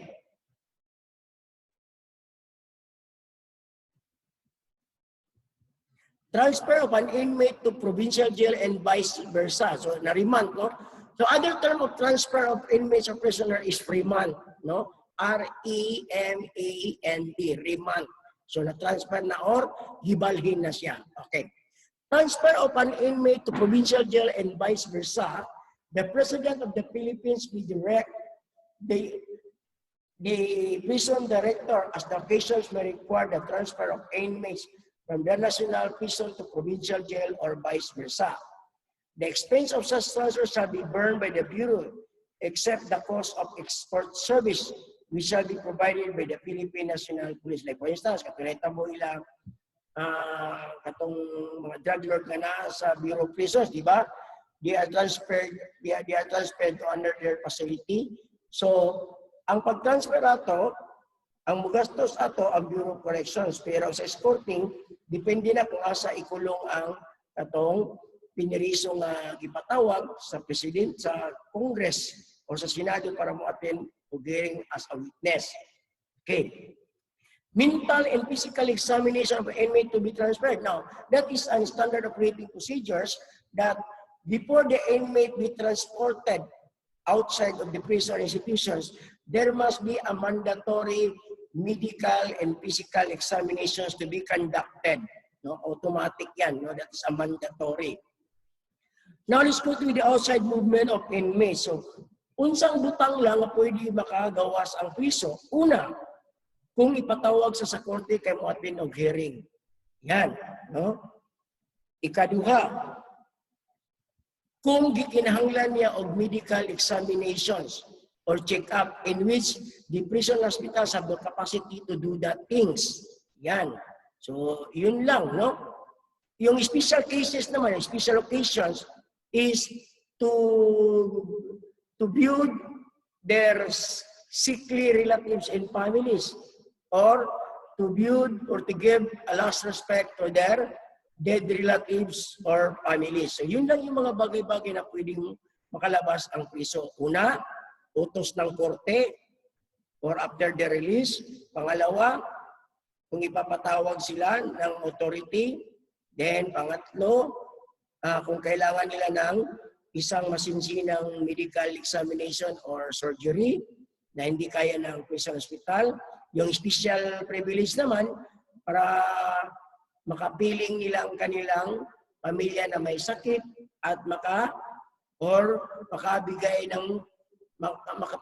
ng huling paggalang sa kanilang namayapang pamilya. So yun lang yung pwedeng makalabas ang ating mga prison. Movement of inmate outside confinement facility.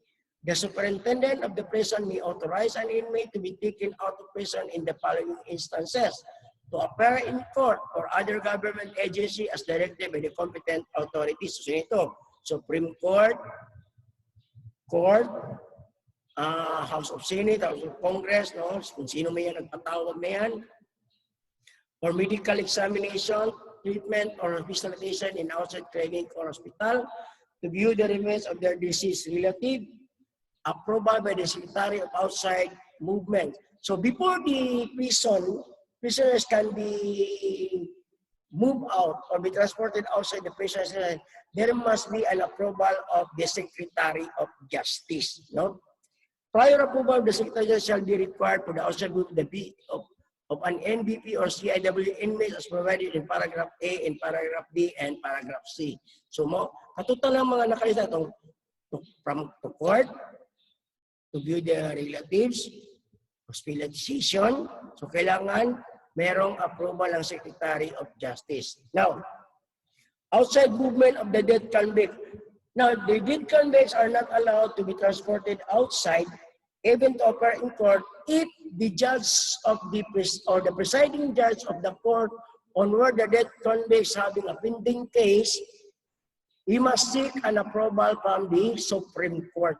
No, kailangan yung presiding judge ng korte na ipatawag doon sa dead convict na mag-apply sa korte, kailangan magkuha siya ng clearance from the Supreme Court na pwedeng payagan yung priso na kanyang pinapatawag. Okay. Outside movement of the dead convict. A dead convict shall not be allowed to leave his place of confinement except for the urgent treatment or diagnosis of a life-threatening or serious illness. No? So, nyari, nadunggaban siya, seryoso, di siya pwedeng ma-operan sa sulod. So, dalon siya dito sa prisuhan. So, kailangan, after that, kailangan magawa ng report and then they must notify the prison director and the Secretary of Justice. Basis of court appearance, sabi natin kanina, the court appearance of inmates shall be based on subpoena issued by the court as endorsed by the director. So, kailangan may subpoena, no? Court appearance of life termer or death convict. So, manitong kusod ako ngayon, hindi siya pwedeng pagawas. So, kinanglan kung patinong dito sa korte, niya tapos life termer siya or death convict siya, so, kailangan katong judge dito nga nasa ng korte, nga mga yun o clearance or authorization from the Supreme Court. Okay.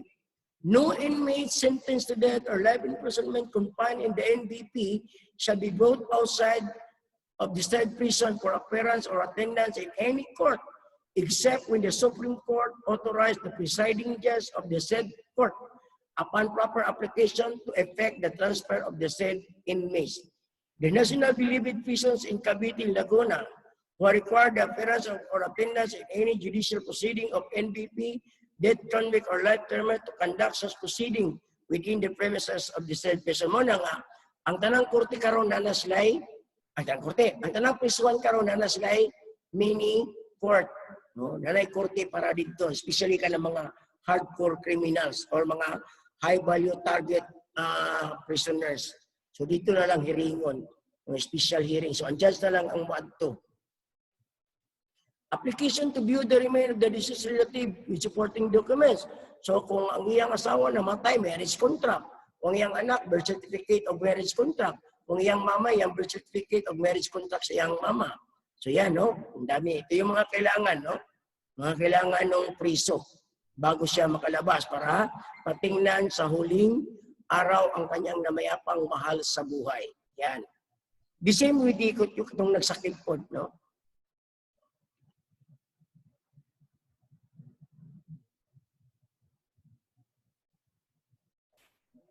Okay, so kano siya mag-file ng application para makatanaw sa iyang ni pahulay ng pamilya or minahal sa kinabuhi. So, every prisoners before they can enjoy the privilege to view or to visit their sickly relatives or friends, they must request 2 days before the enjoyment of the said privilege. So, pag-visit nila sa kuha nga, ikaw gipay-balo nga imuhang a live-in partner, namatay na niya, ilubong siya karong ani-ani. So, kailangan 2 days before, makasulat maka directly to the prison superintendent to give you a privilege to allow to visit the remains of your relatives or friends or your by fiction wife or your live-in partner. Okay? So, 2 days before. Now, what is the duration of the privilege? The duration of the privilege should be limited only up to 3 hours lang gina siya. Bisag sa Bureau of Jail, 3 hours lang po, no? Okay, so tagaan siya 3 ka oras. 3 ka oras na maka bisita, no? After that, uli na siya sa prisuhan. Okay. The inmates may be allowed more or less 3 hours to view the deceased relatives in the place where the remaining is in state, but shall not be allowed to pass any other place in transit or to join funeral parties. So kinanglan ang ilang biyahe, diretso-diretso dili na mag-agi-agi pa, no? So you should not grant the request of the prisoners na moagi pa og Jollibee kay mapalit og pagkaon na pasalubong sa iyang parente, no? Dili pwede na. Do not allow that request. No request of the prisoners who are transit or in mobile be granted. Okay. Distance of travel. The privilege may be enjoyed only if the deceased relative is in place within a radius of 30 kilometers. But if the distance is more than 30 kilometers, so the prisoner shall be given also privilege to visit, provided that the safety and security of the court or the parties may be cleared, no? And then, kung more than 30 siya, kinanglan, makabalik dayon ang prison within the same day. So within the same day. Now, on the event, 30 kilometers, more than 30 kilometers reduce siya, pero delikado na magbiyahe og hapon kay base sa Ambos kay ang lugar is delikado. Di naman siya nga serious threat siya, pero may posibilidad, no? So ang buhaton ana sa escort kay more than 30 kilometers pa niya, instead nga muli sila, nya delikado na magbiyahe og hapon kay base madisgrasya sila or whatever. So kinanglan ang escort, ang priso ilang i-turn over for safekeeping to the nearest police station. No, ilang ipa-safekeeping sa nearest police station, and then ilang pabuhatan og certification, no, na gi-receive nila ang piniriso, so that whatever may happen to the prisoners, so they have no responsibility. So dili sila ang last touch. Okay? So dili po sila dapat mga tulog sa hotel, no? Kung mga tulog mo sila sa hotel, dapat ang priso ilang ibutang sa police stations. Kung wala police station pero naidool nga municipal jail, so dito nila safekeeping ang piniriso. If there is no nearest police station on that place, so maybe the request to travel, which is the distance is more than 50 kilometers, and there is a little bit chances to return on the same day, so murag ang prison director prison superintendent dili niya grant ang request to view the remains kay tungod sa security reason. Okay.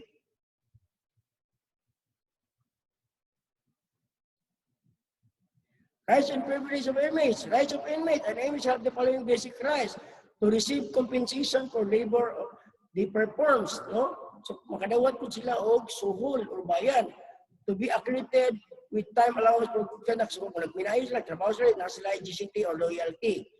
To send and receive bill matters, that is not a privilege, but that is a right, no? To practice their religion, observe their faith, that is a right.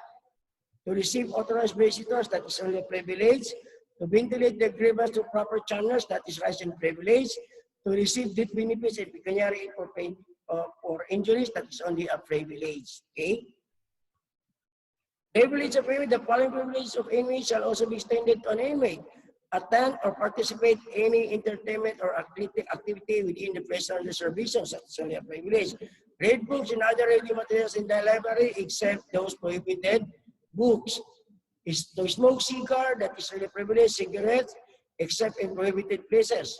Participate in civic, religious, and other activities authorized by prison authorities, and to receive gifts and prepared food from visitors subject for inspection.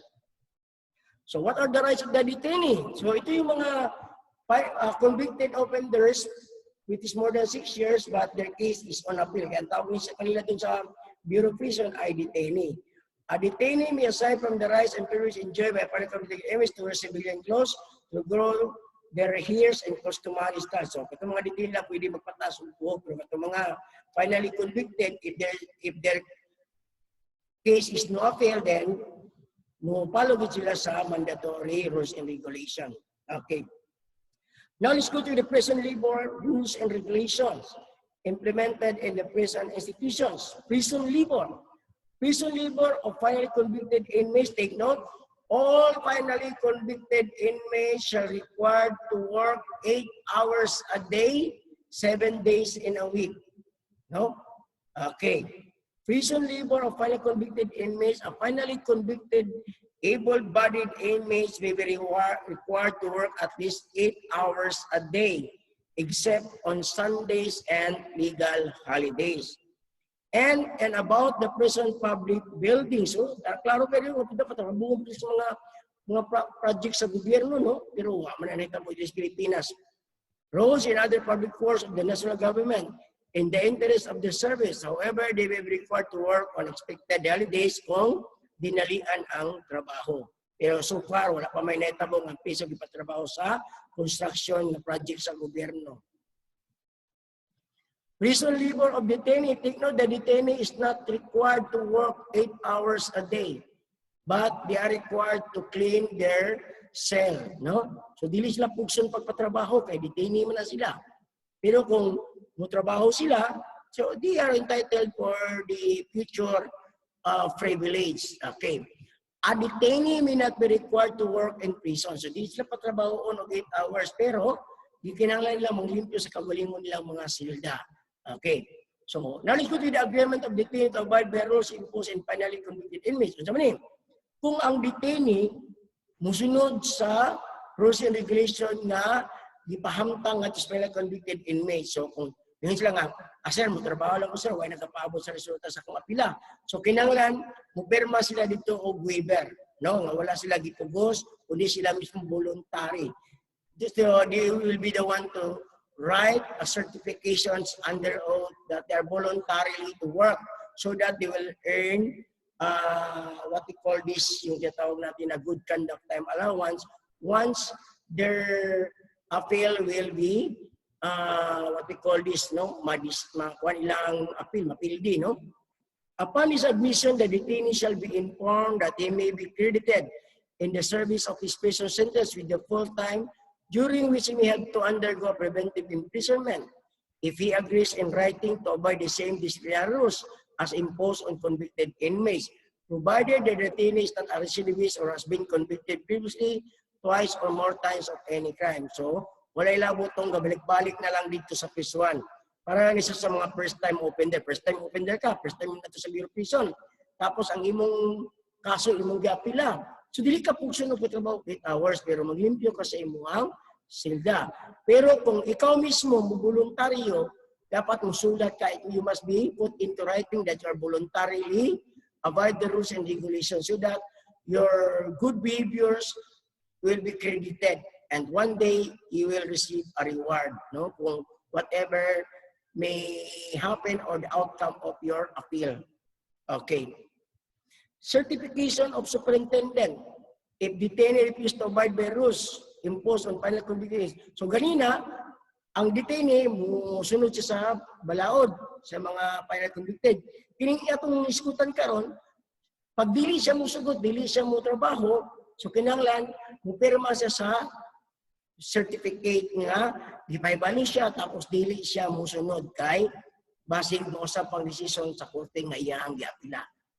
Okay. If the detainee does not agree to abide the same disciplinary rules as finally convicted inmates, the superintendent shall issue a certification under oath to the effect that the detainee was apprised of his right to be credited in the service of his prison sentence with the full time during which he may have undergone preventive imprisonment, and that the inmate refused to abide by the rules as imposed to finally convicted inmates. No? Pag di siya mo trabaho, di siya mo tuman sa mga rules nga gipahamtang sa mga finally convicted, so na po certification nga iyang perma nga he is refused to abide or follow the rules as imposed to finally convicted inmates.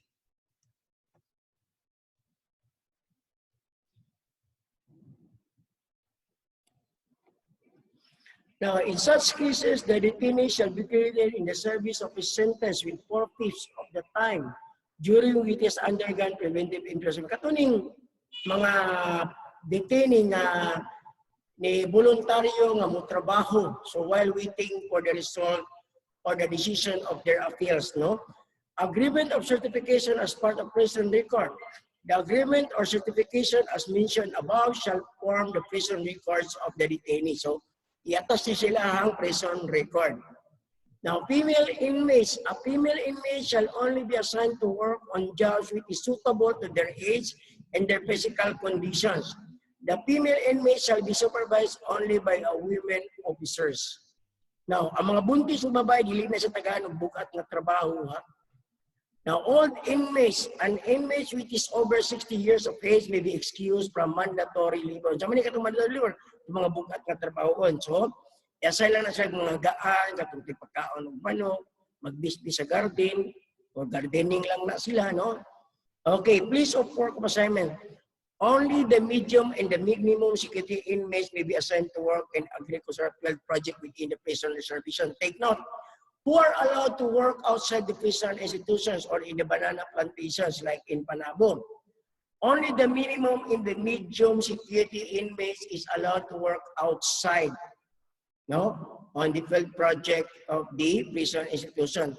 For those maximum security inmates, they are not allowed to work outside. They will be given a work assignment inside the prison institutions. Okay. So, again, ang pwede lang mo trabaho sa gawas, pasanang sa banana plantation sa Panabo, ang katulang minimum of medium security inmates. Katong mga maximum, dili sila pwede mga kagawas or makatrabaho sa banana plantation, pero tagaan sila og work assignment sa sulod sa ilahang sa security compound. Okay.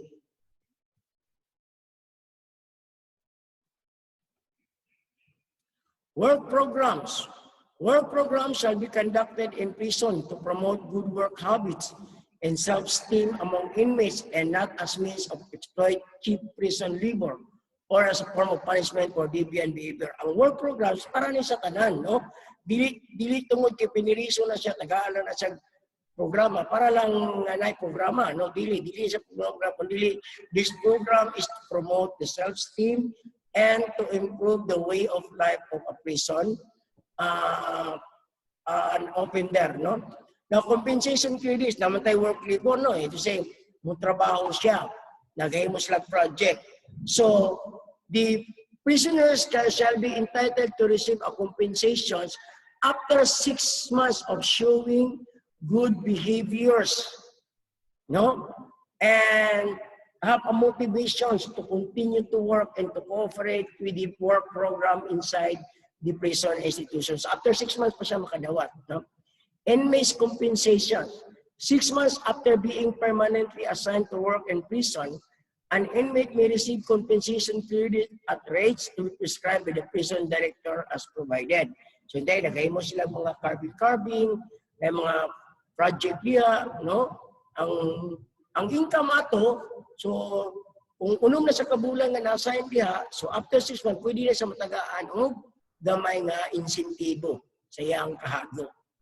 Then, he maintains good conduct and then tagapagin siya og GCT, no, by showing good performance. He shows interest and definite degree of progress in the particular work assigned to him. So, mga requirements, no?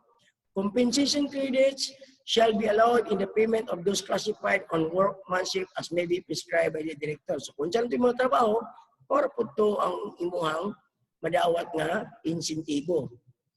Keeping of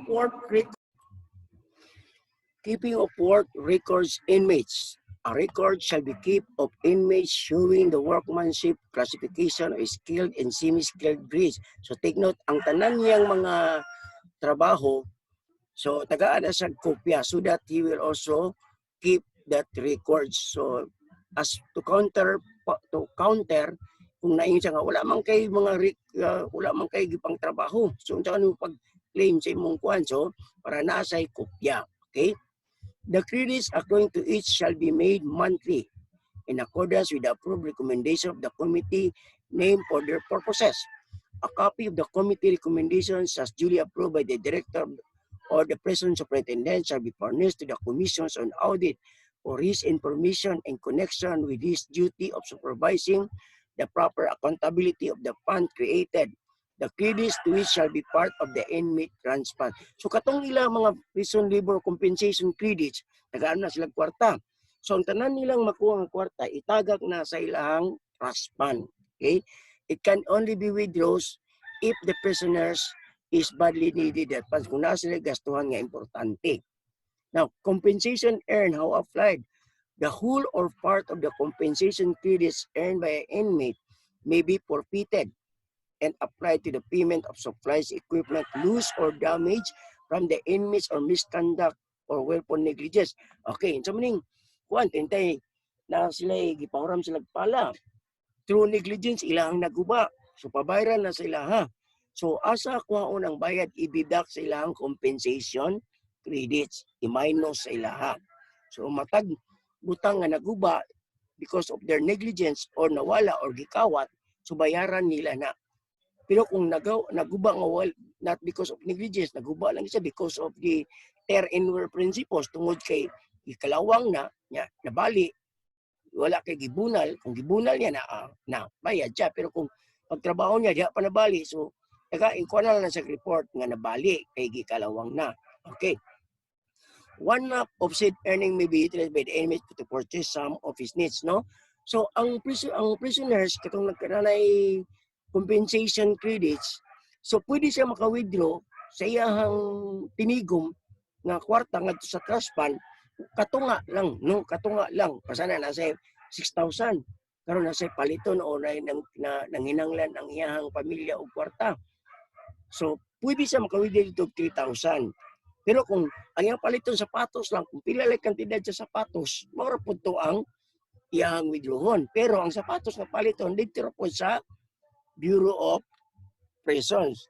Naman na sila pambansang sapatos ng prison. Katong Robertson or Supra, mao man na ang sapatos dito. O kung palit sila butas, o di, dito, kung pila kantidad sa butas, mura po din lang pwedeng i-withdraw. So there must dili sila tagag kwarta kung dili tagaan lang sila og katong bitang voucher. So tagaan sila kopya sa voucher, nya katong isa ka voucher mo to lang ihatag dito sa cooperative nga tindahan dito sa Bureau of Prisons. So ila kinala nila tong tigumon katong voucher kay kuan man tong maro tigil tawag nila og kanang kung sa nanarbaho pata murag unsay tawag anak kanang nagkas advance. Okay, so murag kas advance ba. So mo na siya.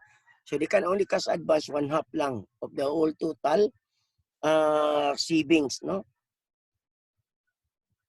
In exceptional cases, however, upon satisfactorily showing of a necessity for withdrawal, the director or the superintendent may authorize the disbursement or a part of the amount retained. Pintay na yung mga exceptional cases. Ya, tapos, pasanang adi na lang pabayaran sa iya. So, pwede na po di-reimburse ay ibalik sa iya.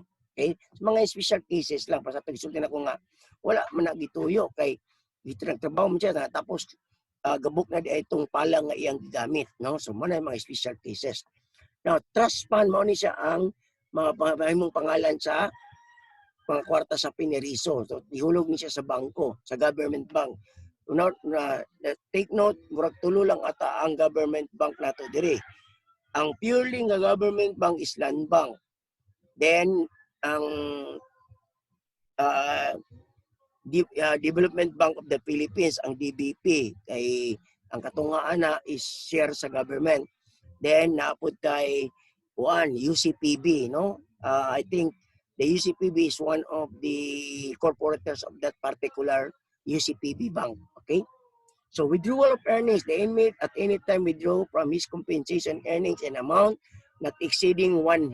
So, kinahanglan di mo sobra sa katunga of his total earning. However, in case of urgent need and at the discretion of the superintendent, the whole of his earning may be withdrawn. Sa manin, dapat kinahanglan kay na emergency, kinahanglan mabayaran dahil ng hospital bill sa iyang pamilya. Kung dili, madungagan. So, pwede na niya na i-withdraw tanan. Pero, kinahanglan maghimo siya og request. It must be written and then with supporting document na nganong kinahanglan niyang i-withdraw tanan. Di ba pwede nga i-withdraw lang kasi sa iyang gusto. Dili, no? In a case-to-case basis ang total withdraw sa iyang earnings. No? Kanang mga emergency purposes lang. So, nasa lang karon sila ang iyang pamilya, gipindan nila iyang yuta niya. Ang titulo may gimong collateral. Tapos kulang ang kwarta nga ilukat. Kaya kung dili nila malukat, ma-forfeit ang ilang yuta.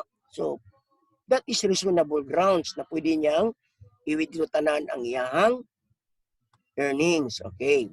Payment of trust deposit amount to release inmate. So makuha lang niya tanan ang iyang pundo kung siya makalaya na, no?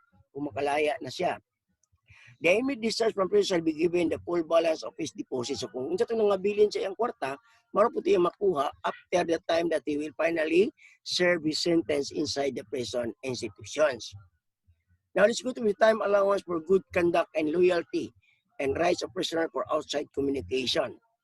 Time allowance for good conduct and loyalty. Take note, the only authorized persons can grant the GCTA is no other than the prison director through the recommendation made by the prison superintendent.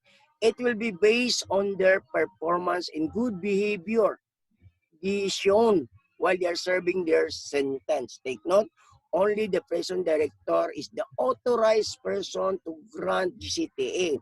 Since the prison director is the one who grant, only the prison director also will be the one to revoke the said privilege extended to the deserving prisoners. Okay, so mag-recommend na ang prison superintendent. Okay. Who may grant good conduct time allowance? The director may grant GCTA to an inmate who displays behavior and who has no record of breach of discipline. So, may breach of discipline? Wala sila nila gisupak ang mga rules and regulation as imposed on the finally convicted inmate while serving their sentence inside the prison institutions. Now, the effect of the GCTA, the good conduct or behavior of inmates shall entitle him to the following deductions of prisons from the period of his sentence. Although sa itong karaang balaod, paminawan ninyo ha, so maning itong karaang balaod sa GCTA under sa Article 29 ata sa Revised Penal Code or 292, I don't know, no? Mag-gawas man na dire. During the first 2 years of his imprisonment, he shall be allowed a deduction of 5 days for each month of good behavior. So although the first 2 years of the prisoners, he is entitled or she is entitled for a 5 days deductions of each month of good behavior. So samanin siya sa daang balaod, pero it was already amended by RA 10592. Unya makita nato diri ato nang ikumpara ha. Timanan ninyo, ang sa old laws is 5, 8, 10, 15, no? Murag ana 5, 8, 10, 15. Okay. For the first 2 years sa old law, 5 days lang ang ihatag sa piniriso nga nagpakita og maayong gawi dito sa sulod sa prisyon. Matag bulan sa usa ka tuig. During the 3rd or 5th years inclusive of his imprisonment, he shall be allowed a deduction of 8 days for each month of good behavior. So, padayon siya pakita og maayong gawi, no? Nabot og ikatulong tuig hantud sa ikalimang tuig. So, most of nang iyahang GCT mahimo ng 8 kaadlaw matag bulan sa usa ka tuig. Okay. During the following years of the 10th year, so pag-abot sa 10 year, sa 10 anyos niya nga pagpanerbisyo sa iyang sentensya, na tapos padayon gyapon siya pakita. So, ang 8 mahimo ng 10. So, nagasaka ang iyang GCTA, no? And during the 11th and successive, pag-abot niya 11 hangtod pila pa nakatuig, mahimo na siyang 15 kada tuig, 11. Pagka 12, 13, 15 days lang each month. So that is for the old laws.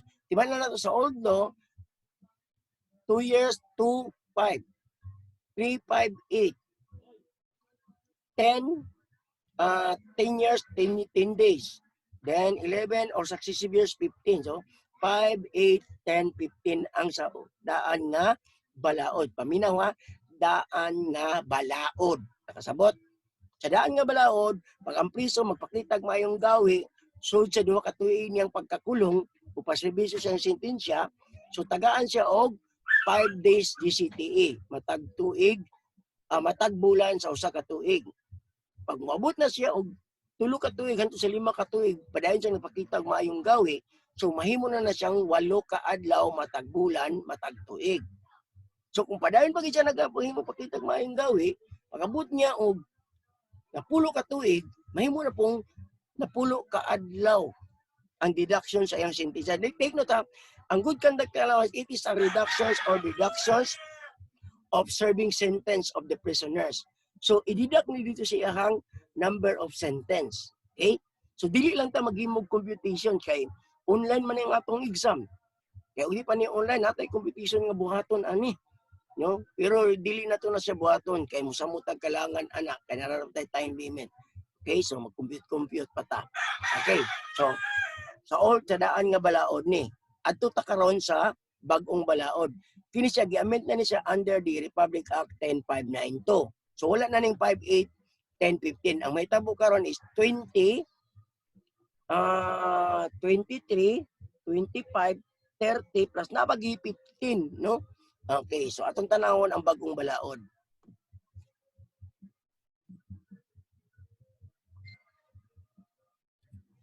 Okay, so paminaw kaganina ang atong giskutan katong daan nga balaod sa paghatag og good conduct time allowance. Ha? So pag mutungtog do ka tuig ang usa ka piniriso nga napakita og maayong gawi, wala gi-violate karon sa service sa duha ka tuig, sa pagpanerbisyo sa sentensya, tagaan siya og 5 days. So pag maabot na pud siya og 3 to 5, mahimo ng 8. So pag abot sa 10, mahimo ng 10. Pag mahimo na siyang 11 onwards, so mahimo ng 15. Mo to ang karaang balaod. Karon ang atong isgutan ang bag-ong balaod by the virtue of Republic Act 10592, no? An act amending the good conduct time allowance for a deserving prisoner. Okay.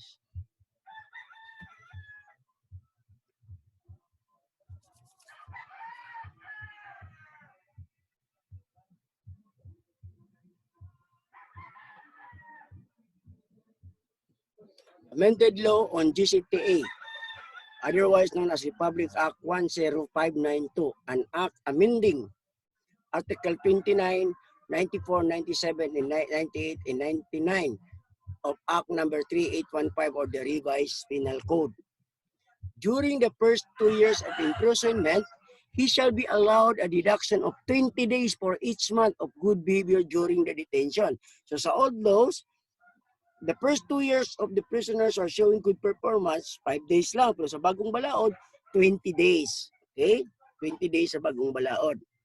Now, during the 3rd to 5th year, inclusive of his imprisonment, shall be allowed a reduction of 23 days. So, sa bagong balaod, nahimo ng 20 kaadlaw ang deduction sa iyang sentensya kung mabot sa 2 ka tuig. Wa pa to'y labot tong iyang sentensya dito sa jail, no? I-accumulate man to siya. So, but pa sa but, madungag. So, karon nagagamay ang sentensya. Mao na ka ng 40 years, di na mabutog 40 years kay madidak man na. Napagito ka tong privilege of colonies nga ang yang 40 years, mahimo na lang 30 years. Plus kani pagid iyahang GCTA. So, mugamay ug mugamay. Okay? Take note, good conduct time allowance is reductions or deductions of number of sentence or number of years in sentence of the prisoner. Okay. So sa 3rd to 5th year, mahimo ng 23. Kumpara atong 8 days lang sa balaod nga daan. Karon, during the following years, until the 10th year, so pag-abot po niya og 10 anyos pagserbisyo, nagpakita ka po sa mahimo ng 25 days per month per year. Okay? So, 20, 23, 25. No, kumpara sa 5, 8, 10. Karon, pag-abot niya og 11 on successive years, mahimo ng 30 days kung magpakita sa maayong tuhan. So, tuloy-tuloy, no? Kumayong yung ipakita kada adlaw. Nahimo ng 30 days per month per year for each month of good behavior, no? For each month of year. Ang ito each month, katag bulan. So, manday po sa ng each month, di ba? Matag bulan. So, kada bulan, nasa 30 days, kung mahimo na, kung nasa sa 11 years. So, meaning, kung magpain kita sa buweng gawi, sud sa pagkauman sa isa ka, sa 11 anyos, 11, naman yung 11.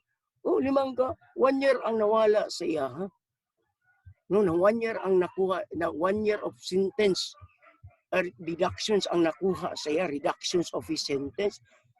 So, pag mabuti po siya, 12 years, 30 days gihapon. So, nagagamay, no? Ihatag ni siya after the end of the year of the month, ha? Pag human sa tuig sa bulan. Okay. At any time during the period of imprisonment, he shall be allowed another deduction of 15 days. This is a special allowance, no? This is a special allowance. In addition to number 1 to 4 of each month of study, teaching, or mentoring service time. Kung man siya, kining special good conduct time allowance. Kining special good conduct time allowance, ito say, mo voluntaryo siya na mo eskwela. So, naasay 15 days additional aside sa iyang regular GCTA. Now, tudlo siya, mutudlo. O, napod siya 15 days, no? Kanang mutudlo, mo eskwela. Kanang mutabang og tudlo, mutabang og tudlo sa mga kauban niya, mag-eskwela or maghimo siyang pastor, pwede na, no? Pwede na siya, mentoring services time man niyo. So, study of teaching or mentoring service time. So, pwede siya, no? Magpakita siya dito nga, gusto siyang padag-eskwela or magtudlo siya og kanang religious, no? Religious transformations or naba sa skills, no? So, nasa additional special good conduct time allowance na 15 days aside siya ang regular na 11 year na siya, 30 days na yung ginadawat na GCTA, plus napag siya 15 days. So, 45 days. Di ba? Basta haya-haya, no? GCTA of detainee. Now, for the detainee, they will not be given a GCTA, not unless they will be voluntarily submitting themselves to abide the rules and regulations as imposed to the finally convicted inmate.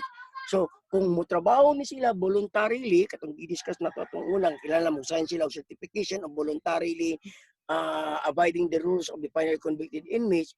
So, nana ni sila ginatawag na to og savings, no? Katong ilang GCTA savings to until the time that their appeal in court, their case in appeal in Court of Appeals, nanay decision kung mapildi ang ilang apila, so automatic tong iyang nasibing nga GCTA ihatag dayon sa iyaha. Okay? So kay detainee pa man siya, di pa na ihatag siya, itigumon lang na siya sa Bureau of Prisons. So until the time nga nanay decision ang iyang apila. Okay? Na remember lang po na ang detainee sa Bureau of Corrections are entitled to invoke their rights to vote. Pwede pa silang muboto. Okay. A detainee shall only be granted GCTA if he voluntarily offers into writing to perform such labor works as may be assigned to him. In such cases, the credit he may receive shall be deducted from sentence as may be imposed upon him if he is convicted. So katuning iyang apilang ginamining aning, no? GCTA of life term, right? Inmate sentenced to life imprisonment shall not be granted GCTA while his sentence is on appeal. Okay, so dili siya tagaan kini mga life termer. Revocation of GCTA once granted shall not be revoked with just cause. So, ma-revoke lang ni siya kung kung nakita gyud nga nag-violate sa rules and regulation ang usa ka piniriso. Restoration of GCTA, it depends on the approval of the prison director. Bisan pag-recommend na siya sa prison superintendent kay nagnibalik sa pakitag mas maayong gawi, so depende na sa prison director. Okay. The GCTA which an inmate is deprived of because of misconduct may be restored at the discretion of the director upon the recommendation of the superintendent. Take note, recommending authority lang ang prison superintendent. Pero kung dili na i-restore sa puan, kung dili na i-restore sa prison director, kay kinsa sige, i-restore ako na siya kina pero magpaabot siya og another 1 year. Okay, so murag nga na ba na murag disciplinary action to na-impose ang director. Now, special allowance for loyalty. Under the old law, sa old law, katong kini special allowance for loyalty, mao ni siya katong masanang nailino baha. Siyempre, abrihan man ang mga piniriso, kaya mao naging run for your own life, save your own life. Natapos ang piniriso ni gawas sa compound sa prison institutions ni takas. Dito siya nang igawas nya pagkahuman sa kalamidad within 48 hours upon declarations of safety, dapat mo ang piniriso mo voluntary surrender o mo report dito sa Bureau of Prisons. So para matagaan siya 1/5 deductions. Balikan na to ha. Hintay, Bagyo. Karon giabrihan ng mga prison, ala pangita mo lugar nga masipti mo. Wala man ningon ang prison nga, ala panggawas mo diri sa prison og adto mo sa gawas pangita og laing lugar. Wala man gingon. Ang sulti sa prison is gawas mo diha pangita mo og safety. Diri nga asa mo pwedeng maluwas. Okay?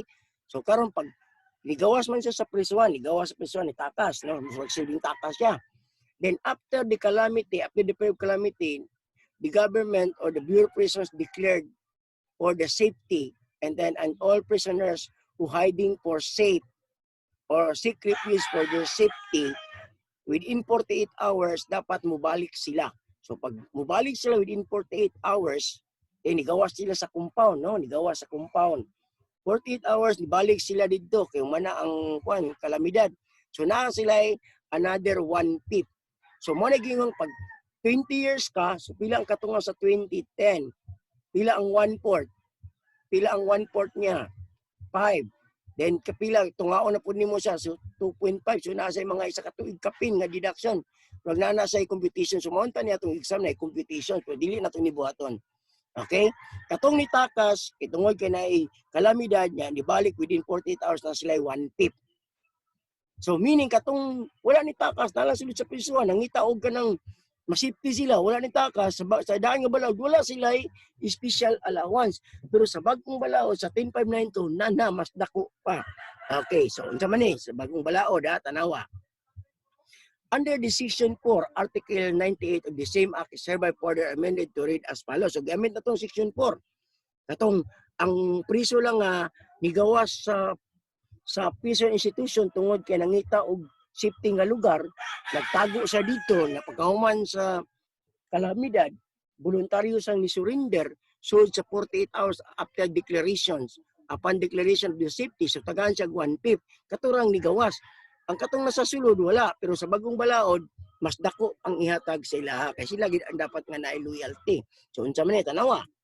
Special allowance for loyalty under the Republic Act 10592. Special time allowance for a deduction of 1/5 of the period of his sentence shall be granted to any prisoners who having evaded his preventive imprisonment or the service of his sentence under the circumstances mentioned in Article 158 of this code, katong calamity, give himself of the authority within 48 hours following the issuance of a proclamation announcing the passing away of the calamity or catastrophe referred to in said article. So katong mga nigawas, no? Tapos ni pagahuman sa kalamidad na within 48 hours nag-declare pagingon sa ingon, tatong tanang priso nga ni gawas kay nangita og safety nga lugar diha sa gawas, balik mo dire voluntaryo. So nibalik sila within 48 hours. So sa duha ka adlaw, no, after the declaration. So kinahanglan na sila ay tawag na 15 days 15 days 1/5 deductions of their serving of sentence. So sa bagong balaod, ang katong wala ni gawa sa prisuhan dito ra sa sulod sa compound nagtago ang itag safety, so gitagaan na sila og special allowance for loyalty. A deductions of 2/5 of the period of his sentence shall be granted in case the said prisoner choose to stay in the place of his confinement, notwithstanding the existence of a calamity or catastrophe enumerated in the Article 158 of this code. So katong wala ni takas, nara dito, nangita lag lugar nga masipti sila, nga di sila makuan sa baha. So nana sila ay deduction of 2/5. Pero katong ni takas, nibalik within 48 hours, 1/5 lang. Pero katong nagpabilin, 2/5. Di ba? Mas dako. This article shall apply to any prisoners whether undergoing preventive imprisonment or serving sentence. So ni undergoing preventive imprisonment katong mga detainee. Apil po ang nasa jail ani.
Okay, so now let's go to the coverage for the port exams, no?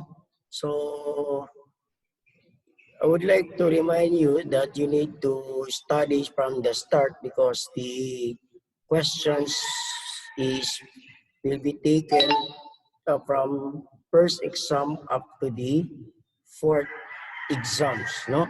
Okay, so now let's go to the topic for the final examinations or for the fourth examination coverage. So now let's go to first or discuss first about the many glossaries of the study that we will discuss as part of the extra-correctional operating procedures. So how the way we give treatment to every offenders. We'll talk about discuss on the rights and the privilege that may be extended to all prisoners. So proselytize, when you say proselytize, remember this is one of the questions in the board exam last 2019.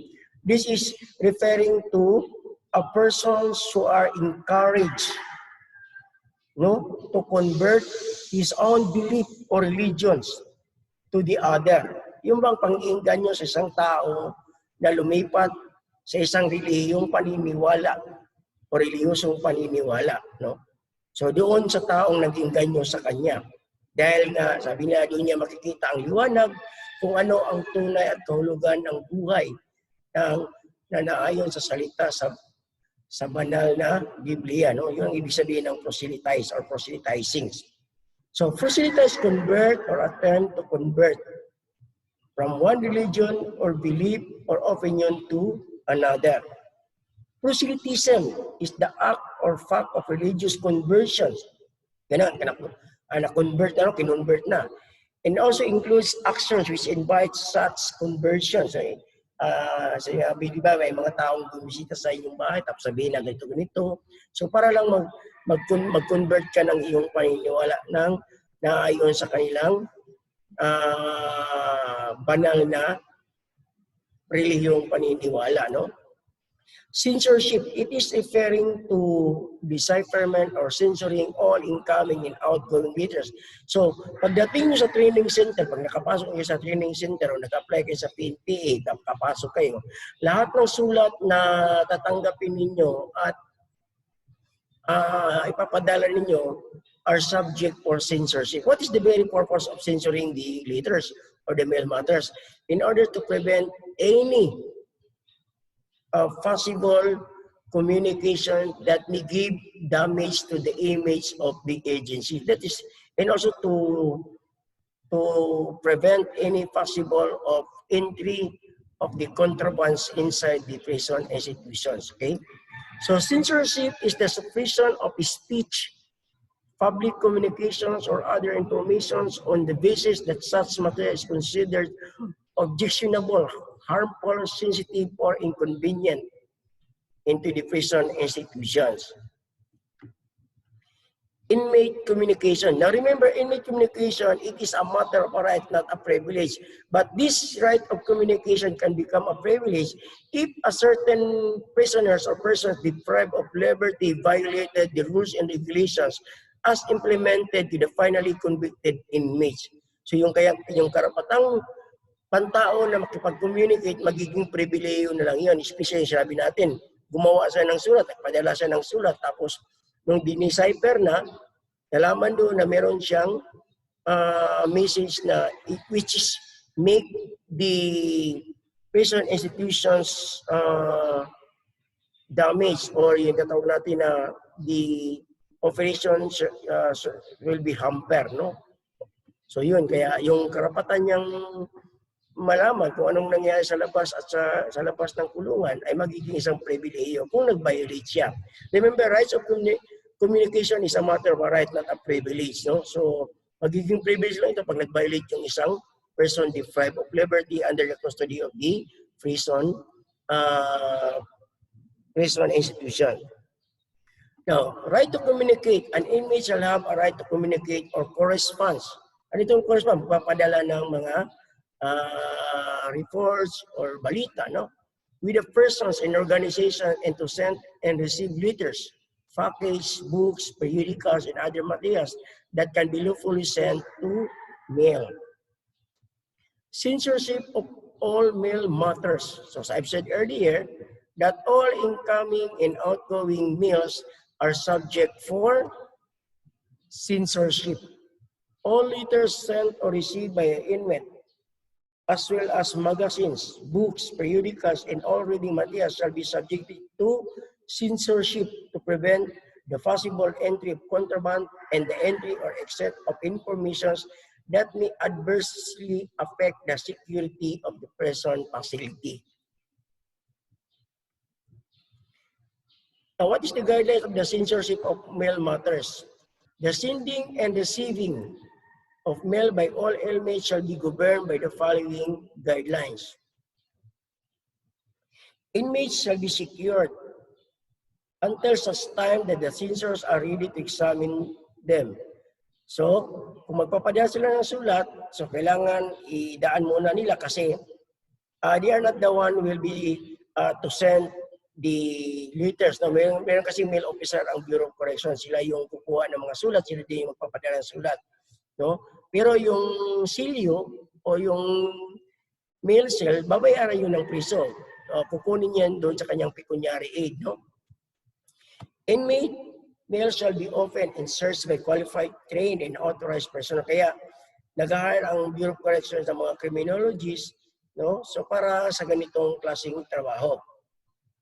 Greetings cards shall be carefully examined and failure of any kinds found therein shall be collected for laboratory examination. So, di ba ngayon, ano naman tayo ngayon? High-tech na, no? Paperless communication naman. So lahat naman ng paperless communications, gadgets, hindi rin pwede sa loob ng priso. Although, there are some prisoners are given a privilege to have a free call or to search or to use their internet, no? As part of the program of communications with the Bureau of Corrections. So, pwede sila doon. Pero, dinidecipher yun, no? Yung kanilang mga message na pinapadala sa kanilang pamilya, which is using the modern technology. Photographs shall be marked on the reverse side and placed in the envelope, no? So kailangan lalagyan niya ng marka. In censoring mail, prisons lang, alam natin na may merong lingwahe ginagamit ang mga priso. Unusual nicknames and sentences with double meaning shall be carefully studied and deciphered. So tulad ba ng mga ginagamit ng mga kabataan ngayon, yung mga P-words, di ba? Tayong mga hindi alam natin yung mga ganitong salita, hindi natin naintindihan, no? So yung all types of languages or dialect which is not commonly used by common people, that is subject for decipherment, no? Kailangan iano yan sa decipher. Baka meron niya yan sang that is a coded words, no? So yun ang iniingatan ng ating Bureau of Prisons.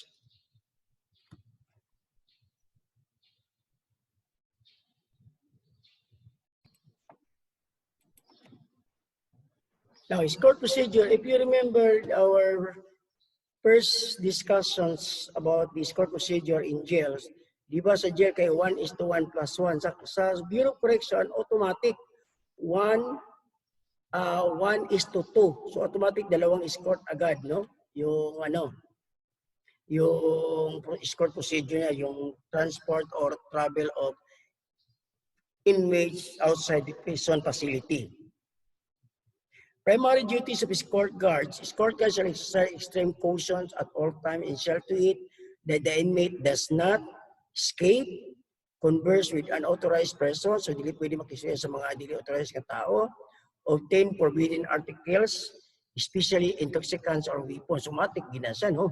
Di pwedeng magdadala og mga ginadili nga butang o labi na tong mga makahilo or makahubog or mga hinagiban, no? Anay passers-by, so kailangan dili maka-disturbo sa mga nangagi, no? Suffer harm or humiliation, ay base niya pag agi-ani, batuhon siya dito, no? O tulisupon ang now. So, luoy po kayong piniriso. Distance of guards from inmates. Now, remember, so the standard procedure of the distance of inmates to escort is 10 pieces. Now, ang basihan na magsugod sa tumoy sa imong ilong ng sukod. Ano? 1 to 10. So, that is equivalent to 1 meter distance. No? Murag kubid. So, ang distansya sa piniriso o sa escort guard is 1:1. Diba? Duha man to sila. So, ang priso nasa tuo, ang isa ka escort nasa iyang kilid, and then tapos katong back up nga isa nasa iyang likod. That is the same, no? So, ang katong nasa likod, kung back up, it must be vigilance, no? Kinahanglan ang iyang mata na aparaminti sa priso o sa iyang kauban para iyang for safety reasons, no? That is the security procedures of traveling of inmates or escorting an inmates outside the prison facility. Okay? So the distance is 10 pieces. So ang basihan at the tip of the nose, that is equivalent to 1 meter distance. If escorting group of inmates, the guards shall keep distance of not less than 10 paces from their charge. Upon arrival at the destination, they shall station themselves at advantage point where all the inmates are within a sight and can be properly controlled. So pag dalawa, so kailangan may dagdag pa na isa na backup. So magiging tatlo yan. Depende yan kung depende sa status ng kanilang inescortan. Kung HBT ba yan or HPI, no? So high value targets or high profile inmates. So depende yan kung anong status ng kanilang priso, no? So yan. When on board on vessels or boat, the group of inmates shall be positioned in the most secure part of the vessels. So, kailangan malayo ito sa doon sa mga tahiras ng ibang ng pasahero, no? Ay kailangan nakapusas palagi ito. Now, the guards shall station themselves in strategic points where they can effectively respond. An inmate shall not be allowed to stand or move about until the vessel is ready to dock, except when the guards need to have a clear view the port and starboard passage, no? So yan. Now, basic escort procedure. An escort guard shall strictly observe the instructions written at the back of the inmate's pass and his purpose of destination and escort mission. So, ibig sabihin, kung ano lang yung lugar saan sila pwedeng dumaan, doon lang sila pwedeng dumaan. They are not allowed to pass anywhere and to allow the request of the inmates on where to fast. Kunyari, sasabihin namin, sir, kain mo, dahil muna tayo doon, sir, kain tayo ng bulalo. Ay, hindi pwede yan, ha? So, you need to always maintain the word safety first, okay? While in transit, the inmates shall not be allowed to stop at any place or contact any person until the destination is reached. So, sabi natin, the inmates shall totally be placed under proper restraint. Handcuffs, however, the same shall be removed when the inmate enters the courtroom. Kung may utos ang judge, no? The inmate shall be returned to the prison facility immediately after the purpose of the pass has been served, no? The use of privately owned vehicle in transporting an inmate is prohibited. So bawal, no? Yung mga private vehicles. So kailangan government vehicles or prison facility vehicles.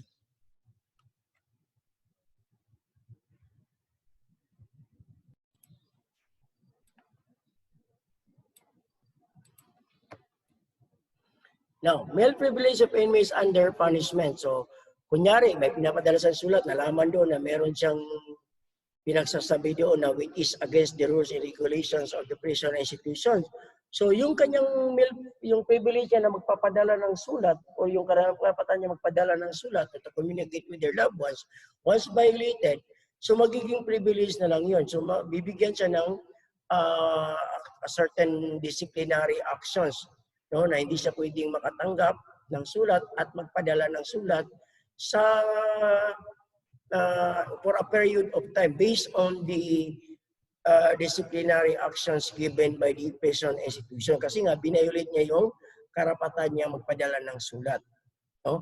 Or makipag-communicate sa ibang tao. Okay? Kasi yung pagpapadala ng sulat, that is only a matter of privilege. Pero to communicate with other persons or their loved ones, that is a matter of a right, no? Because that is was provided under the RA 7438, no, even in the Philippine constitutions. So nakasaad yan sa batas, no? Yung kailangan yung rights of freedom of communications, so yan. Pero remember, if that rights was violated, then it becomes a privilege. It becomes a privilege, so the authorities can also regulate for sending and receiving mail matters for a period of time as part of the disciplinary actions or a penalty or a punishment imposed to those prisoners who violated the communications privilege. Inmate under disciplinary punishment shall be allowed all mail privilege unless his misconduct involves a serious violations of mail regulations. So, yung mga nag-violate, hindi naman communication ang na-violate, kundi yung regulation, let you say, yung gumawa siya ng kalukuhan. So, siyempre, meron pa rin siyang karapatan na magpadala ng sulat at tumanggap ng sulat. Pero kung ang violation ng gawa niya ay violation of mail regulation, so yun ang magiging pribilehiyo, no? Use of telephones. Now remember, all prisoners who are showing good performance and then they are considered as a colonies, so they will be given 5-minute free call, no, for every 3 months, no. For a continuing of 3 months, they show good performance, they are not violating any rules and regulations. They will be given a rights and privilege to communicate their loved ones using the facilities or equipment inside the prison institutions.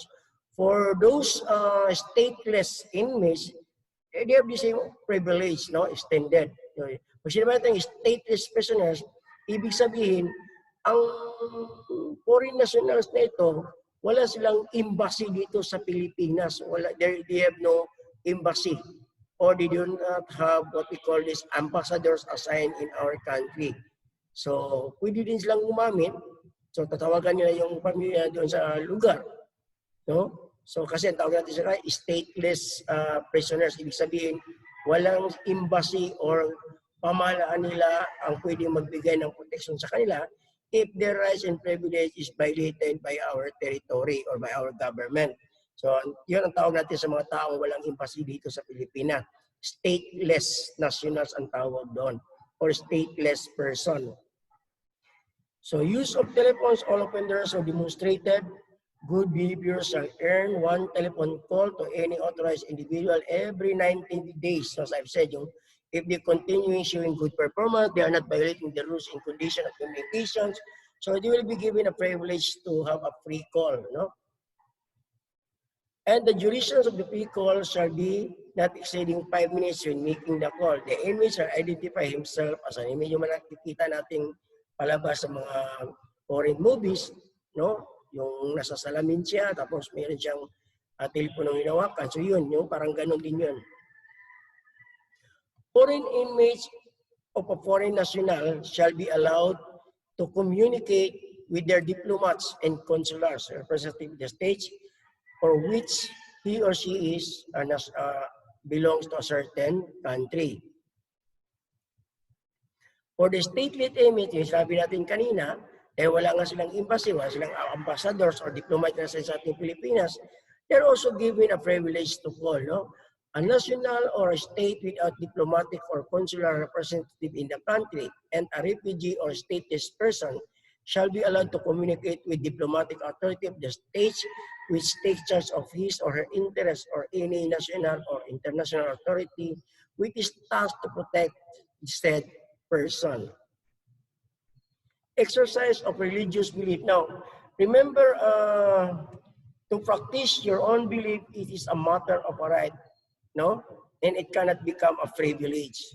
So, ito yung karapatan natin na hindi pwedeng magiging privilege magpakailanman because we have a right to practice our own belief.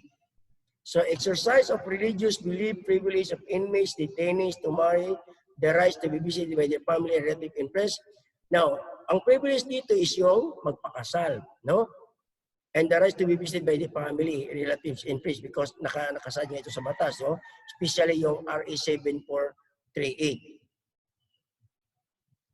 Exercise of religious beliefs and practices. religious freedom. Thus, the religious belief in moral process of an inmate shall be respected, no? At ano pa man ang kanyang paniniwala, dapat respetuhin dahil yung ang kanyang kinalakhang paniniwala at dapat irespeto. Proselytizing is prohibited from very beginning, no? No prison personnel or prison inmates shall proselytize their co-inmates to convert or to transfer their beliefs to their own beliefs, no? Bawal yung i-convince ang tao na lumipat ng kanyang paniniwala, no? Sa isang reliyosong paniniwala. Dahil may karapatan siyang mapanatili ang kanyang paniniwala. Hindi siya pwedeng pilitin, takutin, or kahit ano pa mang anong tawag dito, in exchange of a certain privileges, no? Pag ang isang prison personnel nalaman na yung priso kinukonvince niya na lumipas sa kanilang paniniwala at para mabigyan siya ng pribilehiyo, so pwedeng makasuhan doon ang prison personnel, no? Administrative and both civil, both criminal and administrative cases. Sa administratibo, ang pwede diyan is magiging masuspende siya o matanggal siya sa trabaho, no? So yun. Proselytizing, no prison officials shall proselyte inmates under his supervisions or allow any inmate to do so without the consent of an inmate's concerns, no? So kung ayaw naman ng prison na lumipat na ibang panahon, so dapat huwag siyang pilitin or takutin.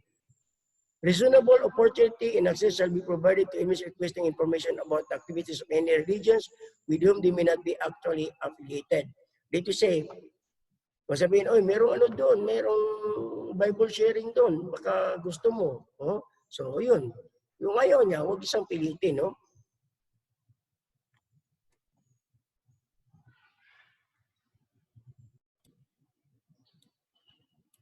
Okay, next is pastoral visit. So every religious sectors have a privilege to conduct religious assembly or religious gathering inside the prison institutions. No, that is only a matter of a privilege because binibigyan ng pagkakataon mga preso na makinig at magkaroon ng anong tawag dito sa mga gatherings or pagtitipon, sa reliyosong pagtitipon, para naman mapanatili ang kanilang magandang paniniwala sa kanilang kanya-kanyang relihiyon. Okay. An accredited priest, minister, or pastor may be allowed to hold regular services and to pay pastoral visits in a private to inmates of his religions of such hour as may be prescribed by the penal superintendent. So, binibigyan din sila ng oras na magbumisita sa mga priso na kasama nila sa kanilang relihiyosong paniniwala. Pero, provided that the security of the said visitors shall always be maintained, no? Worship services, no? Attendance by any worship to services and similarly shall be on voluntary basis. So, kung meron ng mga religious gatherings or worships, hindi pwedeng pilitin ang isang priso na pumunta doon dahil membro siya ng ganung sikta. So kailangan ipaalam lang sa kanya na ay meron kayong parang merong ano doon, no, Bible sharing. So, pag-alam ko, ikasama, yun ang parang kasamaan mo sa isang reliyosong paniniwala. Pagka gusto mong sumali o pumunta. So yun, so hindi siya pwedeng pilitin, ipaalam lang sa kanya na merong ganong activity, no? So hindi pwedeng pilitin kasi that is a tantamount to the violation of his rights to practice his own beliefs. Sponsor in a religious rights. Okay, so from the very beginning, all prison personnel, even their extended families, is not allowed to become a sponsor of any religious rights. Like bunyag, no? Or kasal, so dili pwede mag-sponsor ang pamilya sa prison personnel, no? Magnino or magninang or mag-unsa pa diya, mahimong bridesmaid sa kasal, so bawal na siya.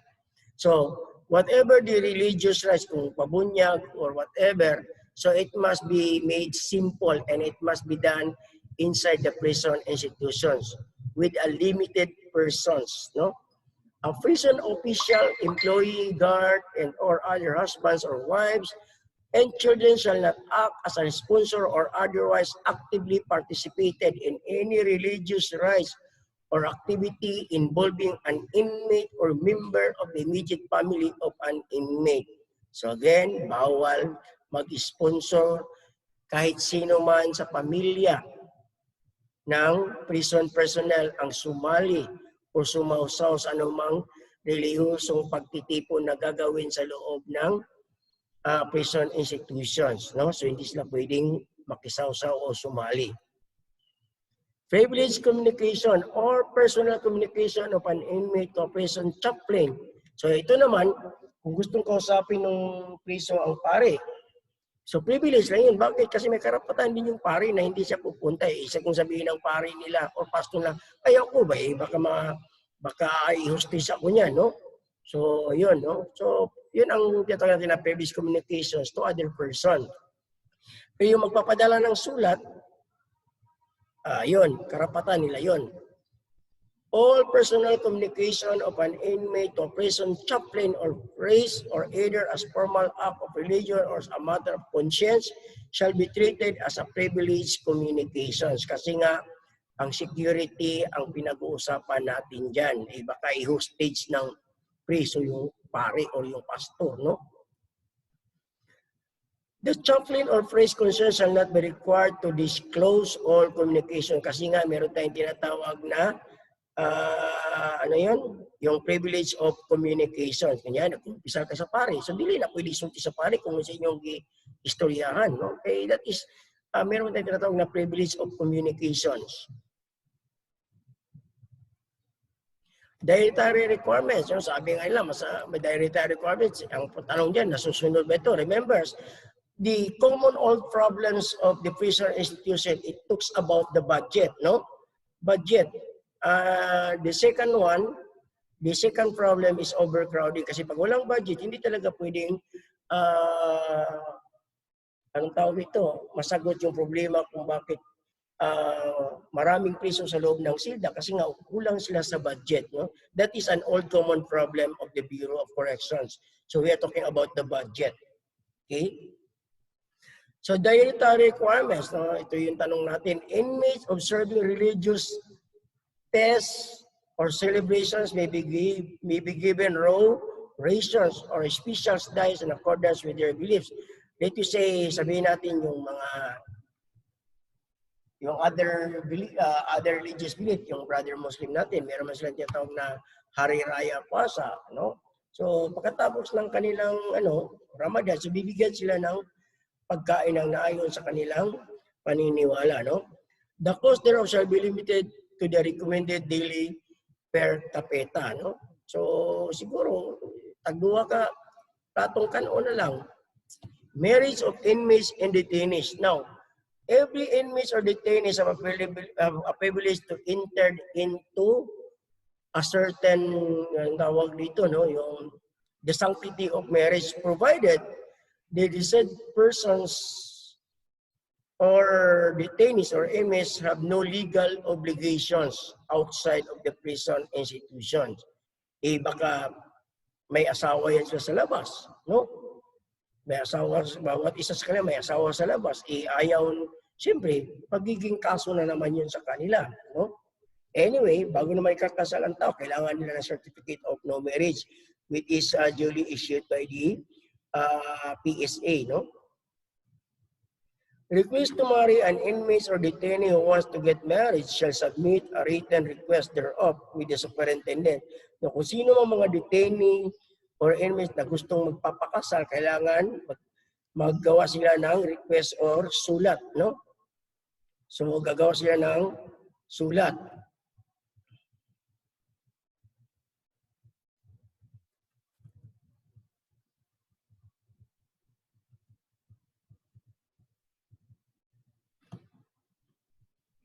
So they need to write a request that you want to engage on the sanctity of marriage, and then that is subject for the approval of the prison superintendent or the prison director. But if the request to marry, if there is no problem, if there is no legal problem or legal issues, So they will be allowed to marry, but they're only given a privilege to have visitors, but only the immediate persons, no?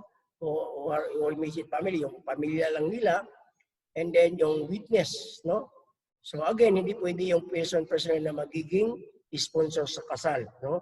Ang gastos lang, maggastos. Pero yung venue, doon gagawin yan sa prison institutions, okay? The penal superintendent shall approve an inmate's request to marry except for legal restrictions to the marriage exists on where the proposed marriage present threat to the security or good order of prisons or the protections of the public. So, ibig sabihin, so kailangan pag-aralan muna, no? Imbestigahan kung magpakasal ito, wala bang problema o hindi ba ito makakasira sa ating peace and order dito sa ating prison institution. So, that decision is lies on the hands of the prison superintendent.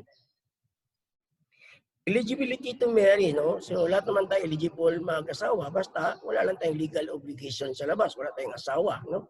The request of an inmate or detainee to marry shall be approved provided that the inmate or detainee is legally eligible to marry and is mentally competent and the intended spouse has verified in writing an intention to marry an inmate or detainee. So, kailangan magawa sila ng waiver, no?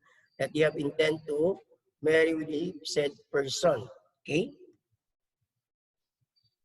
So, if you ask me, na, sir, what about, sir, kung meron siyang kalibin din tapos nakakita siya ng detainee or na gusto niya pakasalan dahil nag-iibigan sila tapos they want to engage in marriage. So, pwede ba sila ipakasal kasi meron naman silang live-in partner sa labas. Remember, live-in yun. So, ibig sabihin, hindi niya yun asawa. So, wala siyang legal obligation doon. No? Ang legal obligation niya lang is kung meron silang anak. No? Kailangan sustentuhan niya yon. Pero kung magpapakasal sa ibang babae, hindi naman siya kasal doon. So walang problema. Marriage expenses, as I've said earlier, all the expenses of the marriage shall be borne out by the inmate. So sila yung magbabayad, hindi yung gobyerno.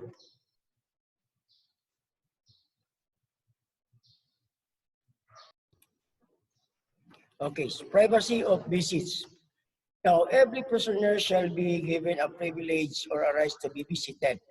But during the conversations between the prisoners and the visitors, the positions of the prison guards must be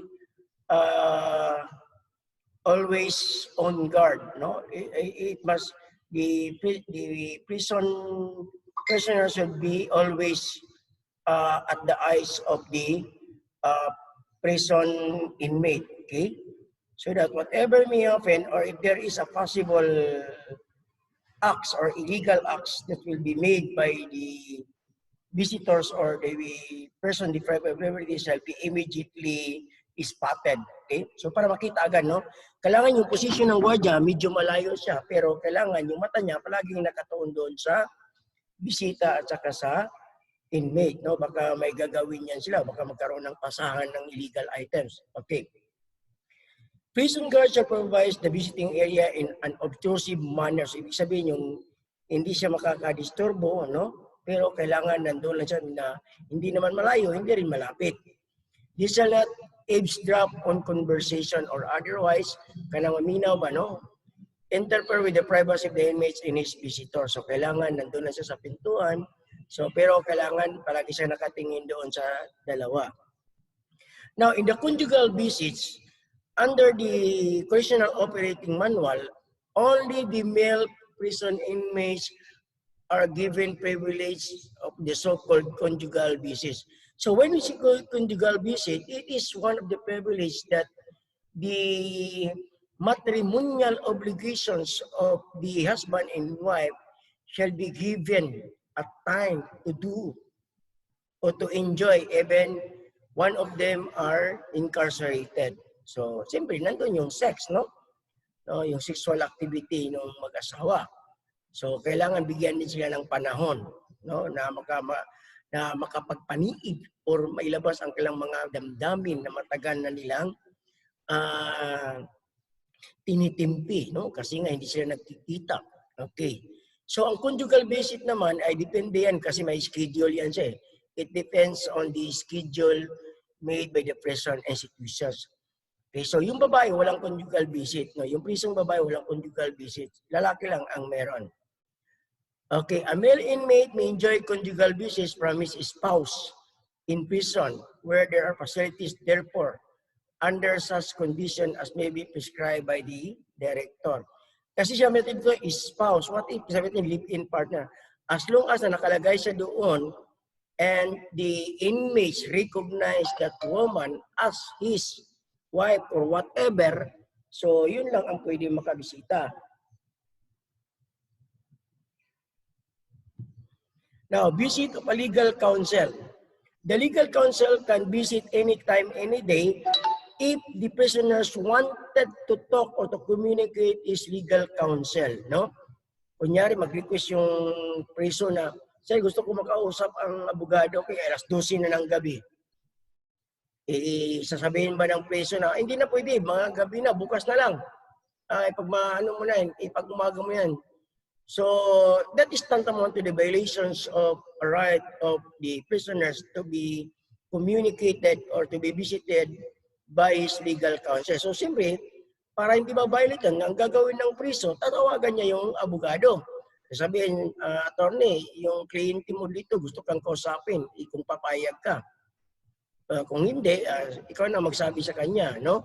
So, yun. So, kailangan pagbigyan ang priso kasi if the right of the prisoners to be communicated or to be communicated by his counsels, that is tantamount to the violations of RA 7438. So, tingnan natin dito, no? Visit of legal counsel. An inmate may be visited by his legal counsel of record at reasonable hours of the day or night.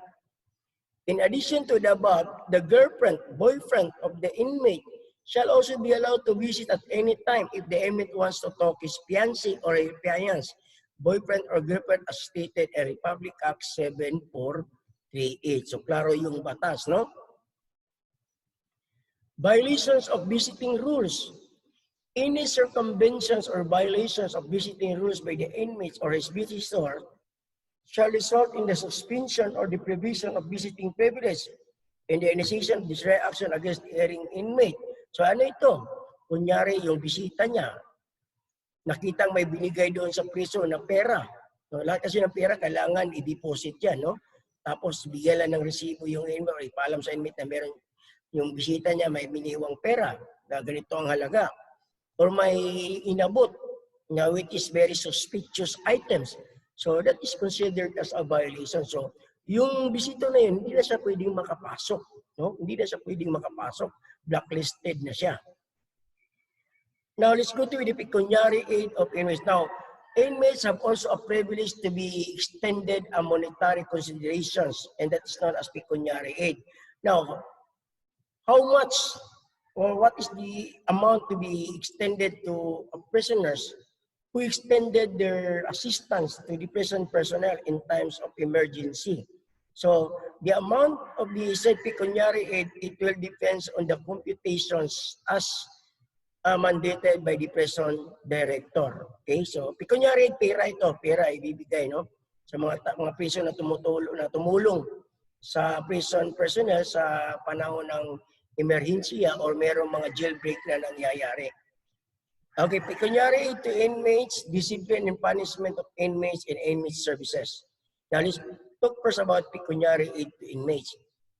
Pecuniary aid to an inmate killed or injured in the performance of duty. Pecuniary aid shall be paid to an inmate who is killed, injured, or disabled while preventing a prison riot or jailbreak, or while in the performance of duties required for him in any prison industry and not due to his negligence. Ito say, ang isa namang exemption nito is, kunyari, pinatrabaho siya, nag-welding, no? Tapos, ingat na ingat siya, pero nagkaroon ng aksidente na kuryente. So, he is also entitled for the pecuniary assistance, no? Pera ang pinag-usapan dito, ha? Aside doon sa kanyang compensation credits.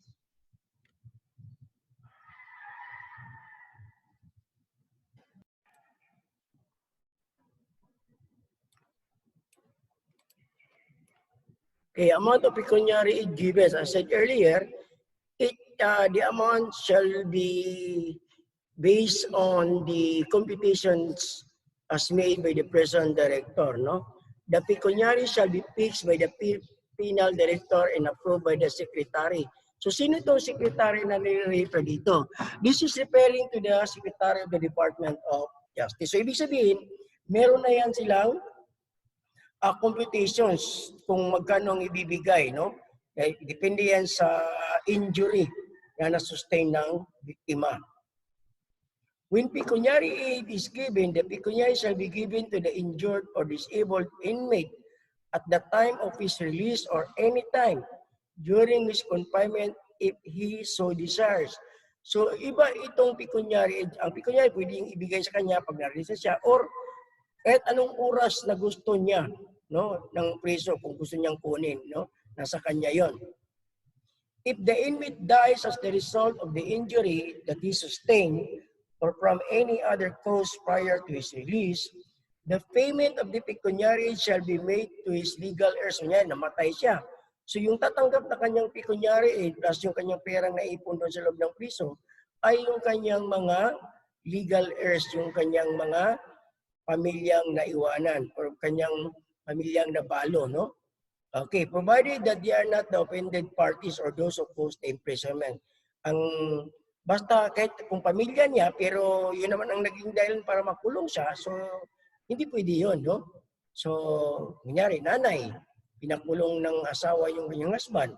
Siya yung naging dahilan kung bakit nakulong yung tao. Siguro ibibigay yan sa anak, no? Parang pwede. Depende yan kung ano ang desisyon ng prison director.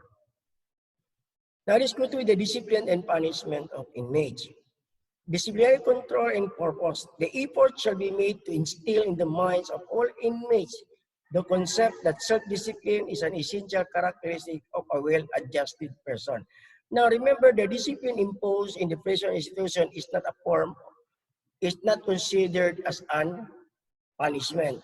It is part of the disciplinary machinery as imposed by the prison institution to any prisoners who committed violations of the rules of the prison institutions. Now, what are the guidelines in disciplinary control? Disciplinary control of inmates shall be firm to ensure safety and good order in prisons that breaches of discipline. So, yung katong mga nakasupak sa ilang mga disciplinary rules, no? Shall be handled objectively and sanctions shall be executed with firmness and justice. So, ibig sabihin yan, kung nakagawa ng kasalanan yung priso, so meron pa rin siyang karapatan na dinggin doon sa disciplinary board, no? So, kung mapatay na nagkasala siya, doon pa lang magkaroon ng karampatang parusa na ipapataw doon sa priso. Now, due process according to him, sabi ko kanina, every breach of discipline shall be reported to proper prison authorities. The erring inmate shall be given due process. So yung mga pasaway na mga priso na binayolate yung rules and regulation, ay bibigyan pa rin karapatan na madinig ang kanilang panig at dinggin kung ano man ang kanilang rason bakit nila nagawa ang ganong violations or pagkakasala. Ignorance of prison rules shall not be countenanced or considered an excuse of its non-observance. Because alam na nga nila, no, from the very beginning that they are already informed of all things that they need to observe while they are serving their sentence inside the prison institutions. Kasi part yan siya ng orientation. No? Yung sinasabi natin na 55 days, no, doon sa reception and diagnostic center. Kung sa jail naman, sa inmates classification council unit naman, no? Board of Discipline composition. The director shall establish a board of discipline in each prison to hear cases involving an inmate who violates prison rules. It shall be presided over by the assistant superintendent, no? So, ang presiding officer naman ng disciplinary board sa Bureau of Prison is no other than the assistant superintendent. Sa jail is yung prison warden. Okay.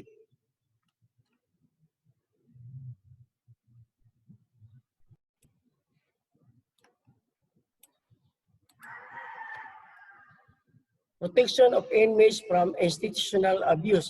So, yung mga prison naman ay meron din silang protections against any forms of abuse that shall be employed or applied by any prison personnel, no? An inmate shall be treated with respect and fairness by prison employees. And every prisoner shall be protected against the following: the imposition of any cruel, unusual, or degrading act as a form of disciplinary punishment. So yung sobrang pananakit at yung pag-iinsulto sa priso. No? So kung insultuhin yung priso, mga wala talaga kayong silbi sa mundo, ganon, talaga mga criminal kayo, that is a degrading on the part of the prisoners because not all prisoners are criminals. They are only a victim of a certain situations. So just remember that, no? The use of physical force by correctional officers, no, yung bugbugin, except in cases where the latter act in self-defense to protect another persons from imminent physical attack or to prevent from escape or in riot. Kung tatakas na or nagsimula ng riot, siyempre, the prison prisoners needs to apply the necessary force in accordance with the situations, okay? Corporal punishment, yung pahirapan, no? Kasama dito yung ilagay siya sa Bartolina, pero yung Bartolina, ginawa na, binago yung pangalan, no? Ang ganda-ganda. Ang pangalan doon is isolation room. Wow, no? Pero yun pa rin yun, no? Pygmy type. Deprivations of clothing. So, kahit nagkasala yan, hindi pwedeng i-deprive mo siya ng magsuot ng mga damit at maggamit ng mga beddings, no? At saka ilaw or yung ventilations. Exercise foods and hygienic facilities. Uy, no? Kulang nga sa budget, paano ito may sa katuparan, no? Hanggang pangarap na lang ang mga nito, no? Ito yung problema. Our governments entered into a certain international agreement on the treatment of every prisoners, but our government cannot afford to do this. So that is one of the questions. So dapat mabago na ito, no? So we don't know what is the reason why. Kaya nga, sinabi natin kanina, the old common problems of any prison institutions is about the budget. Forced labor, pahirapan mo siya, no? Babalbagunin mo siya atong dagko kay mga bato dito sa bukid gamit ang pala na. Imposable punishment. The Board of Discipline shall be authorized to impose any of the following disciplinary measures to an errant inmate, no? Yung mga pasaway. Cautions or reprimands, so paimangnuan or badlungon, no? Or maymayan, no? Caution or reprimand. Cancellation of recreation. So ano bang recreation doon? Wala namang ibang recreation doon sa loob ng prison. Bilyaran, bilyard lang, volleyball, basketball. Wala namang ano doon, wala namang soccer. Kulang nga sila sa pasilidad. Educations, no? Kung nag-aral siya, suspinde ang iyang pag-eskwela, no? Entertainment. So, ewan ko kung mayroong entertainment doon, no? And visiting privilege. Ang ito, mahirap itong visiting privilege kasi one of the reasons why the prisoners plan to escape or they want to escape in prison because of longingness to their family. Tungkol sa kamingaw o kahidlaw nila sa ilang pamilya, mga mga priso, pag unaw ginaog, takas. Kaya nga naman, tungkol sa ilang kamingaw sa ilang pamilya. And they will not consider what may happen to their moves, no? Either it is right or wrong, they don't care about that. The very important is they can visit their family. So kaya ito yung mahirap, no? Kung hindi alisan mo siya ng kanyang pribileyo na mabisita siya ng kanyang pamilya. So kawawa naman yung priso.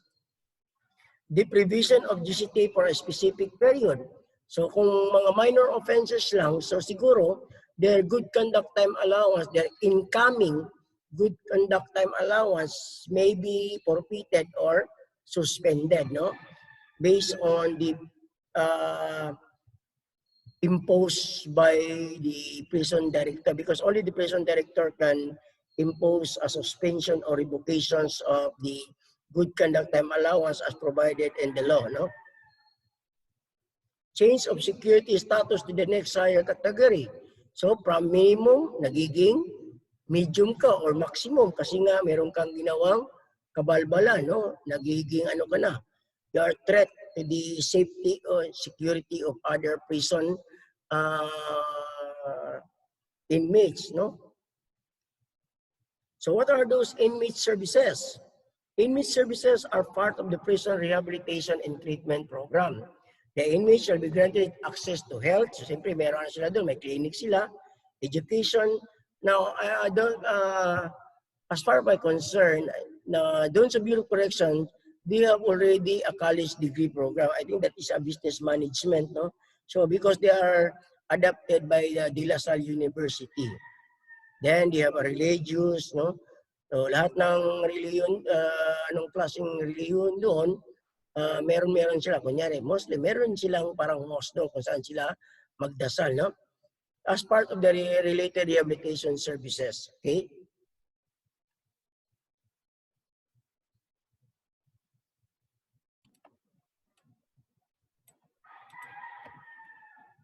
Okay, health services. Healthcare and services shall be given to inmates similar to those available in the free community. So lahat, meron silang dentist, medical medical check-up. So nandoon naman provided, but the problem is, sabi nga natin, yung mga gamot, kulang-kulang at saka gamit, no? A prison shall have at least one qualified medical doctor and dentist. Okay? Medical consultation and visiting hours. So medical consultation and visiting hours shall be established by the FINA superintendent in consultations with the medical staff. So meron din silang schedule doon kung kailan magpa-konsulta. Ito say, Monday to Saturday, yan lang ang Monday and Saturday lang ang medical consultation. So yung parang gano'n, no? Pero yung check-up, araw-araw yun, kung meron kang nararamdaman, no? Basic guidelines on medical consultations. The following guidelines shall be observed whenever an inmate visit a prison, hospital, clinic for consultations or treatment. The inmate shall be in a proper uniform during the consultation. So meaning, kailangan magsuot sila ng prison suit nila. Kasi sa loob lang sila ng silda pwedeng magsuot ng damit na hindi pang priso. Pero pag sa labas, kailangan nakasuot sila ng damit pang priso. So that they can easily be identified.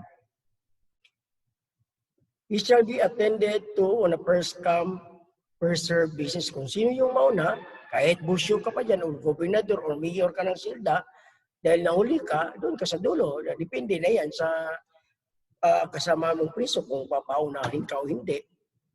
Basta ang ano doon, regulation is first come, first serve basis. So, walang singitan.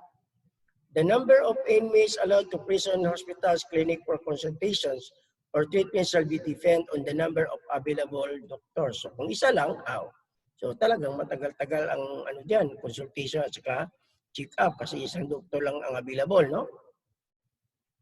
An inmate shall be subjected to a body search upon entering and leaving the prison hospital. Yes, iba ka may dala yan silang tools or a certain object that can be used in order to hamper the safety and security of prison personnel or other inmates, no? In emergency cases, only the prison medical staff and the patient shall be allowed inside the emergency room. So, kunyari, operahan.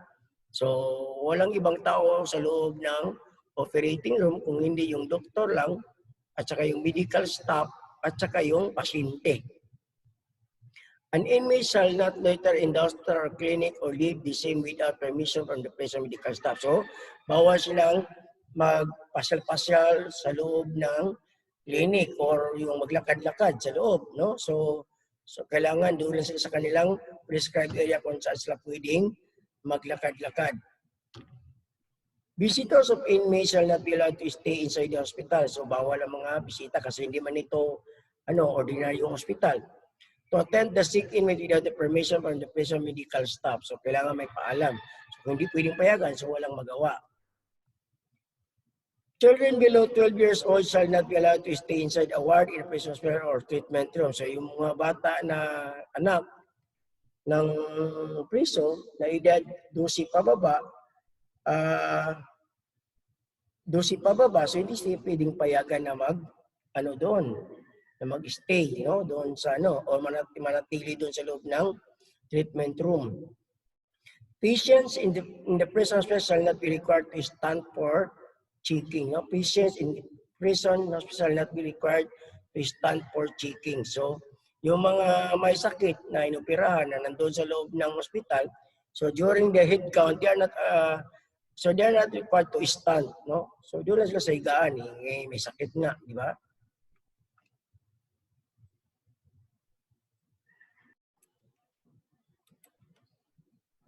The pregnant inmates who are detained or under the custody of the Women's Institutional Corrections, no, they are not shall be given a hard labor. No, they will be given what we call this yung work assignment, but based on their capacity kasi nga buntis sila, no?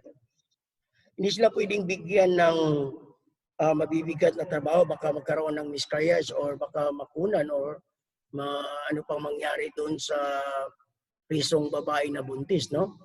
In the correctional institutions for women, there shall be special accommodation for pregnant women whenever as practicable. However, arrangements shall be made for children to be born in hospital outside the prisons. So, dito say, kung yung pagpanganak naman ng prisong babae, kung dito say, sabihin na natin, cesarean, no?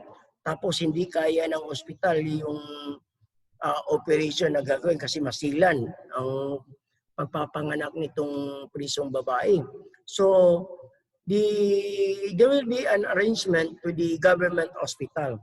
So kung mayaman naman yung prisong babae, they can deliver their baby to the private hospital, but they will be the one to shoulder all the expenses, in the private hospital. Kasi sa gobyerno lang libre ang mga priso. Pag sa private, sila mismo magbayad. Infant born to the correctional institutions for women. Now remember, lahat ng batang isinilang sa loob ng silda or presuhan, yung nanay ay bibigyan siya ng pribilehiyo na maalagaan niya at mapadidi yung kanyang anak, pero hanggang isa-isang taon lang, no? Hanggang sa isang taon lang. So, after the delivery, the prison inmates or the women prisoners or the female inmates shall be given a privilege to nurture or to care their newly born baby up to 1 year only, no? So after that, the baby should be given to the family or to the friends on where that person is trusted by the female prisoners. So kung walang kukuha sa bata, the prison institution shall coordinate with the caring institution or the DSWD. So makipag-coordinate sila doon, no? Doon nila ibibigay yung bata. So yun na, under the care of the authorized caring institutions by the government. Kasi nga walang kukuha sa bata, walang mag-aalaga. Hindi naman pwede na yung bata, walang kasalanan, kasamang magdurusa doon sa loob ng priso. Hindi naman araw-araw na pwedeng alagaan ng nanay yung kanyang anak sa silda kasi meron din siyang obligasyon. Okay? So an infant born while the mother is serving sentence in the CIDB may be allowed to stay with the mother for a period of not exceeding 1 year. So hanggang isang taon lang talaga, no? After the loss of the said period, if the mother of the infant fails to place the child in a home of her own, the penal superintendent shall make an arrangement to any authorized caring institutions or to the DSWD, automatically sa DSWD, for the infant's care. As far as practicable, the correctional institution for women shall have a nursery staffed by qualified personnel. So habang yung bata ay kailangan pang-alagaan ng nanay, so meron din sila yung tatawag na, anong tawag dito? Kanang sa mga private food na kuwan gani. Kung asa tong magkuhan ang bata, ibutang dito para magdidi, no? Na nursing area, no? Yung tama, nursing area.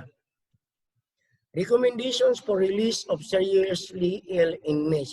So ito seriously ill inmates, yung mga may mga cancer o yung hindi na bedridden na sila, so kailangan the prison superintendent may now recommend the prison director to release as early the said inmates.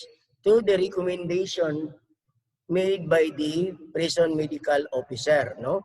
So yung may mga sakit na hindi na talaga pwede sila makapagtrabaho dahil sa kanilang pangangatawan. The prison medical officer shall visit all sick inmates daily and attend to those who complain of any ailment. He shall render report to the prison superintendent whenever he considers that an inmate's mental or physical health has been or will be injuriously affected by continuous imprisonment or by any conditions of confinement, no? Kunyari, nahirapang huminga, walang pasilidad ang ano doon, or kailangan opera yung priso. So, kailangan ilabas yan, no? Or kung medyo sa tingin ng doktor, ng priso na hindi na ito aabot ng isang buwan, so, i-request nila for early release, no? Ang gagawin lang naman yan ng prison institution is to inform the Department of Justice with regards to the conditions of the inmate. Kasi mayroon naman tinatawag na humanitarian considerations. Kasi sabihin ng doktor na, ay, ano na lang ito, isang buwan na lang ito. So, ibibigay na lang natin yung isang buwan niya sa labas. So, but the findings of the prison medical officer shall be countered by other government physicians, no? So, kailangan i-counter din yung findings. Iba ka naman nabayaran yung prison medical officer para lang mapalabas ng maaga yung priso. So, kailangan i-counter check yan siya ng other government physicians. Okay? Notification of a claim of dead inmates. So, kung sakasakali, no, nangyari, namatay yung priso. So, agad-agad yan ipapaalam sa pamilya ng biktima na yung priso, yung pamilya nila na nakulong, ay namatay na. So, they're only given a time to visit. No? Kasi, if the family of the prisoners who died while under the care of the prison institutions, kung gustong kunin ng pamilya, yes, they can get and they give a decent burial. But if the relatives or the family of the dead inmates, they cannot afford to have a so-called yung tinatawag natin na lamay, no? So, the dead inmate shall be immediately buried, no? Ililibing agad yan, wala na haya-haya diyan, no? So, yan, no?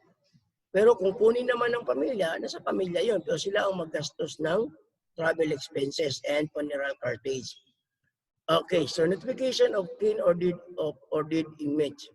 Whenever an inmate is critically ill or dies, the prison medical officer report the matter to prison superintendent, who in turn shall notify the inmate's family by fastest means of communications available. Pero sa mga brother Muslim naman natin, kasi 24 hours lang naman yan, so kailangan ilibing sila based on their traditional rights. So after the burial, the family of the said inmates who are belong to the Muslim beliefs, so their family will be properly informed. No? Kasi under the customs and traditions of the Muslims, the dead body of the Muslim must be buried within 24 hours. Okay? Donation of human organ form of donation. Kunyari, yung mga priso may sinasalo na pag sila namatay, i-donate nila yung kanilang atay, mata, or puso. So, kailangan meron yun siyang ano, no? So, ang priority dyan is yung government. Okay? Now, the director may authorize an inmate to donate to a licensed physician or surgeon, non-scientist, or any medical or scientific institutions, including the eye banks. Yeah, ibibigay niya yung mata sa tao o bata na kaya pwede pa siya makakita kung mabigyan lang siya ng may mag-donate lang kung may donor. So yun, pwede yun, no?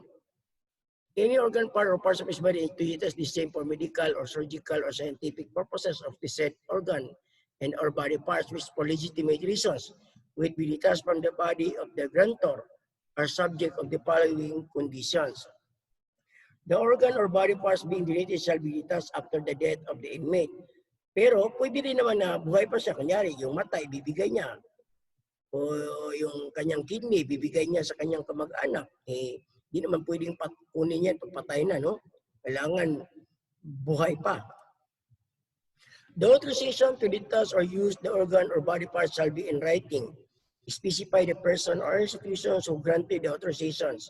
The organ parts to be detached by the specific use or uses of the organ or body parts to be employed and shall be signed by the inmate and attested by two disinterested witnesses. Okay?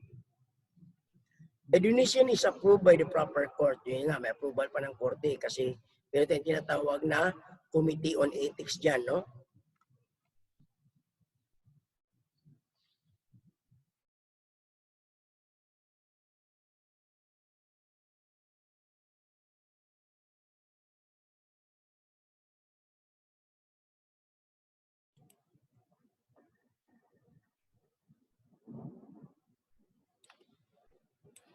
Approval by the Director of Police. An inmate shall be released by the Superintendent with the approval of the Prison Director. So take note, all prisoners cannot be released. Even the Prison Superintendent will recommend this release, but without the approval of the Prison Director as well as the court. So the prisoners cannot be released or be transported outside the prison institutions. So what are the requirements before the release? Verification of identity of an inmate to be released. So kung ano yung proseso pagpasok na, yun din ang proseso sa paglabas niya. Merong medical check-up, examinations, o yung tatawag natin na body search. No? So yun, no? Before an inmate can be released, shall be properly identified. His fingerprints and other identifications marks shall be verified with those which were taken when he was admitted in prisons, and any chance in his distinguished marks since admission. Kung mayroong may nadagdag, so kaya i-interview siya bakit nagkaroon siya ng tato, no? Documentary basis for release. An inmate shall not be released on the basis of authority related to telegram or telephone. So kunyari, nakatanggap ng tawag ang prison director na, i-release niyo si Juan de la Cruz. This is the Secretary of the Department of Justice. So yung tawag-tawag lang or telefax, hindi pwedeng maging basihan niya na payagan ng prison director na ilabas ang priso. It needs to be validated first or else na baka madisgrasya sila. Tulad nung nangyari kay Halusos, no, during that time, si General Dapat. So ang pinagbasihan ni General Dapat na kung bakit niya nirelease o pinagang makalabas na sa prisuhan si Halusos dahil mayroong natanggap siyang telefax na galing sa opisina ng Secretary of Justice. Or informing him or ordering him to release Mr. Halusos because Halusos was already given a presidential clemency. Nung nagkaroon ng issues, so nagbatuhan ngayon, so ng shifting the blame. So ang nadisgrasya si General Dapat kasi wala nga siyang maipakitang dokumento na nagbigay talaga ng release order ang Department of Justice kay Halusos by means of pardon. So, kasi hiningihan siya ng original, wala siya maipakita, natanggal siya. No? So kailangan, it must be validated first. Okay. Inmate to be released on the basis of acquittal, dismissal of the case, the filing of bond, or the payment of indemnity shall only be released upon the receipt by the penal superintendent of a written order bearing the seal of the court and duly signed by the clerk of court or the judge thereof. Even this is valid, even he received this order from the court. So it is the duty of the prison superintendent to verify it first, the veracity and the genuineness of the said order of release. So kailangan i-verify niya yan sa korte kung totoo talaga.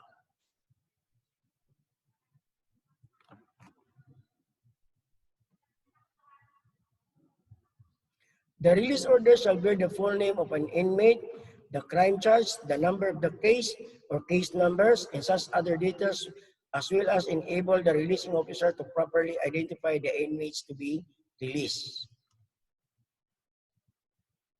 Prompt release of inmates. Now take note kailangan kasi yung tatawag, except for those order of the court, yung immediate release, walang magawa talaga ang Bureau of Prison dyan. Pero for the purpose of pardon, parole, or yung tinatawag natin na finally serving of sentence, the procedure of that is 1 month talaga yan, no? So 1 month before the release, kailangan meron pang proseso, no? So always remember the 30 days after and before, okay? An inmate shall be released without delay. However, releasing an inmate who is suffering from a communicable disease. Ano itong communicable disease? Yung mga AIDS, no? So kung ano pa yung pwede makahawa sa mga priso. or mental derangement who cannot defray expense of his treatment, the penal superintendent shall take the necessary steps to arrange for the follow-up treatment of the inmate in an appropriate government institution. Yung may mga cancer, kailangan talaga maano siya dun sa ospital, no? Mabigyan ng magandang atensyon, or yung mga taong medyo nasiraan na ng bait. So, yan, ilipat talaga yan sa mental hospital. Release of foreign nationals. The penal director shall notify the Commissioner of Immigration of the release of an inmate who is a foreign national at least 30 days before the approximate date of release. So 30 days before sa prior release, kailangan ma-inform ng kanyang embassy o yung Commissioner General natin dito sa Pilipinas, no? Then, the director shall furnish the Commissioner of Immigration with certified copies of court decisions in the case of the alien inmate, as hypnosis of his record in the expected date of his release. So, yun na nga, no? So, 1 month before yan. So, remember that. So, bago ilabas ang priso, after their sentence served, before the end of the sentence, they must be the court or other courts, and the director shall be properly informed. Even in the so-called parole or pardon. 1 month yan kasi may proseso pang gagawin. Release of inmates with pending cases, sabi natin kanina. If the inmate to be released as a pending criminal case, the director shall inform the court where the case is pending of the inmates. Kunyari, tapos na yung serbisyo ng inmate, no? Then tapos, may nalaman doon na mayroon pa pala siyang pending case. So the prison director will be the one to inform the court or where the court that the said inmates subject for release facing a case, no? And let the court will be decide, no? Kailangan mag-response agad sila or else mapipilitan ang Bureau of Prison na ilabas kasi nga pinaalam na nila in a proper forum, no? The pending claim is discharged from prison at least 30 days before the actual date of release. In the proper case, the director shall turn over to the proper court where the inmate has pending criminal case for disposition. So, bahala na ang korte kung ano ang kanilang recommendations with regards to the prior release of the inmate. Kasi nga, tapos na siya sa pagserbisyo. And then, meron pa pala siyang pending case. So, bahala na ang korte na umawak ng kanyang kasong yung isa pang kaso, no? Kung anong gagawin doon sa priso.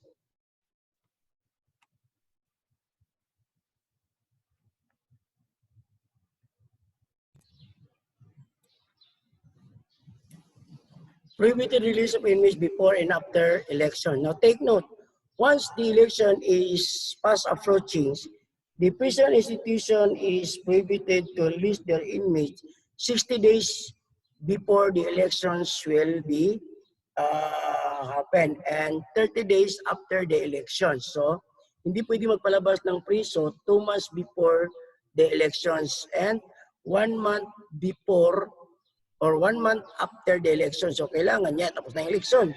So, kailangan maghintay pa ng 1 buwan, no? Na para makalabas yung priso by the end of their sentence, no? Or by pardon or by parole. Pero, there are some exceptional basis, especially if there is an order of the court, yung tinatawag natin na immediate release, if there is a proper order from the court. Kasi hindi naman pwedeng suwayin niya ng Bureau of Correction kasi ang nakalagay lang doon, bawal magpalabas ng priso kung yung natapos ng sentensya or by means of parole or pardon kung parating ng eleksyon at 1 buwan pagkatapos ng election. Pero kung may utos ang korte na for immediate release, walang magawa ang Bureau of Prison dyan. Total, they can justify the reasons why they said inmates or prisoner release. Even there is a so-called ban, no? So, kumilik ban. So, walang magawa ang ano dyan. Separation and Placement Center. An inmate shall 30 days before his schedule of date of release be transferred to the separation. Ito yung halfway houses. Ang tawag doon sa lugar on where the prisoner shall be live like an ordinary member of the community. That is for the purpose of yung tinatawag na preconditioning of the mind of the prisoners before he released, no? So that he can easily adjust on the time that he will be released and return to the community on where he belong, no? So ilalagay siya sa halfway houses. That is another program. Doon siya ilalagay. So gawin niya ang lahat, magluto siya, nasa kanya kung anong oras siya matulog, as long as na hindi siya pag-alagala sa loob ng prison na nasa pinagbabawal na oras. Okay? Halfway houses ang tawag doon.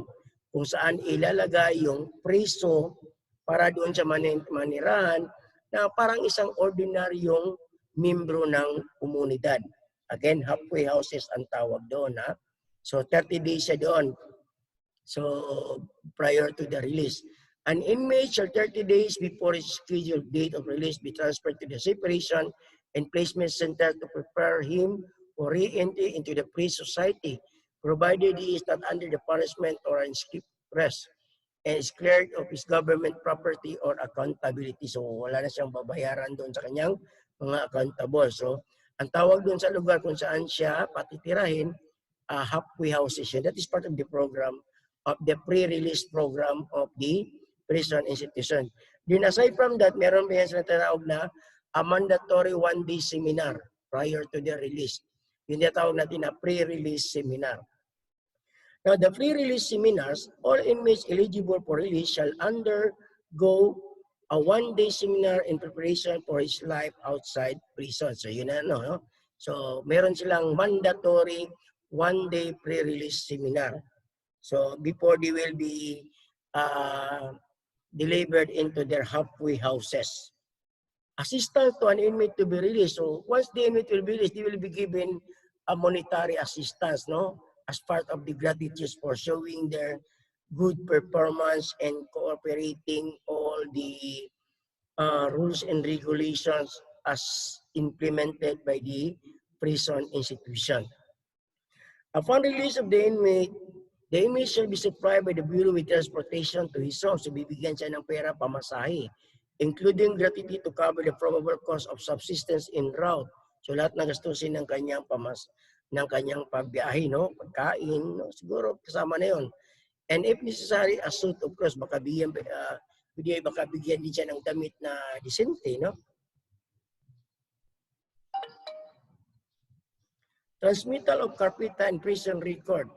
In executive clemency and parole cases, the director shall forward the carpeta and prison record of an inmate to the board within the following periods. For commutation of sentence at least 1 month before the expirations of 1/3. So, yung commutation of sentence, yung 40 to 30 days, so 1 month din, no?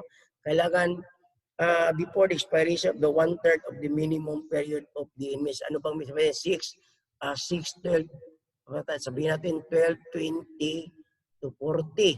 So, minimum doon is yung 6. So, kailangan matapos muna yung 1/3, no? Indeterminate sentence in all special cases at least 1 month before the period is specified by the board. So, always bear in mind 1 month before, no? Except doon sa election. Pag sa election, 60 days before the elections and 1 month after the election. Pero yung release talaga ng preso is 1 month before. Okay? For conditional pardon, at least 1 month before the expiration of 1/2 of the minimum period of the inmate's indeterminate sentence, and on special cases, at least 1 month before the period as the board may specify. For parole, at least 1 month before expiry date of his minimum sentence.